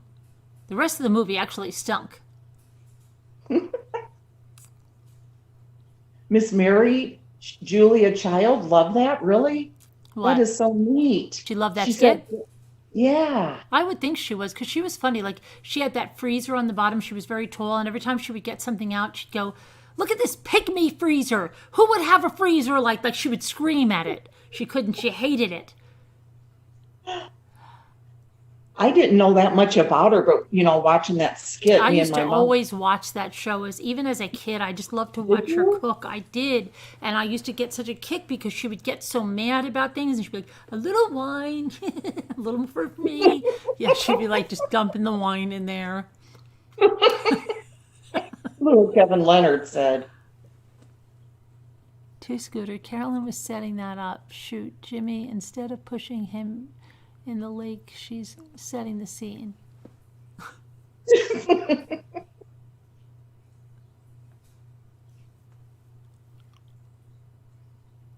Communique, that's a different name. Communique, yeah. Yeah. They knew your name too, Scooter's doll. That was good. Oh, really? Yeah, they said Scooter's doll. Penelope? Mm-hmm. You have sent me emails at 2 different addresses. I did. Don't you remember I asked you? I was sent. The last one was blocked. How? I didn't block you. You sent me an email about that killer, right? And I asked if you'd tell your story, and you said you needed some time to think about it. That's the last email I have from you. I didn't block you. I'm waiting for you to tell me if you're going to tell your story or not. Are you going to tell your story? Can I tell everybody what your story is? Or you don't want me to tell you? I can't tell. I just got to see if she wants to tell her story. Who has the story? Linda Hassan. Oh. Hassan. I was going to say Houston. Hassan. You're not speaking to Linda D because she sneaked on early with her origami butterfly before you even woke up.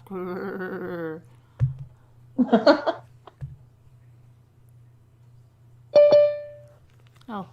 She is. She is. Hello. Happy Halloween. Is that Peanuts? Is that a What? Halloween? Is that a Halloween T-shirt? No, it's Peanuts. It's Peanuts acting like the Beatles. Oh, okay. Oh, how cute. Cute. Do you like it? Yeah, I have a Peanut shirt, but it's not. It's like that kind of, but not exactly. I love the Beatles. I love the Peanuts. I mean the Peanuts. I like the Beatles too. I like the Peanuts. I'm looking at you. What'd you say? I like Peanuts mostly. Yeah, I love the Peanuts. My mom loves the Peanuts. She loves Snoopy. Yeah. I love Snoopy. I just woke up, so I'm not really with it. All right. Did you see what Pitbull said to you? No. They said, What? I'm mad at Lisa D because she snuck on early with the origami before I even woke up. Grrr. Oh, no. And they said like this, grrr, a whole bunch of a G and a whole bunch of R's. Oh no. Mm-hmm. Oh no. Well, Kevin Leonard, can you get the girlfriend on? Tracy, before- did you email me? And I can get you on if you emailed me, Tracy. Pitbull's mad at me. I don't like that. Yeah, very mad. Is it like a 10? Is she mad at me like a 10? At least an 8, I would say. See, the butterfly, they said it was not fair that you made the butterfly without them. I don't like when people are mad at me. I don't have an email from you, Tracy. You've got to email me. Ask the bot for the email. Just put ! email and he'll give you the email. No. What am I going to do now? I don't know. They're mad. Oh, and then poor Tracy W. She had her paper for the origami, her flour and sugar, and you heard what happened? She fell in the rain and everything got ruined. No. Her sugar disintegrated right in the parking lot, the paper bag, everything wet, ruined the sugar, ruined the flour, her origami paper gone. And then she got herself up. She got home. She said, at least I'm going to get into my costume. She got a new bunny costume. She put it on. Her dog was afraid of it, wouldn't stop barking. So she had to take it off. And then she thought, I'm still going to that darn cookie party. I'm going there. And she got kicked out 30 times trying. Boy, talk about adversity. Yeah. Oh my God. All of that. And she said she was lucky she didn't break a bone because it was raining so torrentially and she took such a spill in the parking lot. You know what? Maybe she could give me her address. I could send her some origami paper. I know. It's really bad. She had a terrible fall. Is she all right? She said she's sore. She's lucky she didn't break a bone.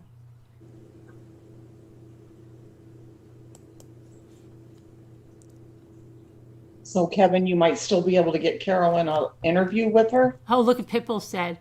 It's okay. Her butterfly looks like a bat anyway. It does. I didn't think so. Do you want to see it, everybody? Yeah, I want to see it again because I didn't get a good look at it because I was so, had cookie anxiety and everything. And I could do it again for her, though. Dreaming says that Linda. Anytime she wants, I'll do. Oh, Linda said I could tell the story? Okay. Yeah. All right, I'll do it. I'll do it anytime she wants. Let me see.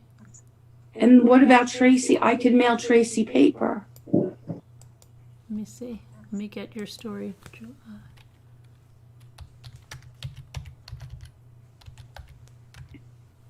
Oh, shoot. How do you spell her last name? Is it Hasson or it's Hasson, right? Yes. Okay, I got it. All right.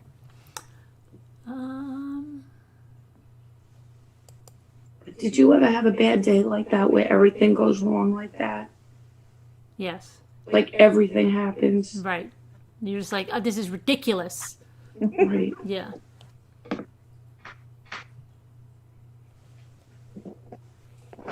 Daughter, your cat is black also. Julian ran away, but I think he should be back. I think he went to get a drink.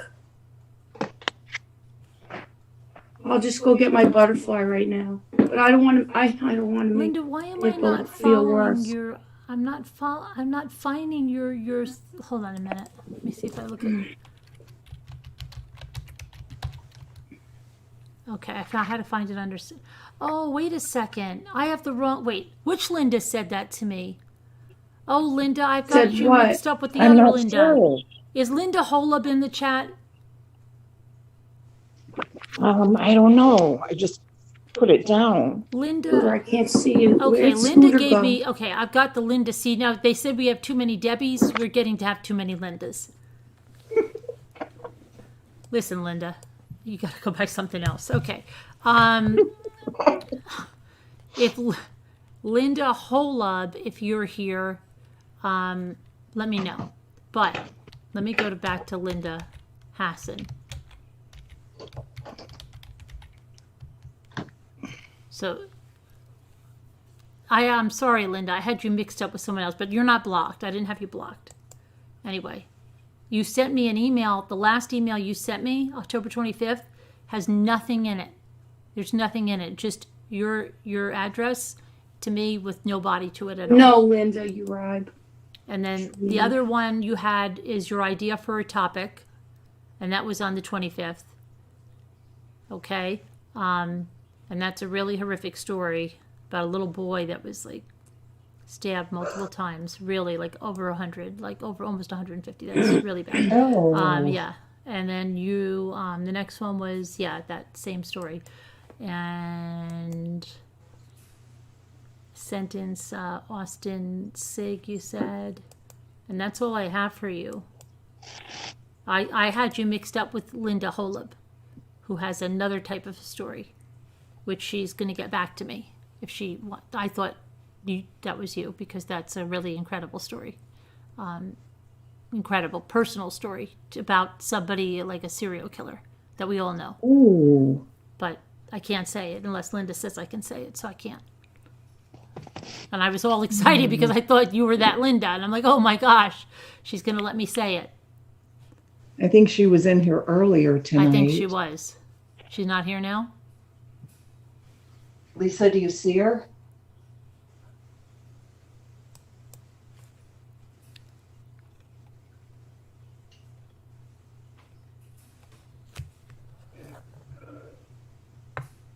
Linda Holub?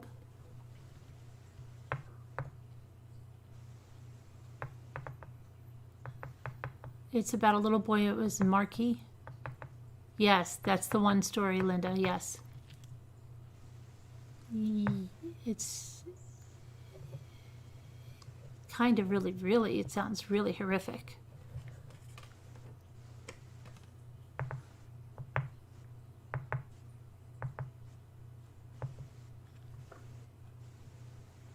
It's so windy you can't sleep, Deborah. Good night, LPS Monster. Hi, Augie.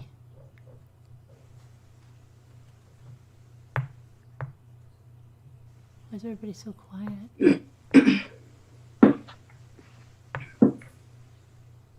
Why is everybody so quiet? I'm really sad about the Butterfly? about the butterfly. I have some paper. Can I make a butterfly? Can I get some paper? How long? Well, you want me to do it now? Yeah. How long will it take to make the butterfly? It won't take that long, right? No. All right. Let me go get my paper. Pippo, get some paper. And Tracy, I could get Tracy's address and mail her paper. Tracy, are you coming on? Because you have to send me an email. I don't know how to get you. You got to send me. There's no email. And I have plenty of paper. I could. And if Pitbull, if you anybody who wants the directions for the I'll be right back. butterfly, I'll make a copy of the directions, and I can mail it to you. And I could even, like, if you guys want, I could make a copy of how to make the box and send you the box directions on how to make the box. If you want. And if you want, I can mail you paper. Like, just let me know. Like, I don't care how many people want it.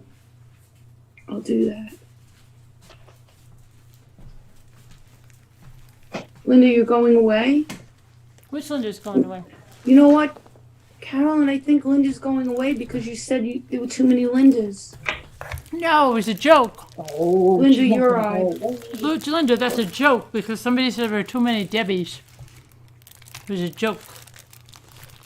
Hi, Setzel. I went and got the chat. But I am going to do a little bit of my diamond painting right now. Good night, Linda Irby. Is it Irby? Is it Irby? No, it's Linda Hassan. No, she's right there. She's talking. Where did you see that said that they were going away because there was too many Lindas? Well, it's okay. LOL. She's laughing. Linda Irby's laughing. Okay, I just want to make sure. It was just a joke. They know it's joking. And you say Linda's name Irby? Well, no. The Linda that sent the story in was Linda Hassan. Oh, she's okay. Yeah, and Linda, the other Linda, well, I say her name probably wrong. It's probably... I say Linda Uribe. Uribe, it probably is. I think, and she told me I was right. Oh, okay. I'm sure I say it Uribe? That's, a I kid said, in Colorado that killed a little girl. Okay. Yeah, I hate stories like that, though, Linda. Like right Sweetie. now, that's so sad. I hate to end the night on a story like that. So sad. Yeah. Maybe like when we start on one, you know, it's kind of A sad. scary one would be good, but nothing like that, you know? Now, can I do this? Oh, I'm not here yet. Well, Hold on. Pitbull, let's get the paper out. Let's do I it. got my paper out. I'm getting my paper. Is it? Oh, it is Uribe? Uribe? And I usually call you Irby. What do I usually call Okay, you? I was close. I said Uribe. Uribe. So, because she did tell me I was right. I must have said Uribe. I don't know. Uribe.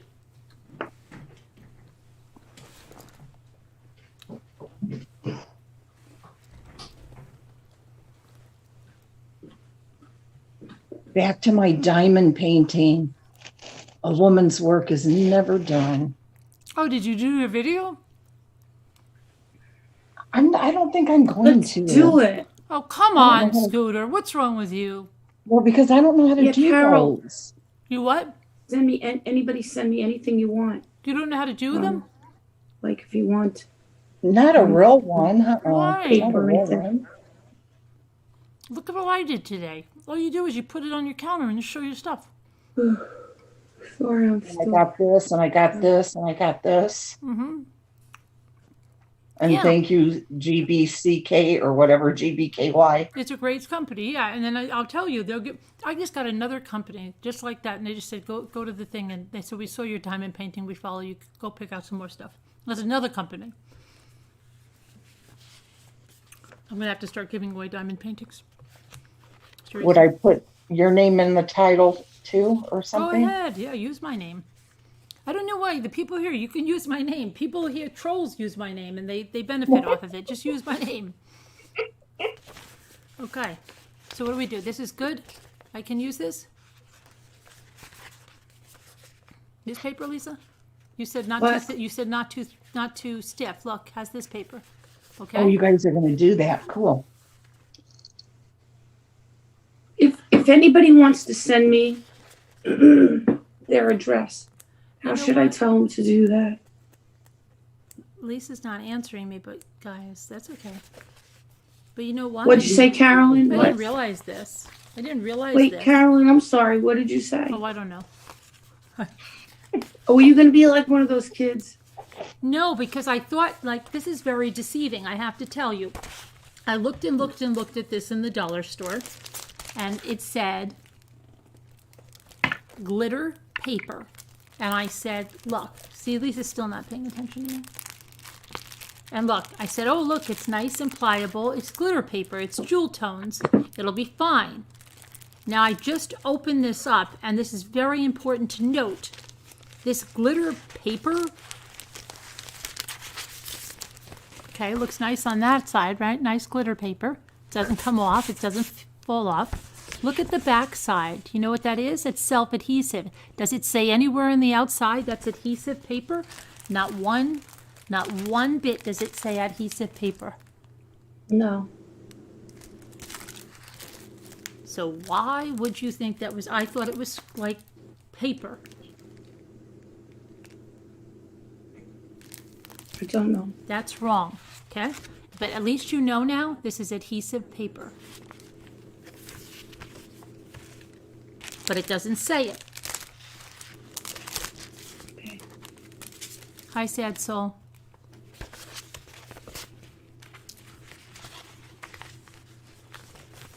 Can you wait 1 second while I plug in my... Yeah, I've got some other paper. How big does the paper have to be? Doesn't matter. Because I have this kind of paper, and this is paper. It's not too thick.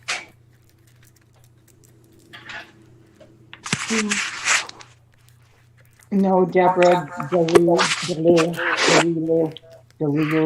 They're not hard to do at all.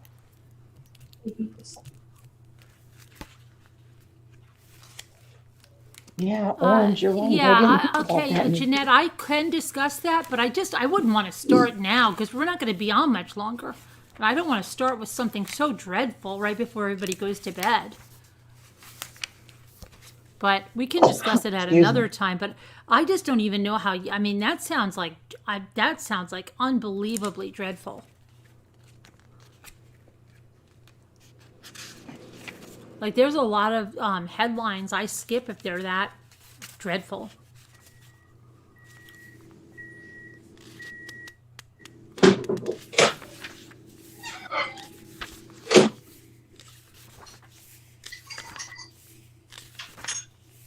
I hope I remember how to do this. You're doing the dishes and cleaning?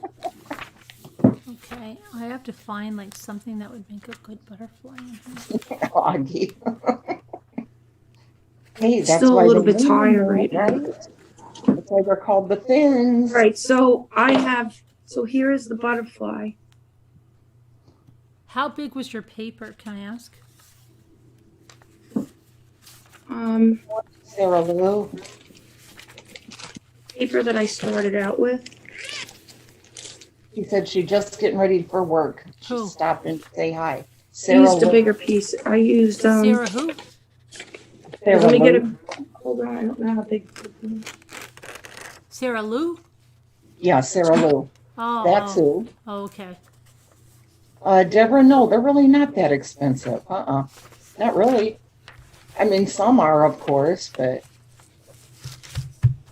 I might be able to use this piece of paper, but it has a hole in it.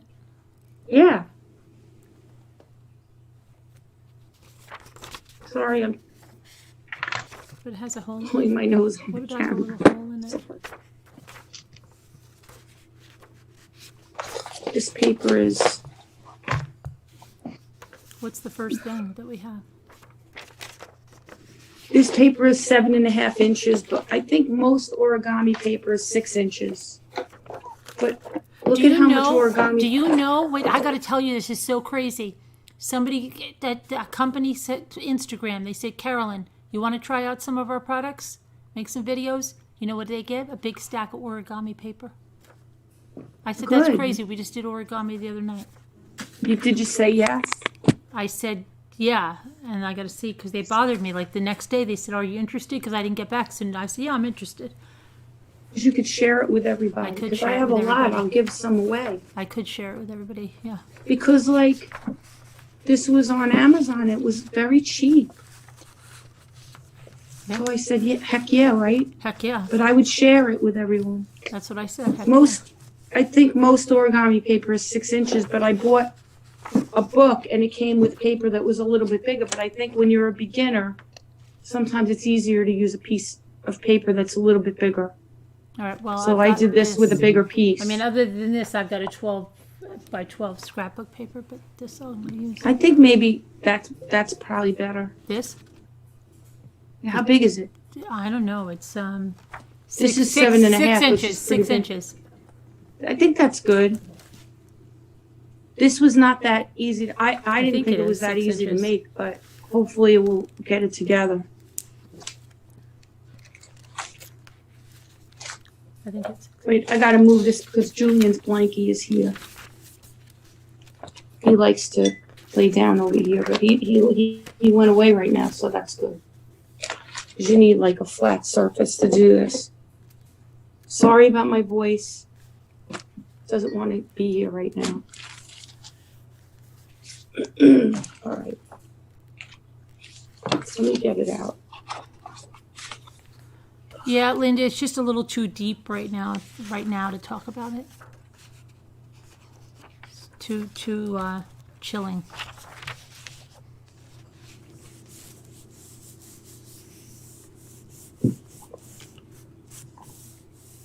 Oh, Linda said no. Maybe what we could do, guys, is like, if you want, I'll do like, I'm sorry about my voice. It's horrible. What happened to your voice? I'm having trouble with my voice. Thanks, Linda. I start losing my voice like as if I have laryngitis. Oh, okay. Good night, Linda Uribe. Last, like 2 weeks ago, I lost it completely. Good night, It was Linda. gone for like a week. Ruby? I think it's just inflammation from the surgery. I don't know. Probably. Anyway, Pitbull's I asking, can so do we need both 6 inch things. squares, he said. what? Pitbull asked if we need 6 inch I inch think- squares. I think 6 inch or 7 inch, something like that. But to be honest, any square piece of paper would be fine. Because we're learning, right?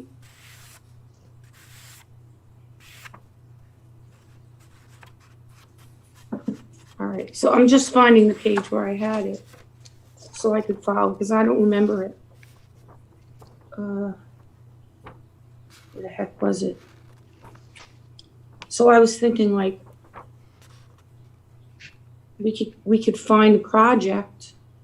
I thought we were doing a butterfly. We are, but I'm saying like we do a butterfly this week, then maybe next week do another one. Oh, okay. Right. So we keep learning different ones. Which book did I learn it from? I think it was from this book. What the heck was it? All right, I'll just look.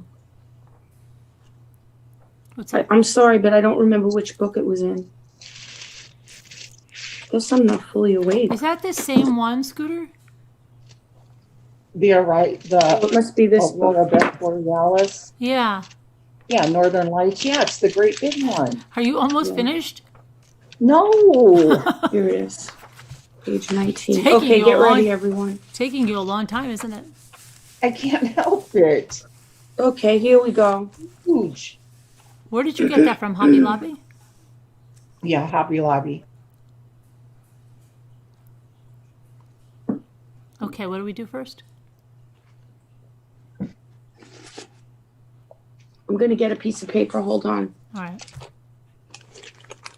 I'm going to use a bigger piece because I think it's easy for you guys to see what I'm And I doing was just if going I to have say a bigger something. piece. If the people that watch here, say to me what they say, they'd go like this. Tell Lisa, hashtag, be prepared. I actually got a comment like that today. Somebody said, how about, hey, before you come on, you get prepared. How about hashtag, be prepared?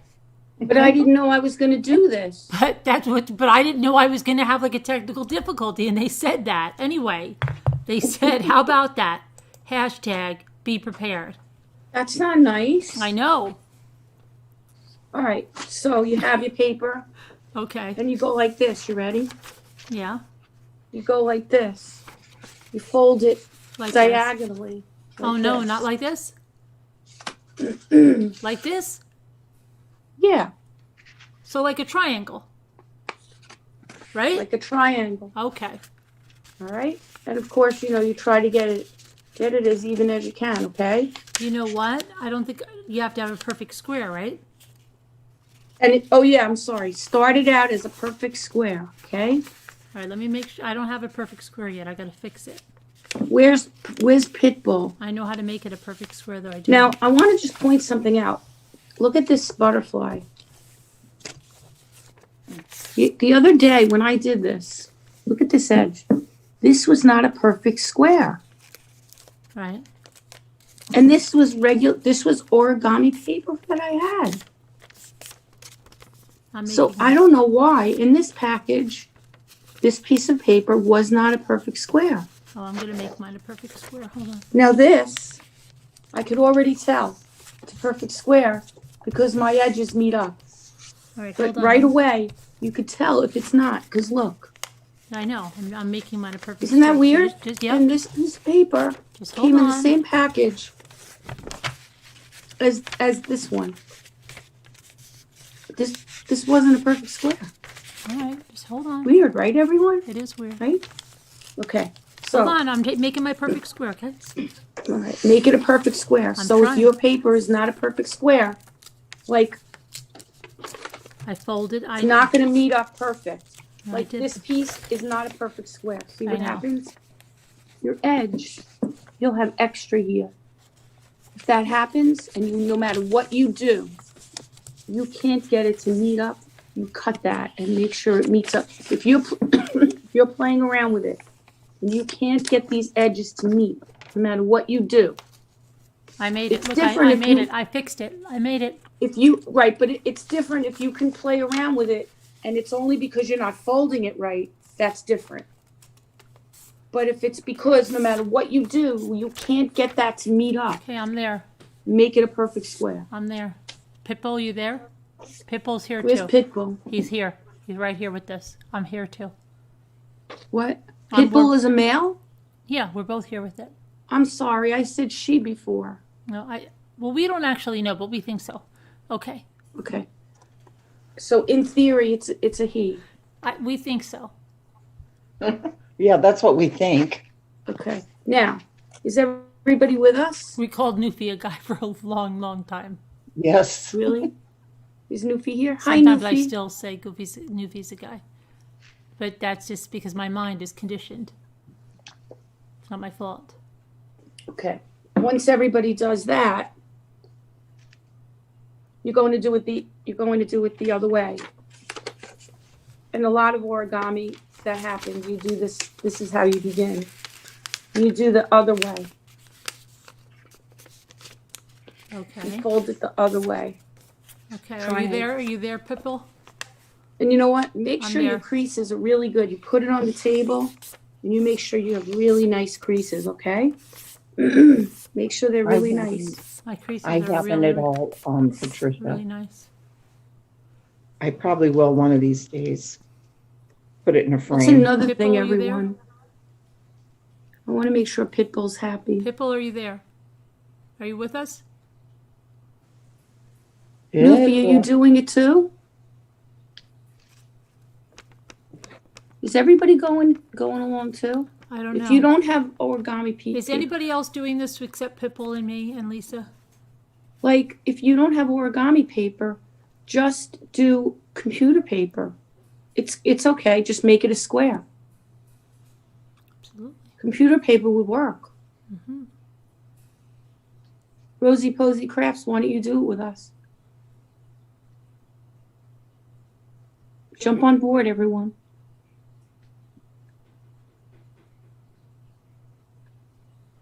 Hi, Patricia.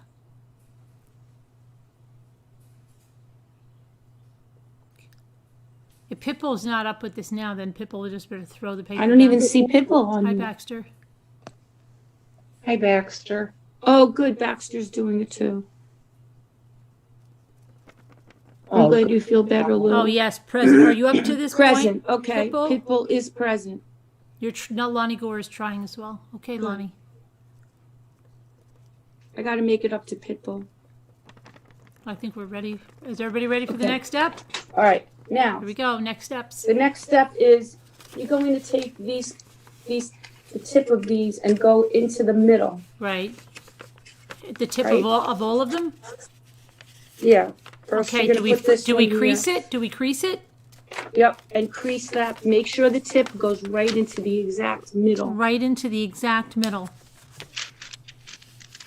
Exact middle, guys. Hi, Sean. So it's looking like that, right? Yes. Dreaming you're going to do it later, All four of and them? then do all four, right? All four, Pipple. And if it's not in the Lonnie. exact middle, adjust it. It's not in the Don't be exact afraid middle. to adjust your Adjust it, crease, Pipple. right?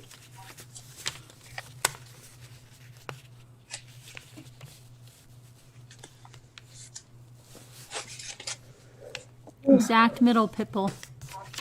Yours is off center, Pipple.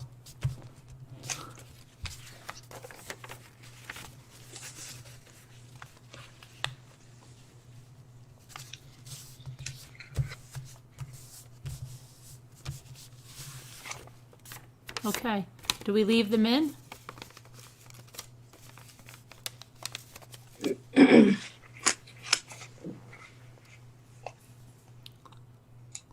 Hold on, I'm slower than everyone else. I'm ready for the next step. I know, I see that. I know. You know, I There's have always- very there's little always one, patience. I everyone. have very little patience. There's always one. Just so you know that I have very little Okay, patience. so it should look like this. Yeah, that's what I got.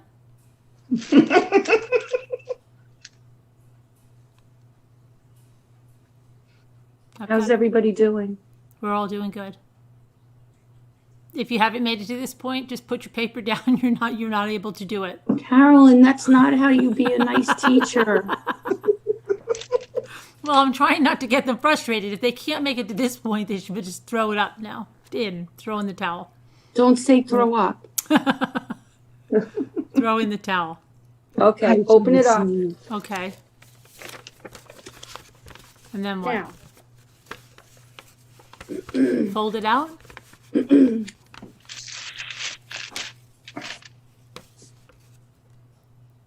Okay, Pitbull's all set. Hi, Pato. What happened, Pitbull? She's all set. He's all set. No, she's. Oh, I thought you said upset. No, he's all set. He's got his points all center. All right, now. Yeah. We're gonna start looking at this as this, right? As what? What are we What you're looking gonna at? do is you're gonna take it. Now watch me a second, okay? All right, okay. Don't, Carolyn, don't misbehave. If I was a Native American, I just want to tell you, they would call me Girl of Very Little Patience. That would be my name if I was a Native American, but I'm not. Okay. Ready? Yeah. Don't do I'll anything. put it down. Let's see. What you gonna do? Carolyn, put your project down. I did because I know I can't. Hold it up a little bit. Fold it in half. Everybody watch. Carolyn, you're not allowed to touch yours. Yeah, I am because you said hold it up now. And Everybody else watch. You're going to take the project, fold it just in the middle a little bit, so you have a little bit of a line. Just Carolyn! I'm there. I'm just in the middle. I was following you. And then open it up again, right? Okay. Open it up again? And now, using this line as a guide, right, you're going to take this side and fold it in. And use that line, fold it in, and use that line to fold the crease here and fold the crease here. Okay. Because you don't want a line down the middle. No. But you want a crease on each side. Okay. Hi, Sean Sneed. I don't know if you heard me before. Because you know what? When you're doing that, you don't want to ever guess where to fold something. No. I did it. Pitbull? And it took me a while to figure out what they were talking about when they were got showing that on the I got it. directions. I'm there. I knew you would be. Because you're freaking hyperactive when it comes to this stuff. I am. I did that to Jeff. I drove him crazy. Remember, I kept saying, what's the next step in the painting? It was driving me crazy that we were going so slow. But you have to bring everybody with you. I know, but I'm just like, I just want to rush ahead. Now, this is the hardest part. Okay. And I had trouble with this. All right. Do we keep it like this, folded like this? Yes. Okay. Now look at this. What you're going to do is you're going to do a special fold. All right. To get this to be like this. Okay. How are we doing that? We're You have to fold this across, and it's tricky, really tricky. Tricky, Pitbull. Pay attention.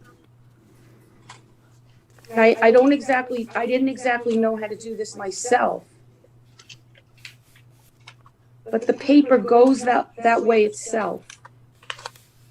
Well, we can't see what you're doing, though, so you're cheating. It goes like this. Watch. I know, Pitbull. She's not showing Hold us. on, don't get mad at me. It's like this. I can't really show you. Oh, Pitbull said they got ahead and they have a line down the middle now. Kind of looks like this when you fold it down. Now it's tricky. Wait, we're just folding. How do we know how far we're folding this down? Get yourself like a pencil or something, because yeah, pen. Origami, you have like these. You can get these. Bone It folder. came with a kit. Yeah, I have something like that somewhere. Right, and it helped me to go in here and like get these the way they needed to be. But use get a pencil or something to help you. But you see how you have to fold this down and like manipulate this a little bit. But how do we know how this. far down to fold it? It's sort of like you have to almost like follow the guide of the fold. Let me fold it down and then I'll guide you. Getting this, Pitbull? Because this is, yeah, I know. All right, Augie, thank you so much. But other people aren't. But right, they now admit watch. it. The first part is admitting. You fold it down. You fold it down. Yeah. As far as this doesn't stick out. But how come my paper's not like that? Because you have to, watch me. This is how it starts out. Oh, so you have to pull those corners out? You pull it down like this. Like a shirt collar. Look, everyone. Shirt collar. Give everyone shirt collar. And then it only goes down so you don't see this piece underneath it. So your crease is going to be like that. It's a little tricky. I know, Pitbull. Carolyn, you're going to have to be really patient with this. And honestly, when you fold it down, you almost see a little bit of the white. It's a little tricky. I know, Pitbull. See? You almost have to see a little bit of it. Try to be patient. It's a little tricky, this part. Okay? I know, Pitbull. Pitbull, are you all right? I doubt it because they went ahead and got the line in the middle, so I don't think they're ever going to get this part of it. All right, so you have to kind of like manipulate this a little bit and then find your crease by the way it folds down. You're going to see a little bit of that white.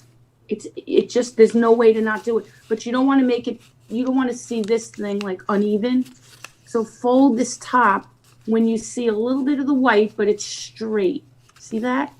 Then fold this top. You getting this, Okay. Pitbull? Because I'm just wondering. I'm going to fold mine as an example of what it should look like. It's a little weird. I get that. I don't Right. get it. So, like, we're first making a shirt collar like this.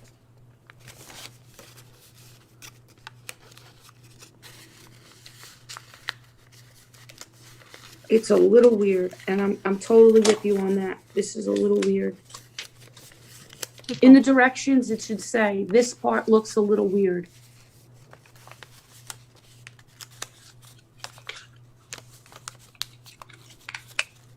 Like almost to the point where I didn't like this project at this I don't point. really understand this.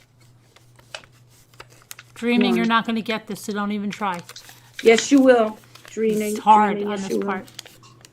I wake up. Hang and on, thank you, nobody wake up. lose Look, patience. I just don't understand. Is this like the shirt collar?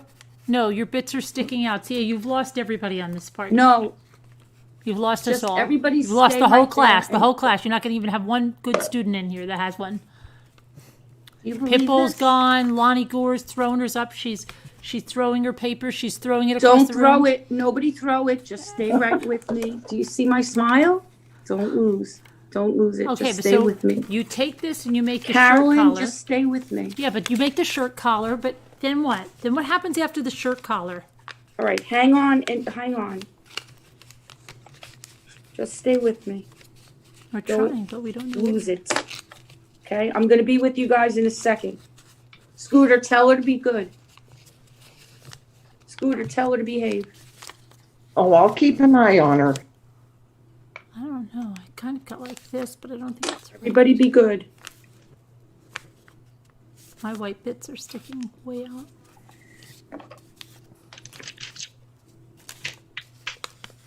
I don't This know is what to do. admittedly a difficult part for My white everyone. bits are We'll get sticking through way it out. and it's going to be great. No, but Okay? they're sticking way out. And I admit that this is a really sucky part, but it's going to be fine.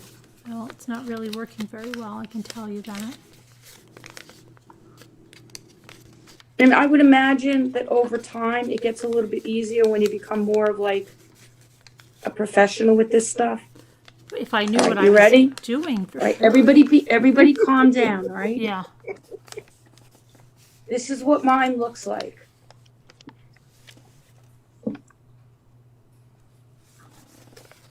This is as good as I can get it. Now, look at the inside of it. Now watch, we're gonna do the other side together. My point is, you see how imperfect this is? I have a better way to do it than the shirt collars, a really easy way. Maybe there's a better way. This is as good as I could get it right now. Maybe Carolyn could teach us a better way. That's how the directions show it. I'll make it work. You saw my sewing. You know I know how to make it work. But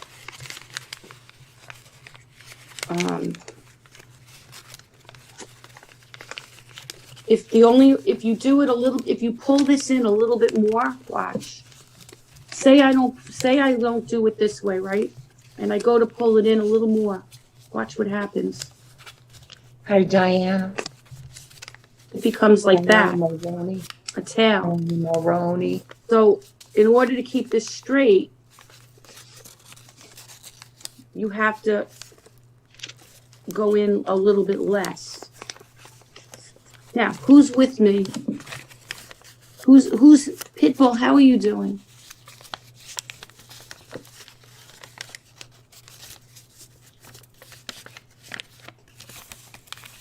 I'm gonna do this right in front of the camera. Can't you do this first? Like this? And then, I don't know, and then fold it down or something? Because I can't do what you're doing. It won't work. There's got to be another way. There's got to be a cheat way. Like, look, can I do it like this? And look at me. And then fold it down? Wait, I can't see it that good.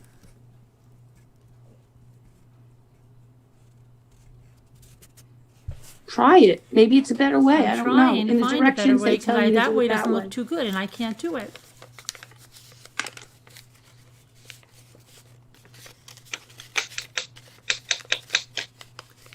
Diana. I think I did it, Lisa. I think I found a better way. Hold on. Show me a better way. Look, is that right? Okay, wait a minute. Show me a better way. Is that the way it's supposed to be? Yeah, teach it to me. Okay, what I did was I didn't do the shirt collar, okay? I took this because I saw the way you folded it, and then I took these and I folded them out like this first. Didn't do a shirt collar, I did that. You see? All right, so like that. All right, so if you start like this, you folded these. I did your ends, like I looked the way you had at the ends, and then because there was no way I could do it the way you had it, I kept getting big bumps and lines over here. All right, so you folded this out. And I looked at the way you said, okay, this is the way to do it. And then I just said, well, how would I have to do that? What would this have to look like? And so I just folded like these. See, look, I just pulled them out and made them like, okay, like that. And then I folded it down. You know what I mean? All right, so maybe that's a better way to do it. It is, because I couldn't do it your way. I had big lines and they wouldn't get straight. So maybe that's the real way to do it. Maybe. Hang on.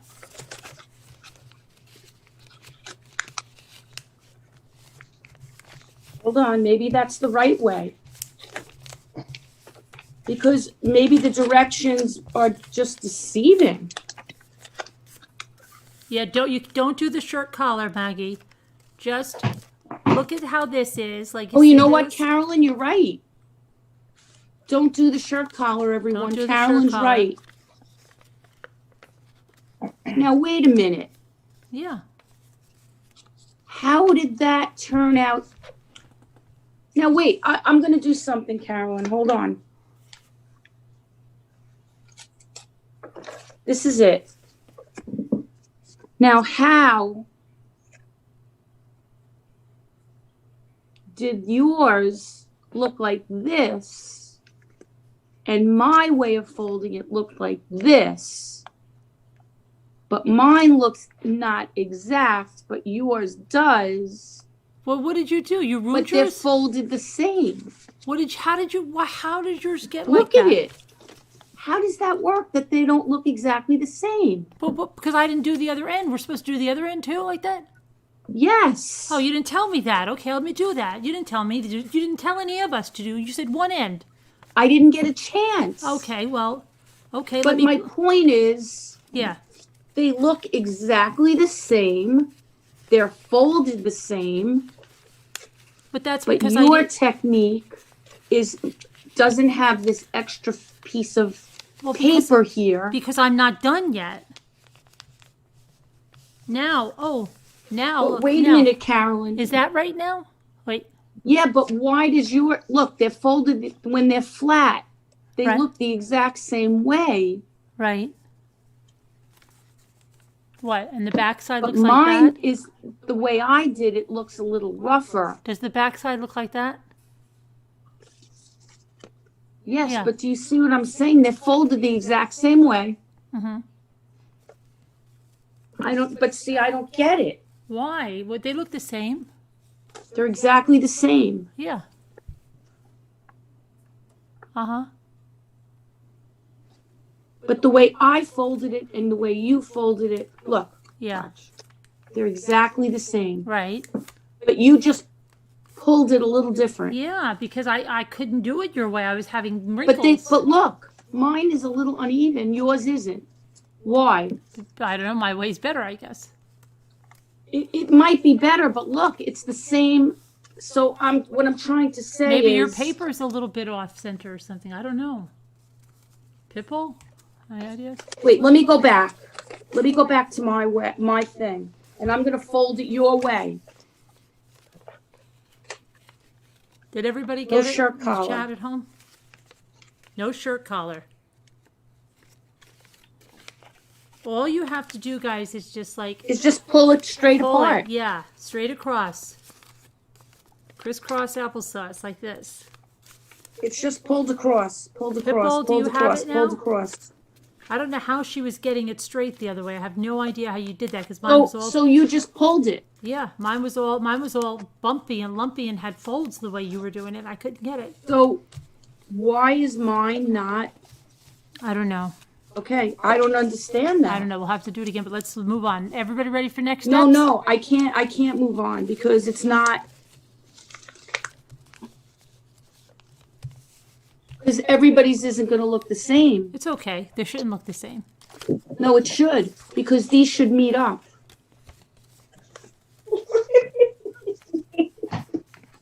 These should meet.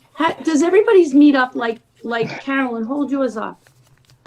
Okay. See, there shouldn't really be that much space in between these. Okay. Well, there's a little space between mine. Let's not worry about it too much. No, but my concern is that everybody else's might look like mine. They probably haven't even made it to this step. Carolyn. They probably all given up. I bet you they have. All right, let me just say, Pitbull, how is yours? Pitbull, how are you? Pitbull made a plane, Pat L said out of hers and threw it out the window. I want to hear how everybody's doing. Carolyn, be patient. Hi, Marianne. Maggie is stuck in the collar. Don't Maggie, worry about the collar. Do You'll it never get Carolyn's the collar. way. Just pull them out. Don't do the collar. Just take it. It's really they wanna see- easy. They're stuck. Everybody's stuck at the collar. Aren't you glad I came on, Pitbull? Here, look. Go like this. But I'm at least patient. Look, here's Go the like here this. you have right this. Watch this, Pitbull. And Right, just see pull how it. this. Now just take this, and instead of doing the collar, you kind of take these corners and put them together like that. Yeah, like this. And then pull it down. You're just pulling it down like this. Like that on both sides. Right. Okay? So it's like this. You have it up here like this. You kind of take each corner and you want to go like this in the corners, like this, and then fold it down. It's really not as hard as it looks. It's really, really not. No dreaming. I was a model student. I was on the superintendent's list, everything. I was a model student, quiet and shy, and followed all the rules. Never got in trouble. Was never in the principal's office or anything like that. I was. My friend can't believe I have a YouTube. She's like, you're so shy. Yeah.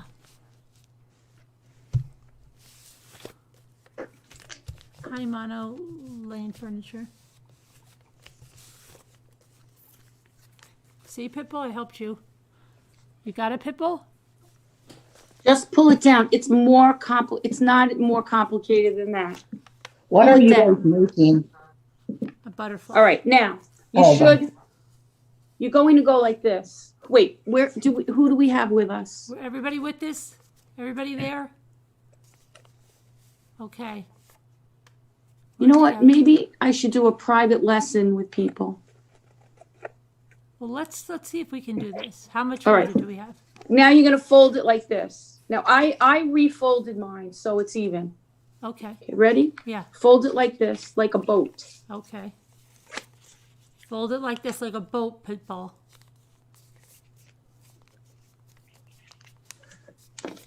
So it looks like this now. Yeah, it is.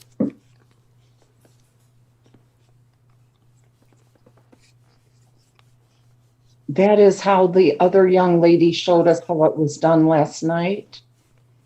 Okay. Yeah. Hi, 80s girl.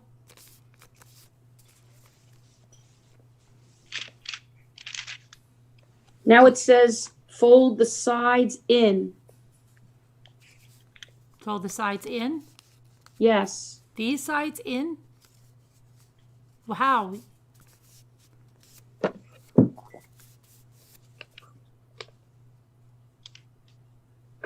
Points, fold the points on the top layer down. Oh, like this. See, I don't even have the book, and I know what I'm doing. Like this, right? Down. Yes. Well, stay with me, Pitbull. Keep it up. I'll get you to the top of the class. Don't you worry. Just copy off me.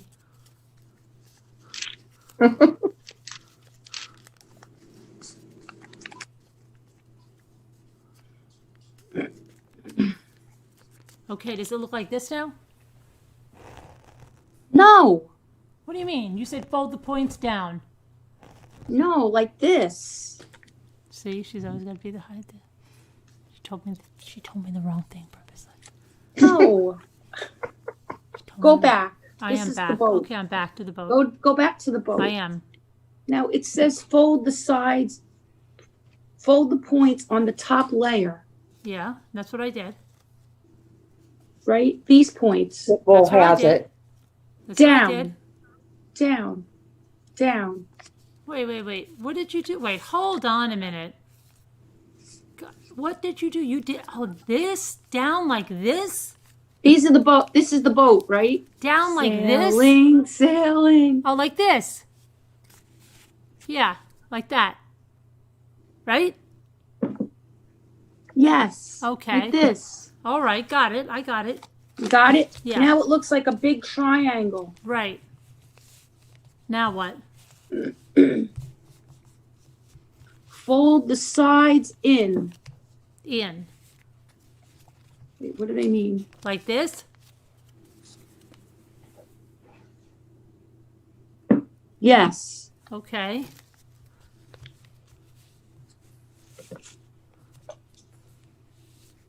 So it goes like this. Okay. You wrote the pitbull? You're with us? Yeah, I he want to said make he sure I got it right. He's got it.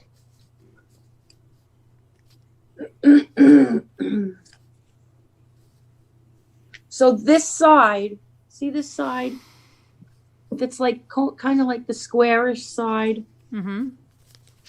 You take that and you fold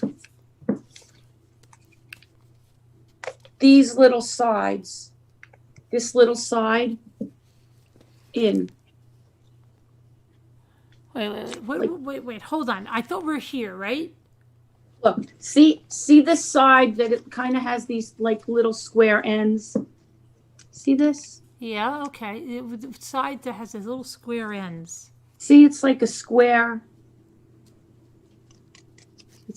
Turn it around, not this side with the Well, maybe wings. I folded these the wrong side. I did. You got to fold them the other. You haven't folded the others this way. Let me see. You haven't folded out the other way. Baxter's done already. You haven't folded out this way. Look at me.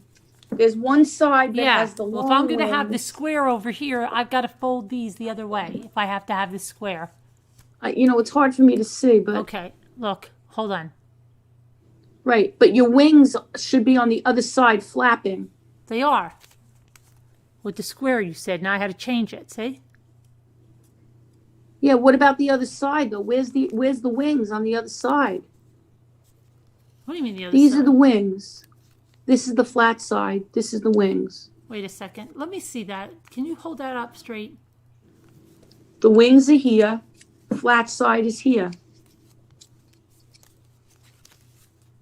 Hold on. Wings, flat Wait, side. let me see. Well, you're talking about wings. I don't know where those wings are coming from. It's like a triangular object, but there's two sides. There's wings over here, right? And then on this side, there's a little bit of a flat side, right? Hi, Florida. Wait. Now look. Wait, hold on. Let it focus. Wait a second. Stop moving it though. All right, turn it. Hold on. Does it look like mine? I don't know what you did because mine was looking like that, and then you just went and ruined it all by saying something stupid like "I love you." Remember that song? And then I go and spoil it all by saying something stupid like "I love you." Okay, look. That's it. You got it. I have Okay. this, but then but why did you make me fold? You asked me to fold these. That's perfect. Now, you see the bottom side, this side that you're showing me? The bottom, this over here? Yeah. Yeah? Like that? So hard to see on the camera. I know. I don't know why. Turn it around the other way now. Yeah, see the side you're showing me? Yeah. It's kind of like, looks like there's a square part over here, and then there's like a triangle at the bottom. Square at the top and triangle at the bottom. That's the part. This part, right? It's square at the bottom, at the top. Okay, but okay. And Those triangle are at the your bottom. wings that I'm seeing, right? Okay. No, the wings are at the other side. This is the bottom part that's square, and then triangular at the So my bottom. problem is I don't know where the square is.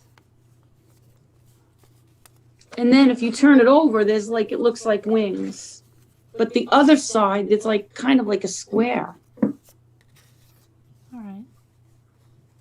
Okay, well, let me see.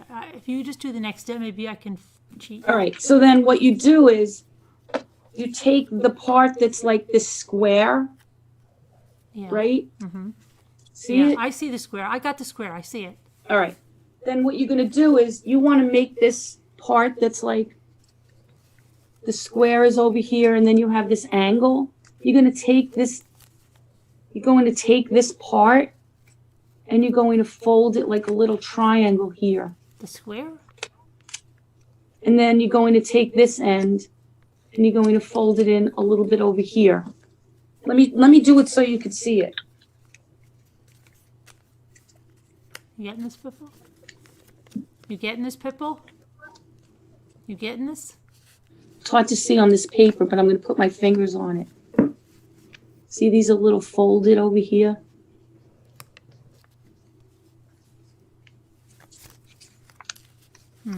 And the wings are on the other side, Well, let me so see they the don't little show. things. Let me see the little things that are folded. They're folded in? Yeah.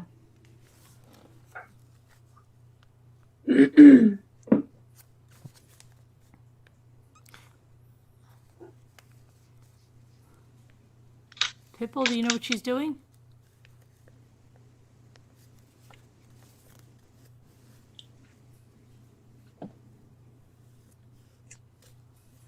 I'm a little bit lost. Carolyn, hold it up. I don't know what I'm doing. Yes, you do.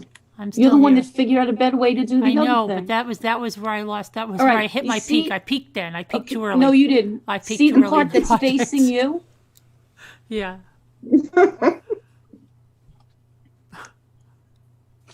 Okay. You see where you have these little things sticking out the bottom? Yeah. It does come unique, but I like it. It's See very those little tails that relaxing. are sticking out the Yeah. bottom? Uh-huh. The little, the angular part, These. like, yeah. Yeah. You above that, those angles above that, that's what that has to be folded. Here, wait, let me show you a picture of it.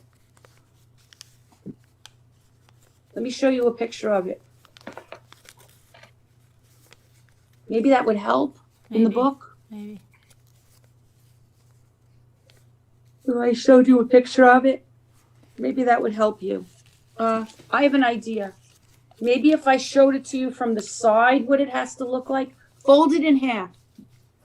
Fold the whole thing in All half. right, I'm doing it. Fold the whole thing in half. I did. It looks like a plane now.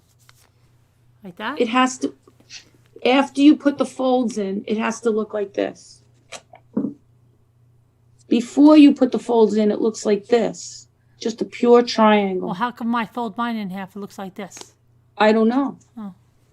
Let me see. Hold it up again. Maybe I folded it in half the wrong way. Why does it look like that? I don't know. Open it up again. Hold on. I'm just seeing. Maybe I folded it the wrong way. Maybe Go back to the boat. back to the boat. You're in the right spot, Pitbull. Back to the boat. What's Pitbull doing? So he's stuck at the boat. He's stuck at the boat too? Mm-hmm.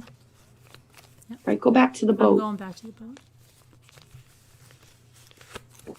I think I know what happened. I'm back to the You're boat. only supposed to fold down one side. Oh, I'm back to the boat. Go back to the boat. I'm back to the boat.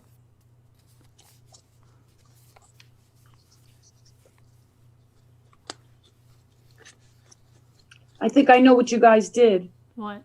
When you go to the boat, you fold down one side only, not two. Oh, just one of these? One side. Okay. Because if you fold down two, it's not gonna look right. All right. One side. All right, I did one side. Okay, now hold it up. It should look like a triangle. Wait a second. Look, this is the boat. Watch. This is the boat. Right? You said fold down one side. Watch. One triangle. Hold on. You go back to the boat and do it with you. Okay, you ready? Mhm. Here's the boat. Right, I got the boat right here. Go to one side of the boat. Mm-hmm. Push one down, All right. and then push the other one down. Oh, that's two sides. That's what I had. But I'm saying not to. Oh, Listen. But I had that. Only one side of the boat. That's it. Now Okay. stop. Yeah. Now leave it. Okay. Okay? Leave that alone. I thought you would do, I meant one side and not the other side. All right. Okay. Okay. Now, turn it around and let this part face you that has a square top. A square top. That's where you're losing me with the square. Look at it like this. See? Look at How about you this just is- say this? Which side do you want? The side with the wings down or the side with the wings away from me? the sides with the wings away from you. Away from me. Okay, I got it. Got it. Now, see this? The only thing you're supposed to do is you see how this looks straight here Yeah. and this looks straight here? Yeah. You could put a little fold here and a little fold here. A little, That's it. a little. Let me see how you're doing that little fold. You're taking the corner and giving it a little fold. Exactly. What you're trying to do But is are you make folding? this Are you folding it down through here? This thing. a little fold in. Let me see the little fold in. Let me see it. But let me see how it goes. It's just a little, it almost looks like a half of a kite. But it's kind of like under this thing, right? Look. It's only this piece. Only this piece. Only the piece that Oh, kind then of it's looks. the other square that I'm doing. This square. Yeah, it doesn't have anything to do with the wings. Okay, like the well, other yeah, side well, of the boat. then I Don't have the go to wrong the other side side of the facing boat. me. Okay, so let me see that little fold again. The bottom of it towards the wings, or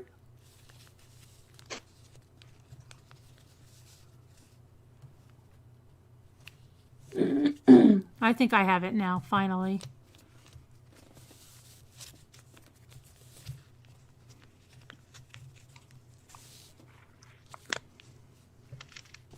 Okay, I've got it. Pipple? Okay? Yeah.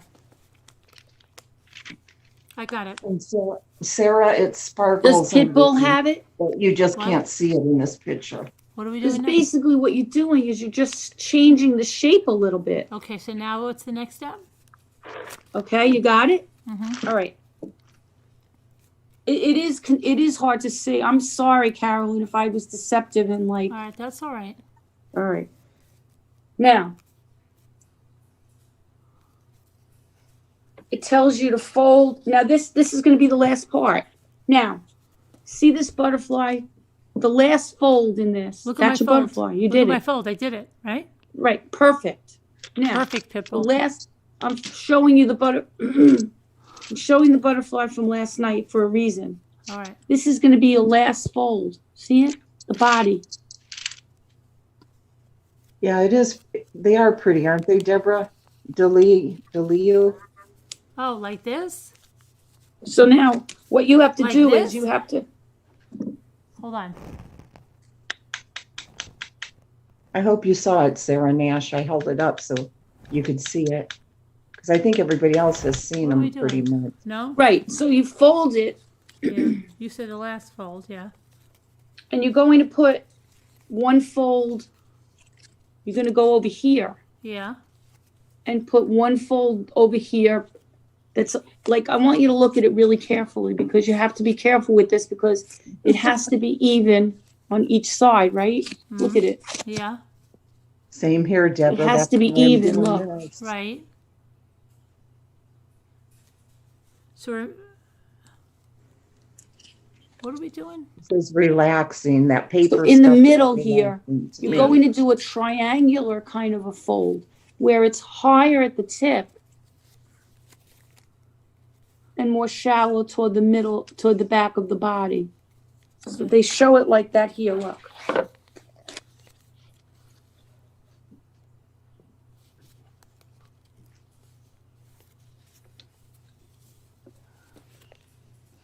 Yeah, but how See? you getting that fold, that little tiny fold? So I use this to do it. AR2 Fit is here, Carolyn. Hi, AR2 Fit. Grand So- Piano's been gone for days. I put it on the project. I can't show you, but I leaned it against the project and made a really strong crease in that line. And then turned it like I did it like this. Donna Nicole's brand new. Hi, Donna Nicole. Did it like this. Watch. Unique. They are very beautiful. If you get any, Watch. you won't be disappointed.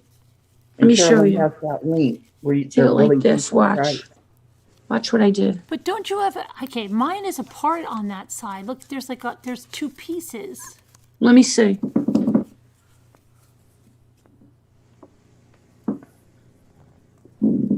You're not going to go that far. You're doing it in front of it. Here?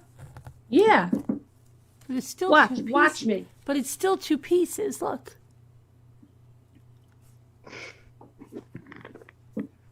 Just ignore that. That's the back of the butterfly. Are we doing it on the other side? You're doing it over here in the front. This part. Okay. Just ignore that. That's the separate part All of the right. wing. So are we lifting it up and folding it? Now watch. I'm going to show you how I'm going to do it. I'm going to bring the camera really close. God. Don't want to look at I myself. think I have an easier way. You might, but I'm going to show you my way first. Then you show me your way because right. you sometimes have better ways than All I right. do. This is how I did it last night. Okay. This is what I did. Okay. Now I like this ruler. because it has a pretty sharp edge. Okay. Put it on here in the angle that I want it. All right. Sort of like that triangular. I like that I go like this. Make my crease with the ruler, right? Yeah. Now look, you could have a better way, and I want to know what it is. So is the wider part of the triangle up close, or is Yes. Okay, so there's one crease. And then I'm going to go and do another one. Deborah DeLu, you would send Carolyn an email. Are you talking about join the Slack group? Hopefully this works. She says, how can I join the group? And here comes the next one. I'm lost a little bit. No, you're not. You're never I lost. feel like I am a little bit lost. You know better than... If you just let me see it, then I can figure it out. Let me see what it looks like. All right, hold on. I'll be done in 1 second. Hope I get it right.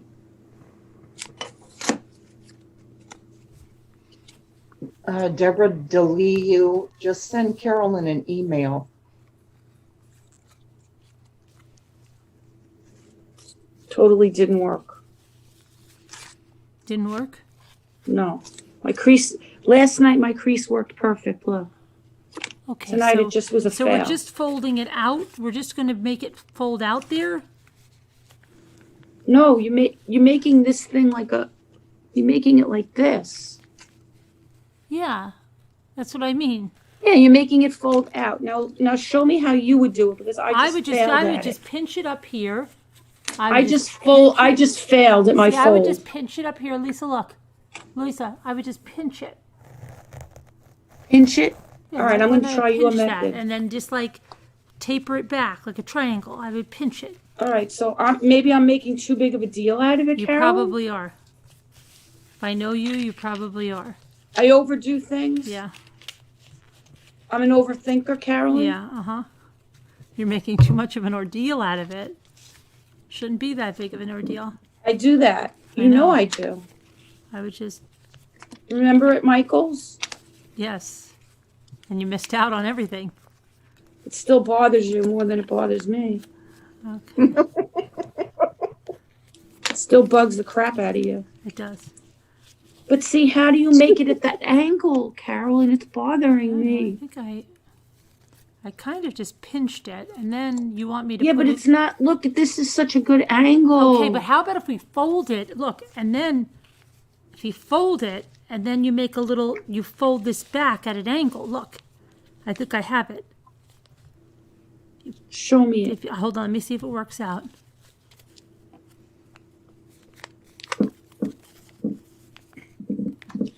See, last night I was in a better zone with folding. I don't know why. Let me see, wait, is that right? Hold on, let it focus. Yeah, that's good.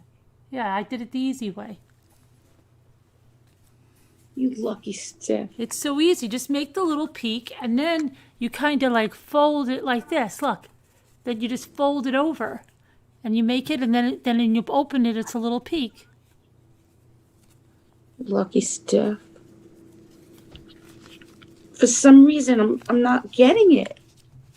If I was there, I would show it to you. I'm just sucking at folding tonight. And then, but mine still doesn't look like a butterfly, though. Oh, it's a little better now. What do I do now? How do I make it look like a butterfly, though? It's a little better. It doesn't look like a butterfly, though. That's pretty, Lisa. I love your paper. You don't love mine, Scooter? I can't see her too well because of the... Let's see. Oh, yeah. But here's my question. Yeah. Why is your back so small and you're... I don't know, because you're doing stuff without me. Like, I don't know what happened. What? Like, show me what else you have after that. Why did you say that? That's mean. No, come on, it is not. Let's see. Show me what you have. What happens? Like, I don't know what happens. Like, if you just let me see it, then I can do it. If you let me see it, I can do it. See, why is your back so big and your front? It looks like a dragonfly. Why is your back so big and your front looks like a dragonfly? Hold it up again. Maybe it's my imagination. Well, no, I want to because know. mine, I unfolded mine kind of to get that thing. To get Oh, that no, point. it's okay. I was imagining, I saw it wrong. Oh. No, it's okay. But I thought I was, see, it's hard for me to see what you're doing. I know. That's why I want to see what yours looks like. All right, here's mine. It is pretty, huh, Oh, Jeanette? so wait, let me see it. I'll do it and then I'll make it that way, okay? I have to make it that way. So I got to do it What do you mean you have to make it that way? I've got to follow what you're doing now. I've got a little bit of a problem. I don't want to scare you.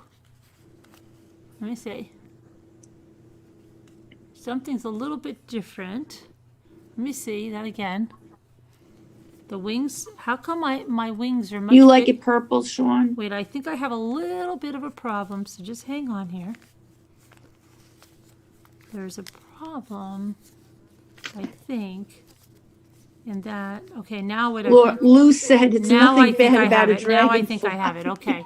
Hold on a second, but I think I've got my little That is true, Lou. hump thing on the wrong. I don't know where my little fold. My fold is the wrong way. I think my fold is down towards my tail, and it's supposed to be up. How could that be? You were the better one. I know, but look, it folded down over here. Yes, dreaming. I could do Look, it again. my little thing is over here instead of up here. Why? I don't know why, but I'll fix it. You taught me how to do the I know, but fold I'll better. fix it. I'll fix it. I'll make it right. I'll make it work. Don't worry about it. Don't worry about a thing. I'll make it work.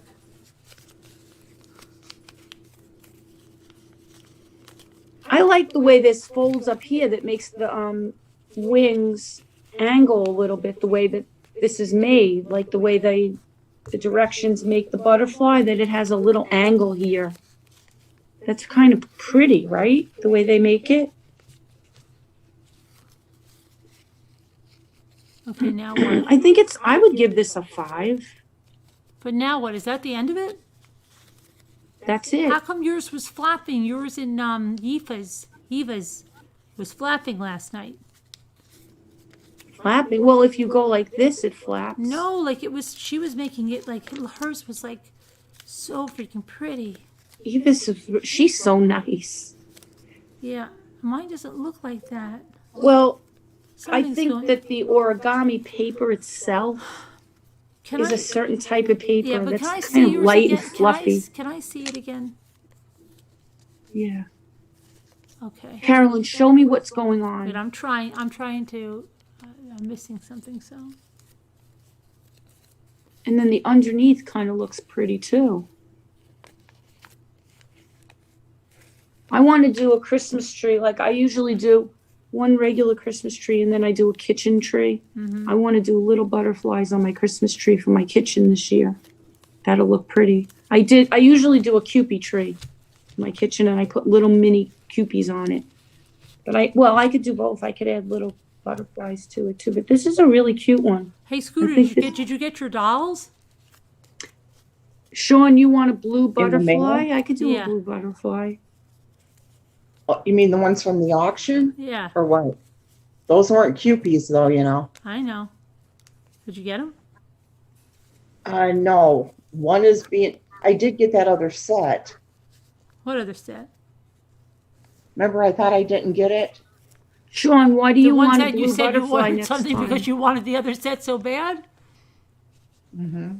and you won them and you didn't even know. I didn't even know. I got an email. Baxter, yours looks like mine, but it's which lined ones were notebook they paper. again? Okay. It's that set that of must look 3 cute, babies. though. Remember 3 little dolls? No, I can show it on my email. But I have trouble now with Carolyn, what's going? Let's Trouble do with what? another one, Carolyn. Okay, wait. I don't know if I'm right now. Hold on. Yes. Yes. I'm Do you gonna wanna go do on my another one email and quickly? look. I think we could do another one. I'm trying to see now. But yesterday you were like, "Oh, look, Jimmy, look at our butterfly," and your butterfly was flapping. Carolyn, it's the paper. And no, but your butterfly was like, it was like different. This one I don't know. I'll have to go back and look at the replay. It was from different. blue. This is the blue, purple one. This was it. It flaps if you hold it. If you go like this, it Mine flaps a looks little like a bit. paper hat. You know, I think it's the paper quality. Origami paper is a little light and fluffy. I know, but Let's do another one. I don't know. Something's like weird. Carolyn, there's nothing weird about it. It's a little bit weird because it seems like, I don't know. It's just the quality of the paper. Seems like yours is better than mine. Let's do another one. Who wants to do another one, or is it too late? I will say this much. This one ended up with the back a little bit spread apart, and this one's a little closer together. See it? And I don't know, this kind of looks a little more graceful with the wings a little bit further apart, doesn't it? Mm-hmm. So the characteristics of these are a little bit different just because of the way it was. And it was interesting because this paper wasn't a perfect square, and it actually, I think, looks a little bit better than this one. Pitbull? I don't know. Pitbull I guess says he they- did it. Pitbull did it? That's what he said. Do you believe him? If we Yeah. don't see it. If we don't see it, it doesn't exist. It's not a conspiracy. They could just be saying, "Oh, I did it. It's beautiful." You don't want to do another one? Oh, she's got a puss on. Yeah, I do, because I don't think it looks like a butterfly. I thought it was different. Is there something else we can make that looks better? You want to try a different one? What about the swan or something? I hate the swan. I hate to say Oh, it, but I don't okay. like the swan because everybody makes swans. All I right. want Can to we do make something? different. What else could we make in there? Anything? Do you guys mind if I just pee first? Go ahead. Remember, I can't get it to get any bigger. This is the one that I got. I got to send you something, Scooter. You're going to laugh your butt off. Oh, great. I got to see it. Remember? Wait, can you What? What is that? see the... What is that? Remember it was the three little dolls I said I Oh, wanted? yeah, I can't see. I don't know what they say. Are they sending them to you? They're supposed to be. Oh, well, where are they? I haven't received them yet. Oh, okay. I've already paid. All right. It's only $12.50. You got it for But, you know- $12.50, and you were so pissed. That's why you bought the other dolls. I know. I didn't How think did I you got not it. know you won them? I didn't either. How did you not know that? See, does this show it any better? This one doesn't want to. Lisa, did you win anything at that auction? No. Oh, Why? Scooter did. Okay, can you see them there any better? Look, Let me see. Why? What did you want it? What did you get? Oh, those are the babies you wanted? Let me see what she got. yeah, for $12.50, I wanted to get something. Yeah. Scooter got a couple of things. Oh, those are cute. Mail them, right? What? They will mail them Oh, to yeah, me. yeah, right? yeah. I've never even opened the hype chair they sent me. I'm Did terrible. you have to pick a shipping company? Yeah, I did, but I'm terrible. And then Carol Boyce. Jeanette, I did see what you said Carol before. Boyce emailed me the next one. Mail me We the could next. do a tree. That would be fun. I didn't ignore what you said. I saw that. Jeanette's really into the tree idea. I Because have a whole bedroom done with her. those other two dolls, the weird ones that I ordered just to get something. Yes, I got an Pitbull email said. from Sorry. I got an email from Shomo saying. What? Nothing. I'm just Right, looking at people. this tweet or something. Oh, And it's this guy. It's this guy in a. I didn't even hear the sound. I'm just reading the thing. I'm so stupid. This is so stupid that I'm laughing at this one. But it's just this guy's face and what he's saying. Okay, but that's not what I'm looking for. Hold on. I'm trying to get you something that really, I want to show you this.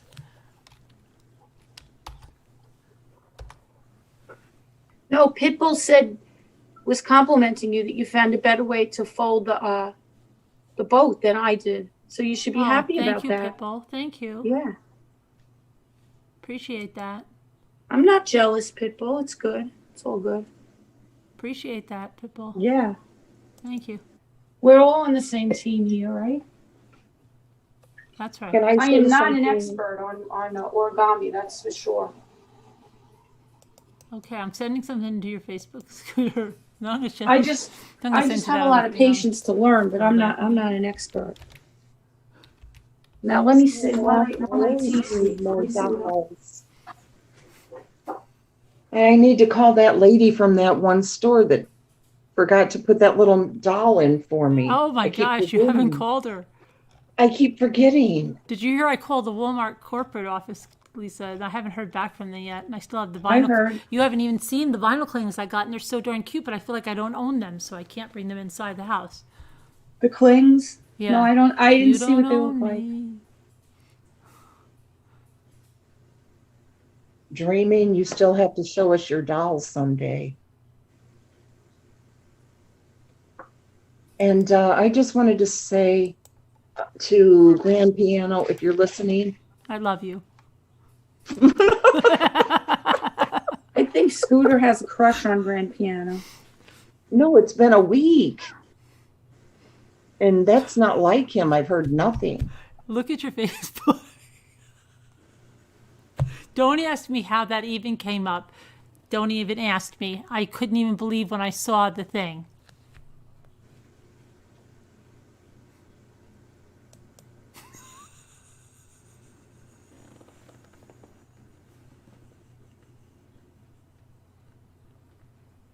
The heck?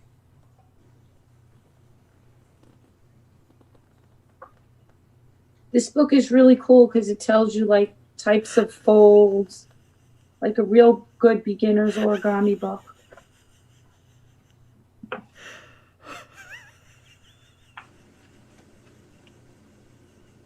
What? Why is she silent laughing?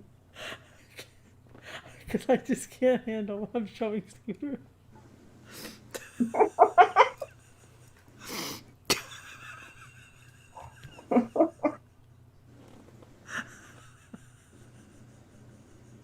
That can't be real.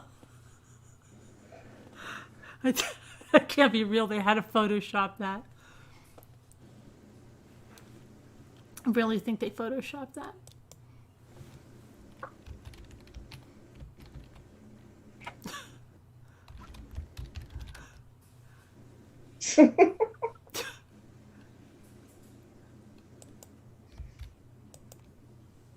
Right? Well, they're saying they use those to make their butts look bigger. Is that what they're saying? Or what? No.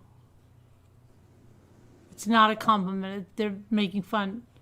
Yeah, I know that. Oh.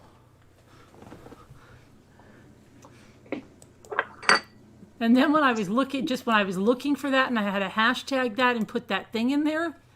Oh, Lisa ran. Yes, I see now. This thing came up. And just this guy's face. I can't handle it. Okay. It's just that time of the night.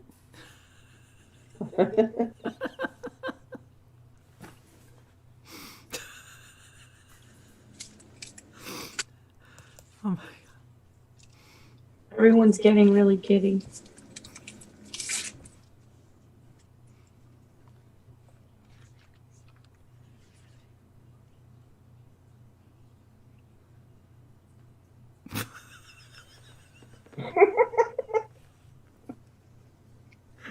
Like, what is that guy really saying? Okay. Sorry, guys.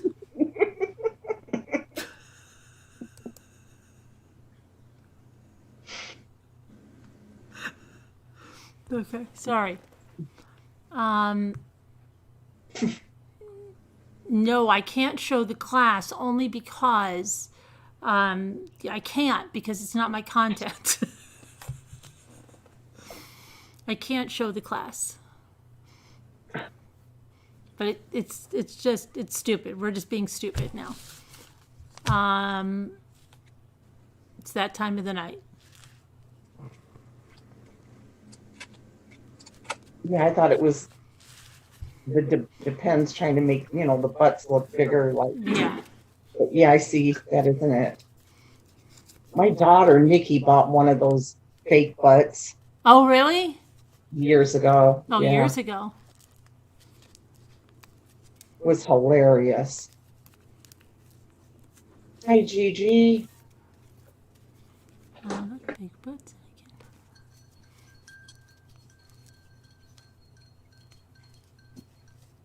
Yeah, she made me laugh so hard because she was so serious about it, too. I don't know where Katie Cat is. I really wish Katie Cat would come back because I have to ask her a question. Same with me with grand piano. I know. Katie Cat. Where are Grand you? piano. Where are you, Katie Cat? Where are you, grand piano? Where are you, Katie Cat? Grand piano, where'd you go? Don't leave me in the lurch like this. Come on, Katie I'm worried Cat. about you. Katie Cat. Look at how cute these are. Bye, dreaming. Bye, Little dreaming. dresses. Bye, dreaming. See you later. Yeah, almost 6 here too, dreaming. I just feel like I don't know why, but I just feel like opening one of these balls, and I feel like I'm just going to open this one. Just open it. I'm just going to open it because maybe I'll be lucky. I haven't been lucky yet. Yeah, that Jimmy could be why says, "Did you feel get like lucky?" I opening it. said, "No, I didn't. I didn't get lucky." Nope. Yeah, that might be the reason you want to do it this moment It could be. in time. We don't know Jeanette. I don't know where she is, but she's done that before because sometimes her life gets into an upheaval or something, and she becomes manager of 3 monsters. And then you said Tico will go away for a Yeah, while when and then Tico's come got back. schoolwork and stuff, or he might have like, remember his homes, like he had something going on there. So, I'll have to check on Tico. I've not Wish off to a they good had start. those little dresses in this book. Yeah, They show she- pictures of the origami dresses, and then they Oh don't show yeah, you how we to should make do the them. little chain thing. Hi, What little Sassy. chain? The chain. You What- said the chain thing. What chain thing? Oh, I got a new bacon. This might be a good ball.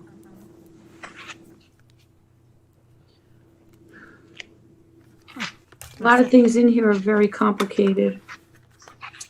Carol Boyce, I know. Well, yeah, she's got a family crisis. I've been asking for prayers for her. Carol Boyce. Yes, we've been giving her prayers. Mm-hmm.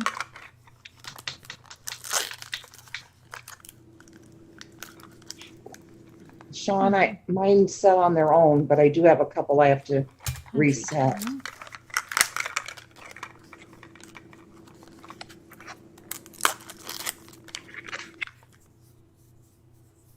This feels weird, a little bit different, but then I think I've had it before, but it feels a little bit different. No, it's the relish again. Come on, Carolyn. That wasn't fair.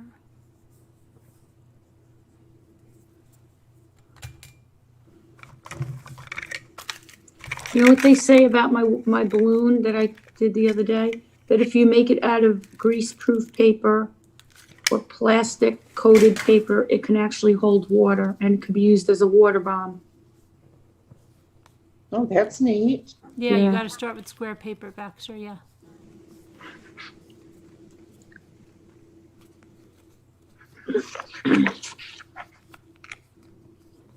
If it's too late, you're too old, Communique. That's what our saying is here. Okay? What? If it's too late, you're too old. Oh, yeah. They said, "Oh my gosh, it's so late."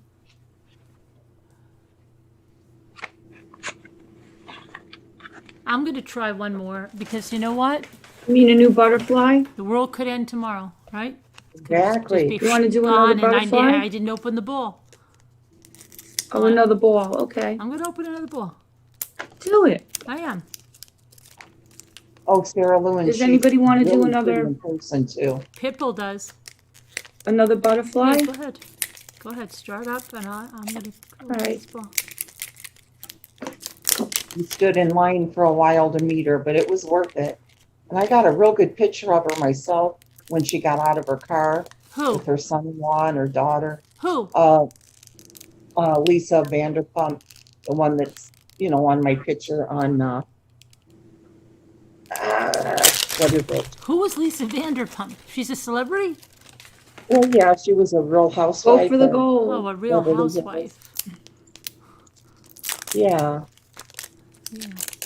we met her a couple summers ago up in Chicago. And I have a bottle of her wine that I bought. I still haven't opened it. Okay. I only opened hers. She said it was pretty good.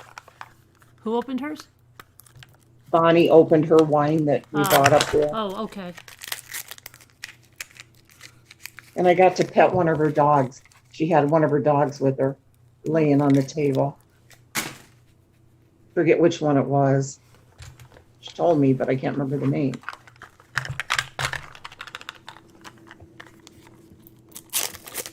What's the matter, Deborah? Why is Deborah freaking out? Deborah, why are you freaking out? I guess I won't, then that's fine. I guess I won't, then that's fine. What's the matter, Deborah? Because that's sounding kind of trollish. Hate to tell you. I said to email Carolyn. But why is she saying, I guess I won't, and that's fine? Yeah, Sarah Lou, she is. She is a boss bee. I think I finally got a different pack of walnuts. They're not gold, but they're red. And I don't think I have these. But That's good. maybe. What? What, Lisa?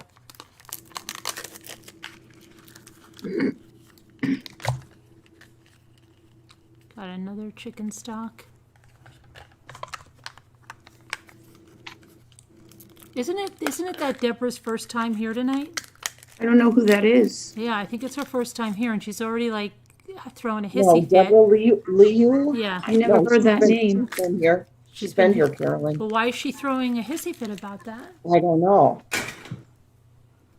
But she's been here for probably a couple weeks. Well, Deborah, why are you freaking out? I guess I won't. I guess I won't. What happened? I don't get it. I don't either. I didn't catch it.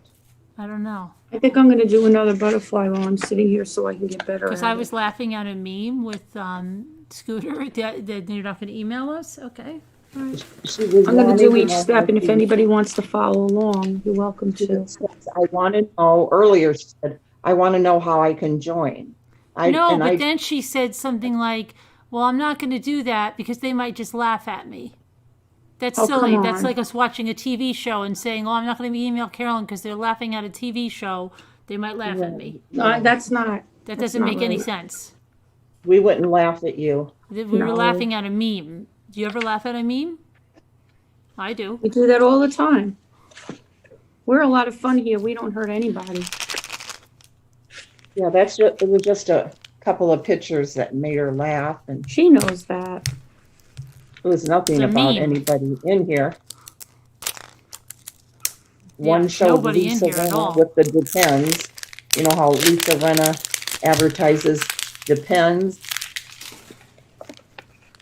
One was her, and then people making fun of Depends. What's passive aggressive? What she's doing? Hey, I'm Sarah? doing another butterfly. What If anybody Deborah's wants doing? to follow. Yeah. The first one. Alan, can't tell us stand- what you're getting. I don't know. I'm not getting anything good yet. I can't stand passive aggressive. I hate it. And I'll tell you, the longer I'm on YouTube, the less patience I have for it. I don't have much patience at all, but the less patience I don't care anymore. I used to, because anytime I went out of my way to try to smooth the feathers of somebody that did that, they are never happy. No, That's you can't. true. You can't make the They're person never happy, and usually. they're truly there just to do that. They're not really a real person. They just come in just to do that. And Right, that's and the purpose. It fits a pattern, and every time, even if you smooth the feathers for like that one night, the next night or two nights from That's a then, great idea. they do it Pitbull. again. and Yes. something, and then in the end, they stabbed you right in the back after all that. And so now I have no patience for it anymore, none. Oh, she was referring to Shirley Temple, I guess. Who was? Deborah, because Jeanette says, I was talking about the pictures of Shirley Temple with me. She has a huge collection. Oh, we weren't laughing at Shirley Temple. Scooter and I were laughing over a meme.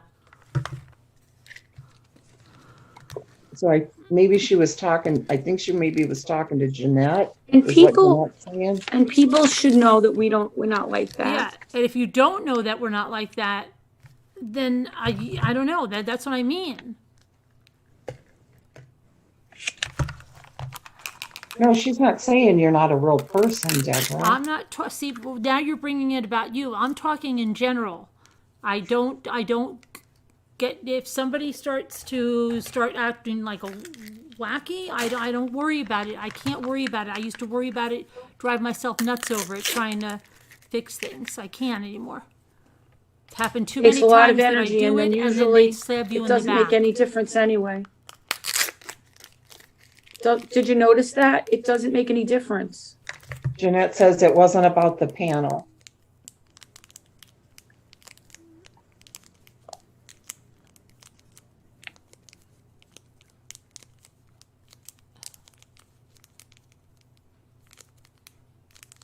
But okay, I don't get it. Yeah, Jeanette, you're saying it's about a doll, but Scooter and I weren't talking about a doll at all. We were talking about a meme about Depends. Depends the underwear. The undergarment? Okay, no problem, Deborah. Scooter and I were not laughing about anybody or anybody's doll. I don't know what happened. I thought I had another part of my ball, and I didn't. That's it. That's disappointing. So what did I end up... So Carolyn, I did finally make my cookies. What did you find? I finally made the cookies. I know, I saw them. You saw them. Jeanette says exactly that they were. Oh, they were I just sent them. talking I saw between it. themselves. Okay, it's okay, Jeanette. Everything is good, Jeanette. Everything's good. It's okay. Carolyn, I got a ton of kids coming trick-or-treating yesterday. What did you get? Trick-or-treaters? Did you really? No. More than ever. We didn't have... I would say... Wasn't it banned? No. Nobody... I think it was banned over here. I'm telling you, I must have gotten 40 kids here. 40 groups. Are you serious? No, not groups. Wow. Not groups. Probably around 40 kids. You've got to be kidding me. Everybody said it was banned over here. Like, nobody was going. It was more popular than ever. Really? And we have a neighbor who does like, he does like, he calls it I think he calls it like the haunted walk. The haunted walk? He makes like a spooky walk with music and spooky things in it. And the kids come to see that.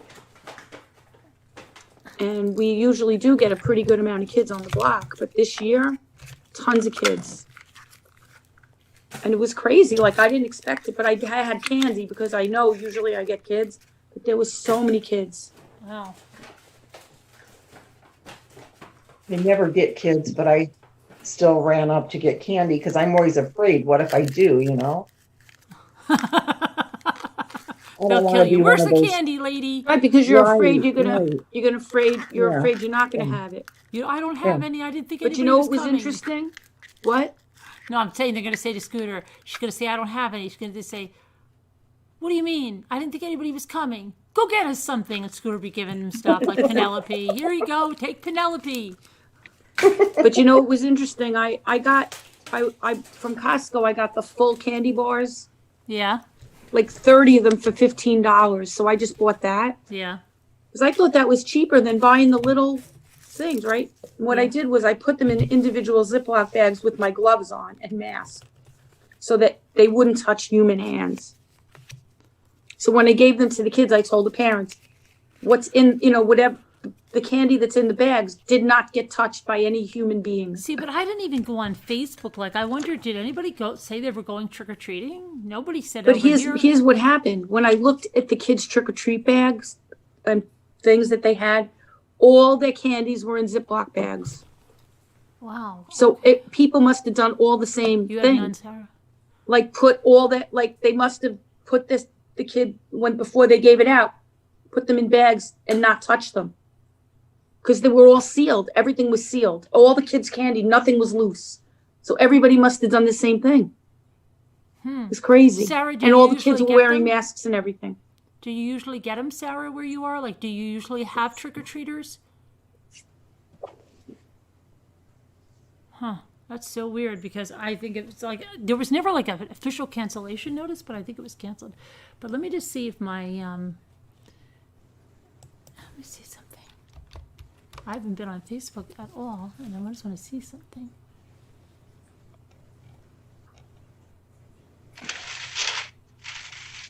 Ugh, I'm getting tired. This is enough for tonight. Yeah. My painting, I mean. I just want to see if anybody... Yeah, I know Bonnie said it was sad that there weren't many kids out when they went.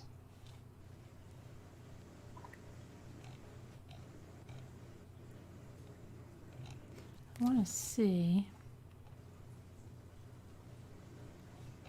Let me see here.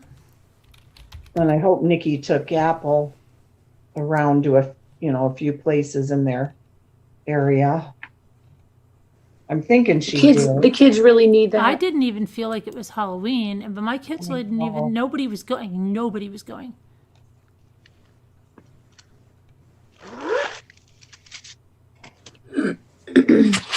Nikki's been so.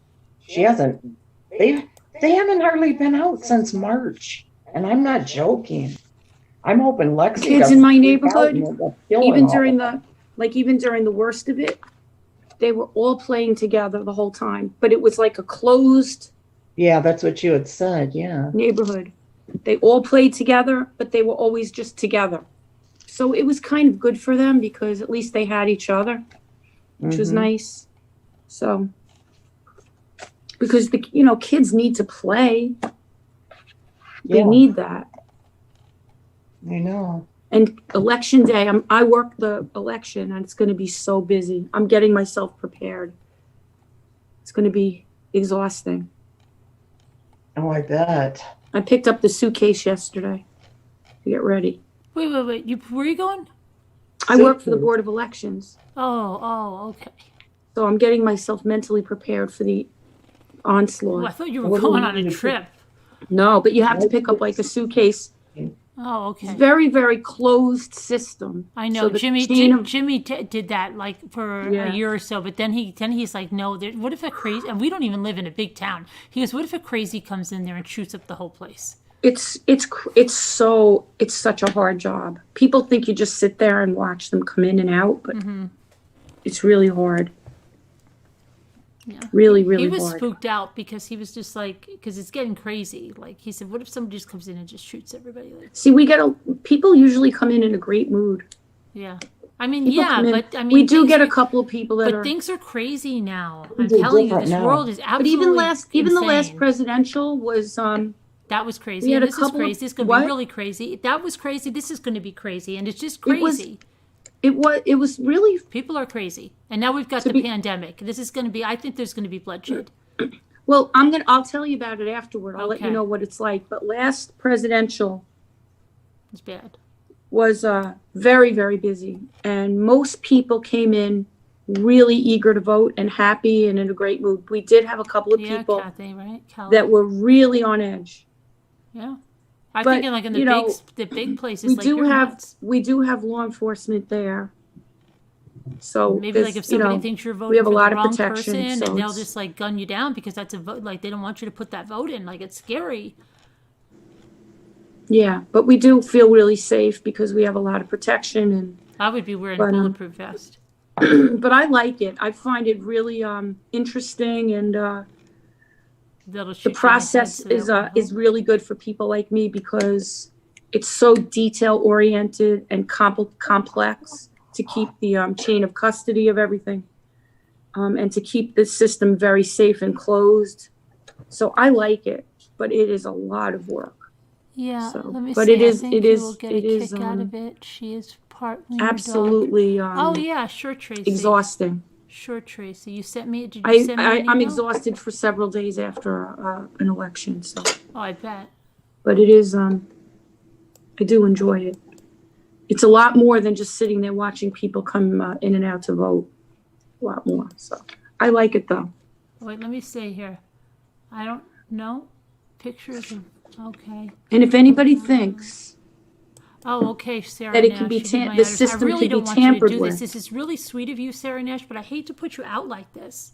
What? What did Sarah Sarah Nash say? wanted to send me that glass jar, and I hate to put her. I hate putting What people glass out jar? Like that. Remember the one I got, and then it was broken. I went to return it, and there were none left. And she got me one, and I'm like, "Oh, come on! You don't need to do that. You don't need to put yourself out like that." What does it look like? Let me see if I have it. It's like, hold on. Let me just give her this. But I really don't want you to do this, Sarah. You could save it for me, Sarah, and maybe Thank you, we'll meet up Tricia. when the pandemic. Don't is worry, over. I'm not worried. We're very safe. You know, What glass jar? Sarah, don't feel obligated at all. You could save it, and then maybe, Sarah lives in Syracuse. We may be all able to meet up one day when the pandemic is I would over. love that. Yeah. What glass jar is it? The one that I was gonna get. I'll show you too. But yeah, I just hate putting people out like that, sending stuff, because I know how bad I am with that. I'm terrible.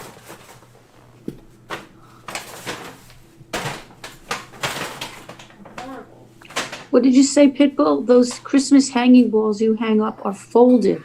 Oh, Tracy W., you must Tell me more about it. Let me, here. You see the Nightbot will give you the email. Follow it exactly. Just put an exclamation point in email, and Nightbot will get it right to you. Yeah, that's what I'm doing. This jar. Oh, okay. So you wanted like a set? Well, I had two of them, and then when I brought it home, there was this piece of glass was missing. Oh, gotcha. I was pissed. And then then Sarah went to her Dollar Tree, and she got it. I'm like, oh my gosh. She's like, I want to send it to you. And I'm like, you don't have to send it to me, because it's... Mm-hmm. You don't have to send it to me. You could just hold it, Sarah. Yeah, we'll meet Pitbull. up one day. I love working Election Day. Because I Nanette find it is in very interesting Binghamton, and and I go exciting. to Binghamton. It's just a and- lot of work, but it's very, very interesting. You meet a lot of people No, I'm mailing in your it. community. Okay. She's gonna be difficult. She goes, no, I'm mailing it. No, I'm mailing it. She says. Deborah, why don't you just drop the topic and make believe it didn't happen, okay? Just drop it, make Nightbot believe it has didn't the even email happen. Right there, guys. Look at Nightbot. He has the email. Oh, there's the email. He'll put it up again. Watch. Your end sticks. And I meant to say I can't get an email to you. Oh, it keeps coming back? Oh. Yeah, that's what she said. Oh, her end sticks. Oh, dear. Good, right, Deborah? Good idea, right? It's all good. I don't know what to... Did she put her email in there? Like in a... Let me see. I deleted it so Oh, it wouldn't be in the public. But maybe I can still... Let me think. I think I can still see it. Hold on a minute. I think I can see it. Hold on. I'm going to email you. I can see it. Hold on. What about my neck, Kathy? Let me Yeah, see. they already know I can't really lift any ballots or anything. So people are going to be there to do the heavy lifting. So thank you for asking. Maybe they're going to be upset with you, like, why is Lisa here and she can't do the heavy lifting? We have to No, do they it don't all. really. They're okay. And I'm a little bit, I don't, We have to do it all. It's not fair. Neck brace no, Karen. everybody's pretty good like that. Neck brace My Karen. friends kind of You know should that. wear the neck I'm brace in there. compromised that way. Okay. They're just grateful to have the bodies there. I'm just sending you an email. It's going to be empty. It just says reply, okay? There. I'm sending that to you.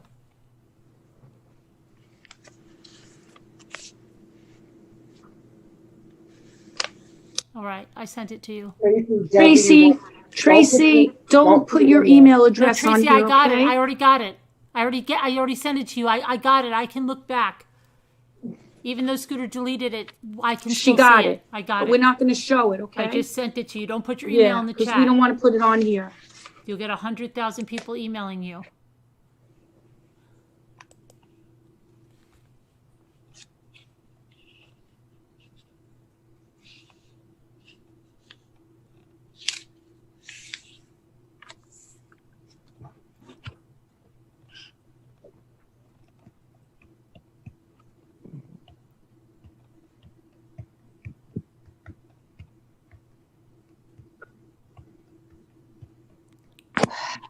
I sent it to you, Sarah. I did send you my address. I really don't want you to do it, though. Just say, oh, I'll put this away for Carol and we'll meet up when the pandemic's over.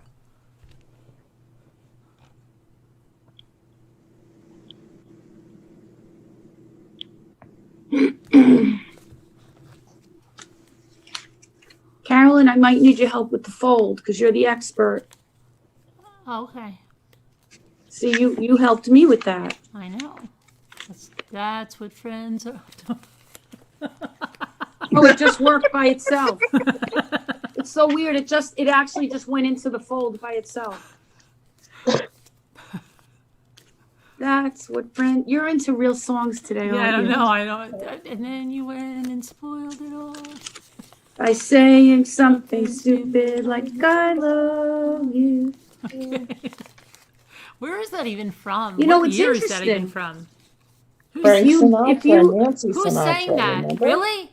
Yes. Oh, I didn't know that. What'd she say? Frank Sinatra Yes. and Nancy Sinatra? Yeah. I Father didn't and know daughter. that. Oh yeah.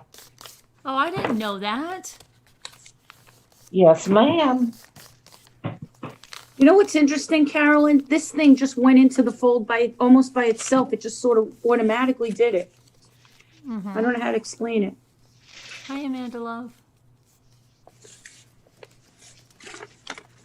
I just want to practice it so it becomes more automatic. You following along, Pitbull?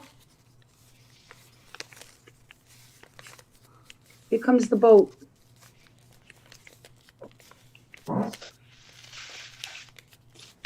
You live very close. We should all How are meet you up doing, sometime. Pitbull? Absolutely, Sarah. We were planning that. And I've met up with Nanette in Binghamton. And I've met up, of course, with Lisa. And I've met up with Scooter and Caroline Connor. And And then we have to remember only one side. These haven't flip you met up with down. somebody else besides that? J-Bells, of course. Two sides. Just one side with these goes down. And then you have a triangle. This is actually really easy, I think, Carolyn. The worst part is that fold.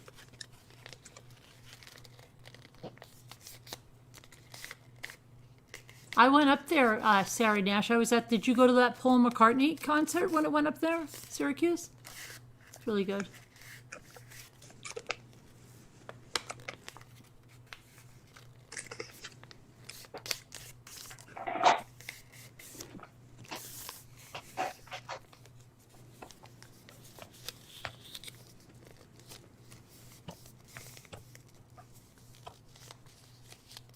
Then we could try a real cookie exchange. We could. I really want that recipe. You've got to send me that recipe. I thought about it today. That looks so good. Yeah, I've got to make those because I would like those. I like a spicy, like, I want that. Please? Can she send it to me too, Sarah? Can you send it to Scooter too?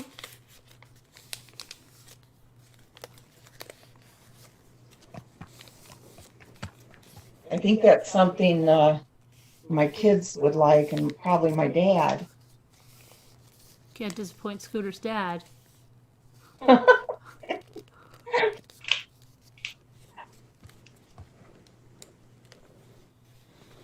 So this may be a silly question, but I pulled out my winter coat and I had chapstick in the pocket. And I'm off to eat the cake in my trash can. What? My wonderful spirit is broken for the night. I'm off to eat the cake in my trash can. Why, Augie? No, your chapstick will be fine. It's not going to expire.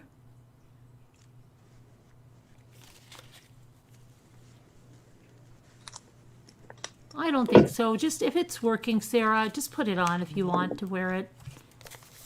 Hey, Jules, does everybody want to see the Halloween Grand Bunny? Yes, go ahead. Let's see. Carolyn, you saw the I Grand saw Bunny. it. Yeah, I told Scooter about it. I want to Scooter. Yes, I want to see. Last The year at this Halloween time, Grand remember Bunny. Lisa came on and showing people that her cats were wearing hats? You know what? I need to do that photo shoot. I didn't do it yet. Everybody's But- like, oh, her cats are wearing hats. I don't know if I remember It's your that. Maybe I didn't grandma's? see that one. Okay. Will you send it to us? Okay. I've never heard of those, but they look really good. Aww. That's my Grand Bunny. That's adorable.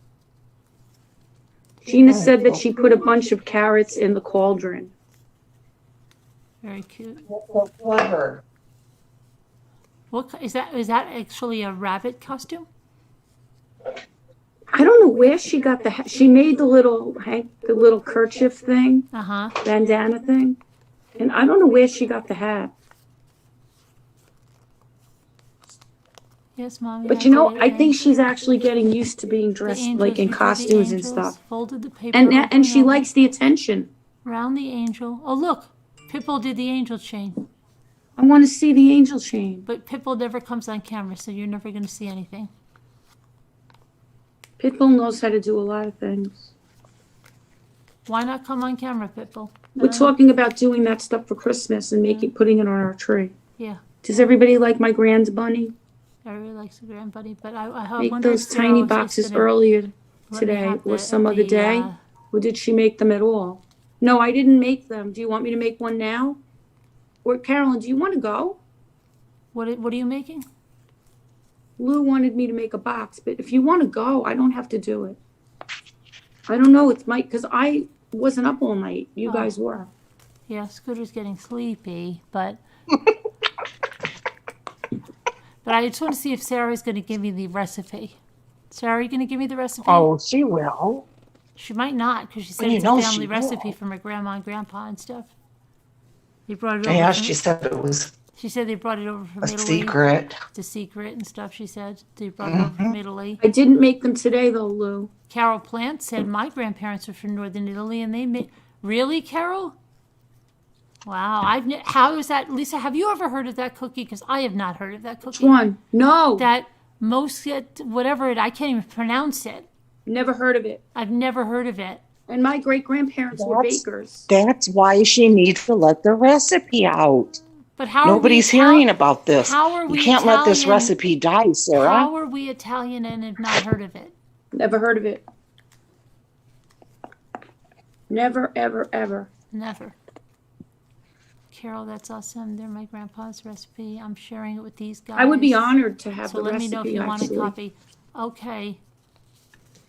If you send it to me, I'll send it to Lisa D and Scooter. And then we'll try it. Because we've never had it.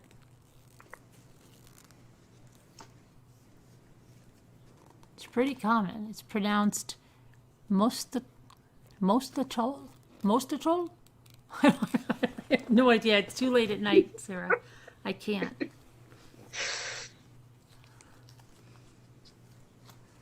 I discovered that the butterflies are very easy except for that fold.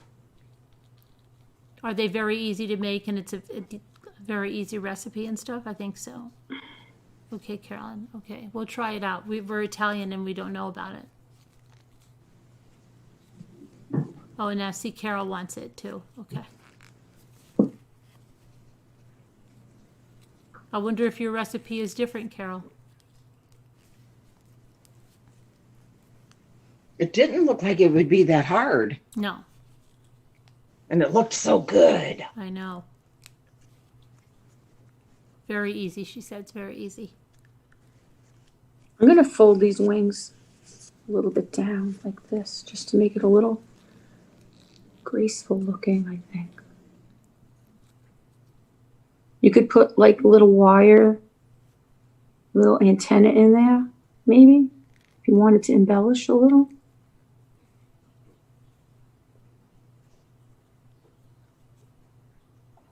So maybe a different day when everybody's not ready to go, I could do the Right. box. Yeah, maybe you could get a little bit different schedule later on sometime. I can't. Well, maybe we could have the Friday Not night, good like at a Friday night at 10 o'clock or something like that, a night at 10 o'clock, and then at least you could make a little bit of it Yeah, I could deal with that better. every once in a while. So maybe. So Lou, you're interested in the tiny boxes? Lou, If others want it if others wanted to, it would be great for you to make the boxes. someday. How about the Someday. next 10 o'clock craft? She'll do the boxes. The 10 o'clock crafting. Hopefully we'll have one on Friday and or something. Friday or Saturday, and then she can do a box. And I want to come up with some more origami projects that are really Now, fun. Some of the Lou- ones in my book aren't really that fun. Lou High, that's our other Lou, right? Just changed his name? Her name? Lou High. Yeah, Lou Is it High a is the male or other Lou female? that was here before. Right, Lou? Lou, before we go, can you tell me if you're our other Lou that was here that used to come in for the true crime headlines, right? You're kind of new, like a few weeks or something, and then you said you were changing your name.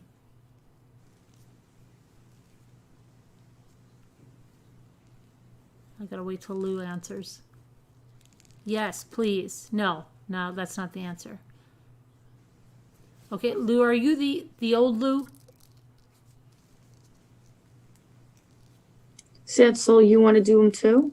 She's that's what I thought. She's Lou Isaac. Okay. Oh, it's so hard when people change their name. Okay, I got it. Lou High is Lou Isaac. Did you know that, Scooter? Oh. Scooter? Scooter's asleep. She said yes. Scooter said yes?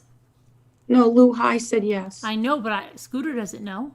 And Scooter must have fallen asleep. Why is Scooter hiding? I don't like She that. fell asleep. Used to be Lou Isaac and new here. Right. You used to come in. Where are the headlines? We already did them, Lou. Okay, I'll go back. Remember? Yeah, I remember. And then you got into the crafts, right? It's crazy, right? You came for the headlines and you didn't want to get sucked into the crafts, and you did. Happens. It really happens. I don't understand. But anyway, used to be Lou. Okay. Me and Lou you're the only Finnish people here? You really don't know that, though, for absolute sure. I need a British rambling channel. We need a host that's over in, at that time. Absolutely. It would be good, yeah, if you could just hand it off. You could just go all day. Did you know Lou Isaac is now Lou High, Scooter? Oh, really? Okay. Yes, I Lou High wondered. is Lou Isaac. I wondered. Yeah, that's who it is. And Sad Soul and Lou are they say they're the only Finnish people in here.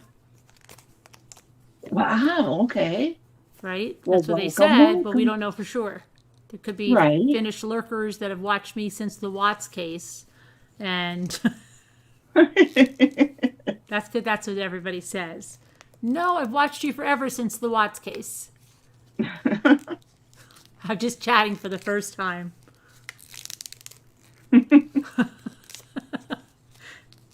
They never say anything different like, I've watched you, Kelsey Barrett. They never say anything. Scott Pete, they never say it. Always Chris Watts. Yeah. Right? Jimmy Rogers, little Jimmy Rogers. I've watched you since the Mark Sievers case. Nobody says anything but Chris Watts every time. So true. Right? That's the only one. And there's been a lot of other things that we've covered pretty extensively, and that's the only one they ever mention. Liza Ward wants to know if we're still doing the coffee enema. I just thought of that today. Do you know that? I just thought about that today. And I think yes. I think we're going to need it when, especially in the January doldrums. Well, we're all like at very low. That's Wow, supposed to give that's you something to look forward Yes, to. I know. Like we could all get our kits for Christmas. Can you imagine taking pictures of that? Look, Mom, here's your what did they call that? They called it the bucket, the enema bucket. Yes. That would be so funny to open that up and like just Good Christmas show gifts, guys. to just show. Look at Dave got me. Thank you. And the fair trade coffee. Oh gosh. Oh, that's so great. And Bonnie got me a French press for it. Wonderful. I'm all set, kids. Thank you. Imagine those pictures going on Facebook. They're like, what the heck? I love how we crack ourselves up. Oh my gosh, that would be so funny. We're so good at that. Yeah, see, Sleeping Beauty said we'll need it after all the food we consume at Christmas. It'll be a way to start the new year. That'll be good. Right? Like, and you know, everybody wants to make a change at New Year's. They're always like, oh, go into it with the coffee enema. We should get a slogan or something. There's got to be just somebody wonder. to think of a slogan. What was the original? Like, who came up with that originally? The coffee enema? Who thought that was a good idea? Oh, I'll tell you how it happened. Scooter, didn't you say it, Scooter? You said something. I don't know how we got on the end. We were on the colonoscopy stuff, I think, and then we talked about. No, I mean something. originally in history, who said let's use coffee as an enema? Oh, we did. It goes back ages. Kevin Leonard found out all about it. Oh, Yeah. really? Yeah. Ages and ages. Yeah. Who was it? Out with the, that's good. Sleeping Beauty goes out with the old, in with the new.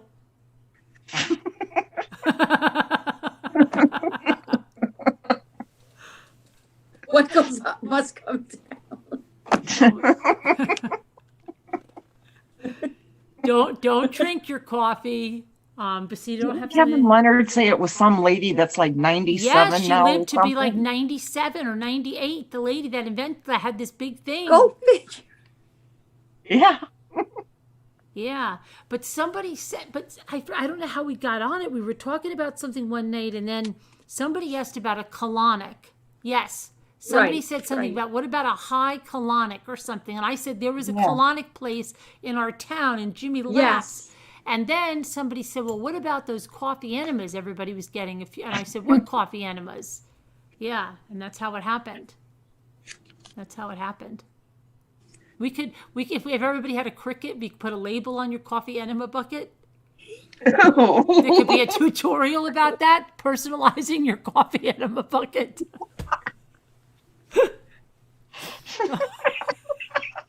Everybody come to the tutorial. We're going to personalize our coffee enema buckets. Oh my gosh. Yeah, we know Sean, 90 years old. Yeah, God bless him. Oh my God. Oh, Imagine that being your claim to fame in life. right? Absolutely. They'll have to have shirt like, oh God, there's gosh to be so many sayings about that. I saw Mommy in her kitchen, and that was before the lives. Mommy stared in.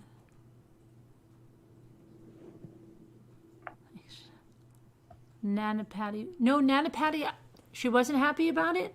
I thought Nana Patty said she was going to try it. No, seriously, didn't Nana Patty say she was going to give it a whirl?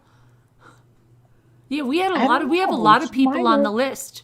Scooter sent me a list. We have a lot of people on that list. There was Wait, what 25 list? The places. coffee Like enema 25 list? people on that list. The coffee animal The list? Coffee Enema Club. No. Oh, yeah. And we could call it our coffee club. Like,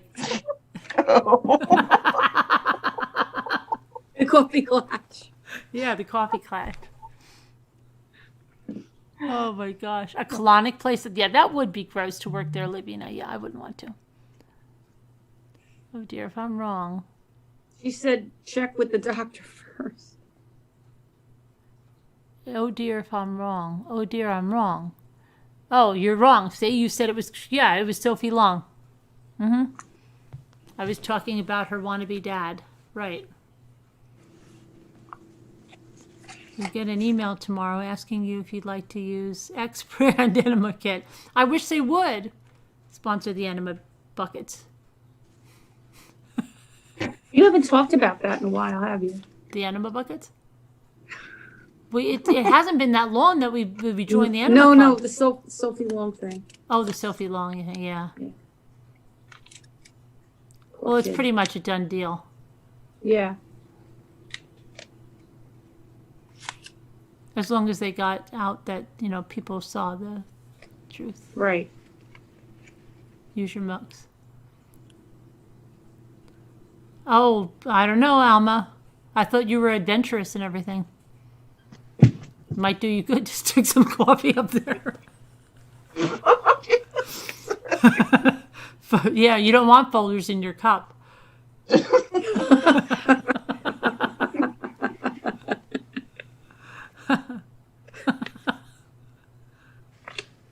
I don't put my folders. You only in my take cup. this so far.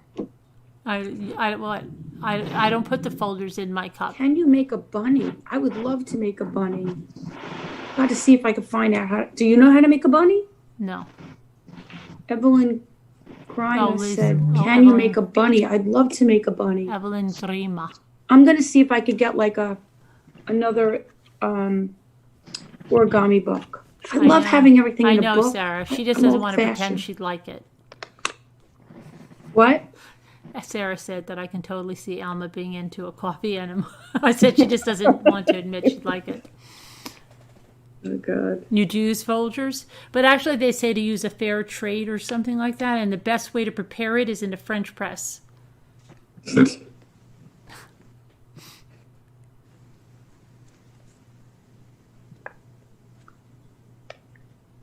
You hear? I know. I've heard they're very addicting. Somebody said they're very addicting. No. Yeah, on Where's YouTube, Scooter? I'm Scooter sure. can't come. She's in the bathroom again. What is she doing? I'm sure this channel is the two origami. We She have to try can't that. stop with them. I'll Can you look. imagine? I'll look. They're giving her so much energy. Every time she gets a little low, she's right back in there brewing up that coffee. Oh my gosh. Oh my gosh. Well, in the old days, didn't they even do that? See? Like if a It baby didn't- was that didn't sick or take long to something? get Like Alma. It didn't doesn't they do take that much to to twist babies? her arm. Like if the baby was sick. Yeah, They but would do those were that. like regular. That's what the old people believed in. Like the old, especially the old. They thought like if you were sick, right? They said that would get it out of your body somehow. They thought, right? That's what they thought. Flush everything out of your body. Give the Flush baby it an out. enema. Right. Yeah. Give him an enema. He'll get everything out. He'll get the bug out. Because they actually thought like it was a bug. Yeah, they thought if you give the baby an enema, You'd flush everything out. The baby will get better. Right. Yep. Get it all out of your body. Like it's really like that. It's like, no, there's really germs and bacteria and stuff that they're sick with, and the enema's not going to cut. And it's probably one of the worst things you could do. Probably, yeah, Because get the you're dehydrating I properly. know, right?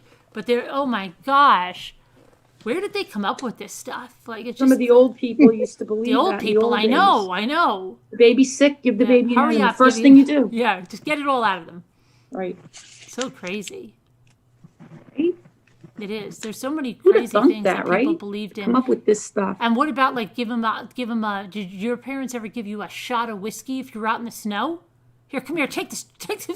It's like what? And we're like, no, it's burning. And my mother would be like, take this, you're gonna get sick. And you're like, what? Some brandy or You have something. to chug it down. You're like, oh gosh, it was like a little tiny bit, and you're like dying. You don't want it. It's horrible. It's burning your throat. Well, when we were kids, like they give us aspirin. Yeah, baby. We didn't have anything else. Remember So St. in Joseph? a spoon of sugar. Remember St. Joseph baby aspirin? Yes. Hated it. And you had orange flavor, and you have to chew it up. Hated it. And none But of us before got, that, none of us got it wasn't any Rye St. syndrome. Joseph's. It was regular aspirin in a spoon of sugar. Really? I had St. Joseph's, and none of us You're got younger Rye than me, syndrome. None of us got Then Rye. then a little bit later on, St. Joseph's came out, and I used to throw it out the window. But how do we have In the car, because my mother would give it to us in the car, like we'd be leaving the doctor's office or whatever. Do you remember? And that I'd open up the window and throw it out the window. I Do you hated it. remember the horrible Aspergum? Aspergum? I remember that. The ill, and it never helped your throat. It was just a joke. That's a good idea, Pitbull. One time, my mother had me wear I'm gonna do that garlic. too. Had me wear garlic in my shoes. She thought she saw something on some stupid show that you wouldn't get sick. If you wore Really? a garlic clove in your shoe, like a little piece of a clove in your shoe, that's Yeah. have to put the skin on it. She heard some stupid person on something, and it said, "Put the garlic in your kid's shoe, and they won't get sick." Oh my I did God. that one day, and I told my mother, "I'm not doing that anymore." So crazy. Wow. I was gonna say, did it work? No, but you don't understand. My mother, like, if we'd go, "You're out in the snow, you got all wet. Here, you have to have a little wet." Like, my parents didn't even drink. They weren't even drinkers. The only reason they had the freaking whiskey was to give you a little shot if you were To warm you up a little. coming in. Like, oh yeah, you had to have that. I think my grandparents did that. Oh my gosh! You're like, what? I think that was my grandparents' thing. Oh More than my parents. no, that was my mother. Did you see what Gigi just wrote you, Carolyn? Since you're commuting with chat, Carolyn, did you get a single diamond art lately from a company that was from me? No, Gigi, I didn't get that. Maybe Monday, maybe today. I keep thinking today is Monday. I thought all day yesterday was Sunday. A shot of brandy for shock. Yes, that's what they believed, Pitbull. They thought, like, oh my gosh, you're not going to get sick. So silly. My mother And of course, you'd rub the brandy on the kid's gums, the baby. Yeah, they used to do that too. That was before. a big But remember thing. Ambisol? Like the real Ambisol, the strong Ambisol. Before, like, the baby Oragel or anything. Oh my Right. gosh. Yeah, that stuff. And it was so dark in that bottle, the real stuff. Yeah. And we lived through all of that. We did. And station wagons. And, Sleeping yeah. in the back. Yeah. Rolling around on the blanket. You'd go like with this. They go, pillows, did your everybody's parents in ever the go, back. "You got your sleeping bags and everything in the back there. You guys lay down there," and you go to sleep while we drive? Sliding around. We loved it. Oh my gosh, my parents used to do that all the time because they used to go like, "We'll drive through the night, let them sleep back there." And we actually had these little tiny little mattresses. I don't even know where they were from. They were almost like gym mats, but they had, Yeah. like, oh, these fit perfect. And they'd put our sleeping bags back there, and we would sleep back there in the back of the station wagon. Just A lot of kids. Yeah. No seatbelts, No nothing. seatbelts, nothing. Do you know one time my parents bought a van for my brother? It was just a cargo van. Like, there were no sheet. It was like just the inside was straight on metal. Like, it had the two bucket seats in the front, and it was a cargo van because he was selling firewood at the time. And my mother's like, "Oh, look at, I got this brand new Chevy van." Like, at the time, I think it was like $3,000, right? She goes, I couldn't not buy it. Look, he could use it for the firewood. And then after he was done with the firewood, we used to bring, like, stuff up here to the lake every summer, and I used to hang my clothes on either side of it. But guess what? There were no seats in it. So, my brother took it to Florida. You know what he did? He took a couch that fit perfectly in it, and he put it behind the bucket seats. No seat belts, nothing. And people And that was the seat. They sat on that. And then before that, guess this is the most crazy one. And I bet remember you being everybody like, loved it. I know. I remember being like 8 years old. We would take bean bags and put them in there, and you would slide around in this van. It was nothing but a metal, like, you know what I'm saying? Straight on metal inside. It was a cargo van. And you would go and be like, "Oh, can we go in the van with the bean bags? Yeah, get in. We're going to go pick up some furniture." Because my brother used to go to these warehouse stores, right? "Bring the van. We're going to get some furniture." Like, she used to pick, let's get 3 refrigerators. No problem. No problem. Just grab a bean bag and come on in. Yeah.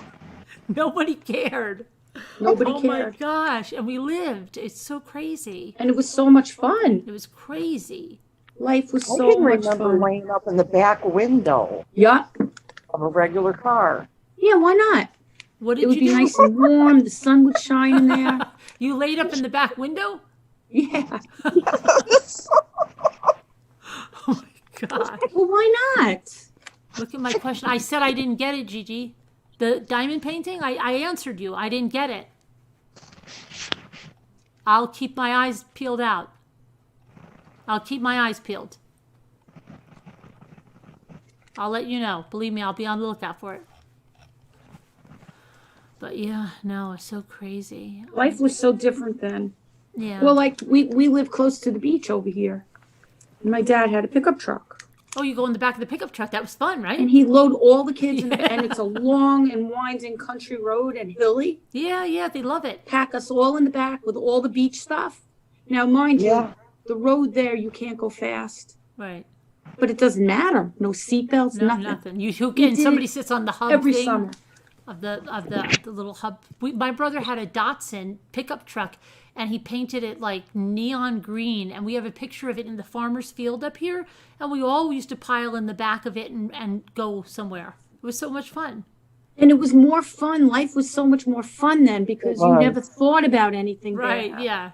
Yeah. And even like worrier parents didn't worry about that. No. I used my second car was a teeny tiny Toyota Corolla. My favorite car I ever had, stick shift. And I went back and forth to college on the LIE in that thing. And flew with that thing. Tiny little box. And I flew like the thing would just take off. Loved it. Never thought about a thing. On the LIE. Going to school. Because I commuted. You have this, you have that, you have Loved that helmet. it. My husband's you have father. that. You have My those knee pads. You have your elbow pads. He sold it to me for $100. I was married in college because we got married really young. Loved it. My favorite car I ever had. I still dream about the car. Never thought about anything happening. You know, little tiny sewing machine engine, but the thing was so light that like it could go so fast. It was like Florida Gray Lady's car. I mean, the thing just would take off. I said to my husband, I think that I'm in a little lightweight airplane. This thing could just fly. It was great. Never thought about anything. My parents never thought like, oh my God, it's a tiny little car. Right. Be really careful. Oh my God, it's raining today. No. Did you remember when they had, do you ever have people that actually cut the seatbelts out of their car? Oh yeah, it was Because too much they of a didn't want, they were convenience. like, what are these damn things? They would cut them out of their car and you'd be like, oh my God, I hate this. What is this these are doing ridiculous, right? They're killing me. Yeah, it's worse. And they would say things like they do now, like your chances are worse with that on than right. My dad. They would just say My dad was a such fireman. stupid stuff like, He used to pull don't put people that out of on. That'll cars. trap you in a car. If you ever fall in it, you won't even be able to get out. You won't see it. You'll He kill used to yourself. say that all the time. Just He'd be cut like, it out. when we pull people out of these cars, we have to cut them out of the seatbelts off of them. I'm never wearing those. Right, yeah. Or they would find He a way, wears like, them now, but and then like in the late 70s when they had the cars that would ding if you didn't put it on, right? When they Yes. they would hook them up, but they would tuck them And in sit and they would like behind. get rid of them, so they were like always tucked in. So they wouldn't do that stupid ringing, and they would but they wouldn't be wearing them. Nope. They just have it all rigged up. So it was like, you're not getting this on. Nobody me. This will kill believed in you. them. Seatbelts will kill you. You get stuck in there. You won't be Crazy. get out of it. Did you hear about Crazy. Uncle Frankie? He got caught in one of those. He just escaped with his life. Oh my God, they're a menace. Yeah, they're horrible. They'll kill you. Oh my God, I can't handle Even up until the Crazy. time I had Bonnie in 1974, we didn't have to have them in car seats. Nope. Right, and how many times do you know when I was having my daughter, and it was 1987, that somebody said in the hospital she had waited a really long time. She was 36 at the time and tried a long time for a baby, and I'll never forget. We're going home, and I said, I said, you got to have the car seat and stuff, and she goes, that's so bad, and the husband goes, yeah, Marianne should be holding that baby in the front where she knows it's safe. Right, so it's like, and I'm like, because they were real old school, right? And they go like this is terrible, we have to put this baby in a car seat. That's not right. Really? Yeah, they go like this. Miriam wants to hold that baby in the front seat where she knows it's safe. And it's 1987 and they said that? 1987. And I'm like, no, Well, you they need a put car her seat. right in my arms, and I held her in the front seat on the way home. Well, I know when my mother told the story, because they had me christened up here, and Italians, right? They're really superstitious. She goes like this. Well, we brought you up here. You were 2 weeks old, and we were so afraid. I was holding on so tight to you in the car. I didn't want anything to happen because you'd go to purgatory because you weren't christened, right? That's Somebody- right. So she goes, I was Oh, holding yeah, on to you yeah. for dear life in the car, right? Like they thought that was, your mother's holding you like crazy. You're 2 weeks old.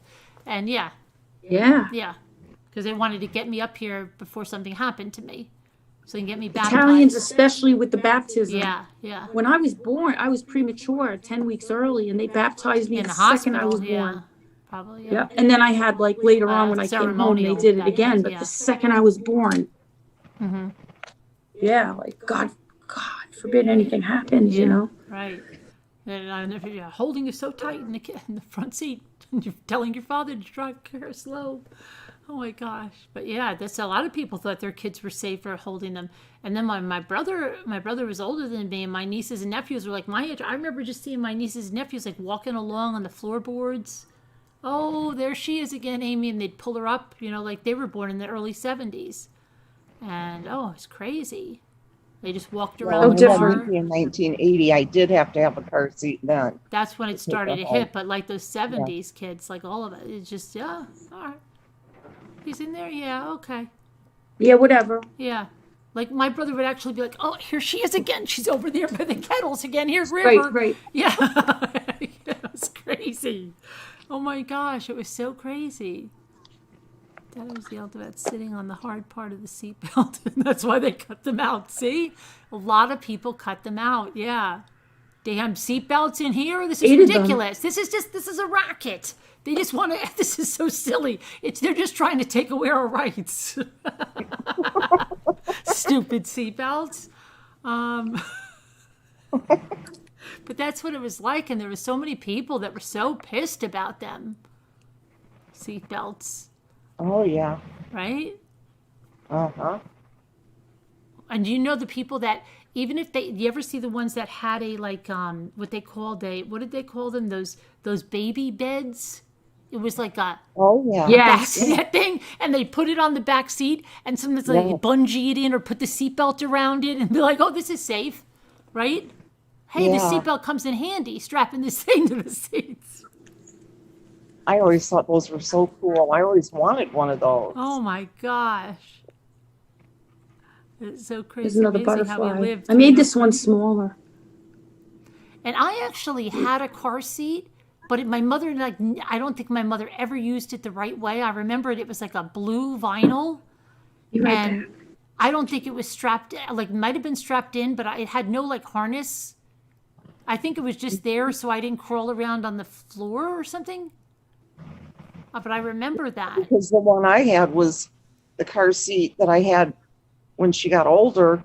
It just slid, it had these legs on it with these metal legs, and they curved back so that you could slide those legs between the seat. And that would make it so it didn't, tip That's over. probably, yeah, I know. It's so bad. Oh my gosh. That is terrible. Your dad would say, what the hell are these darn things in these cars are useless? And whenever you did use seatbelts, they were so hard to figure out. Right, yeah. I remember, they would be stuck, and you'd get it so long, way too long, and then you try to get it tightened back up. Yeah.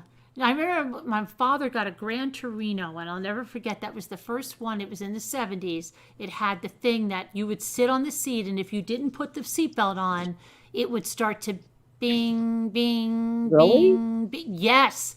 And it was the first car that did that.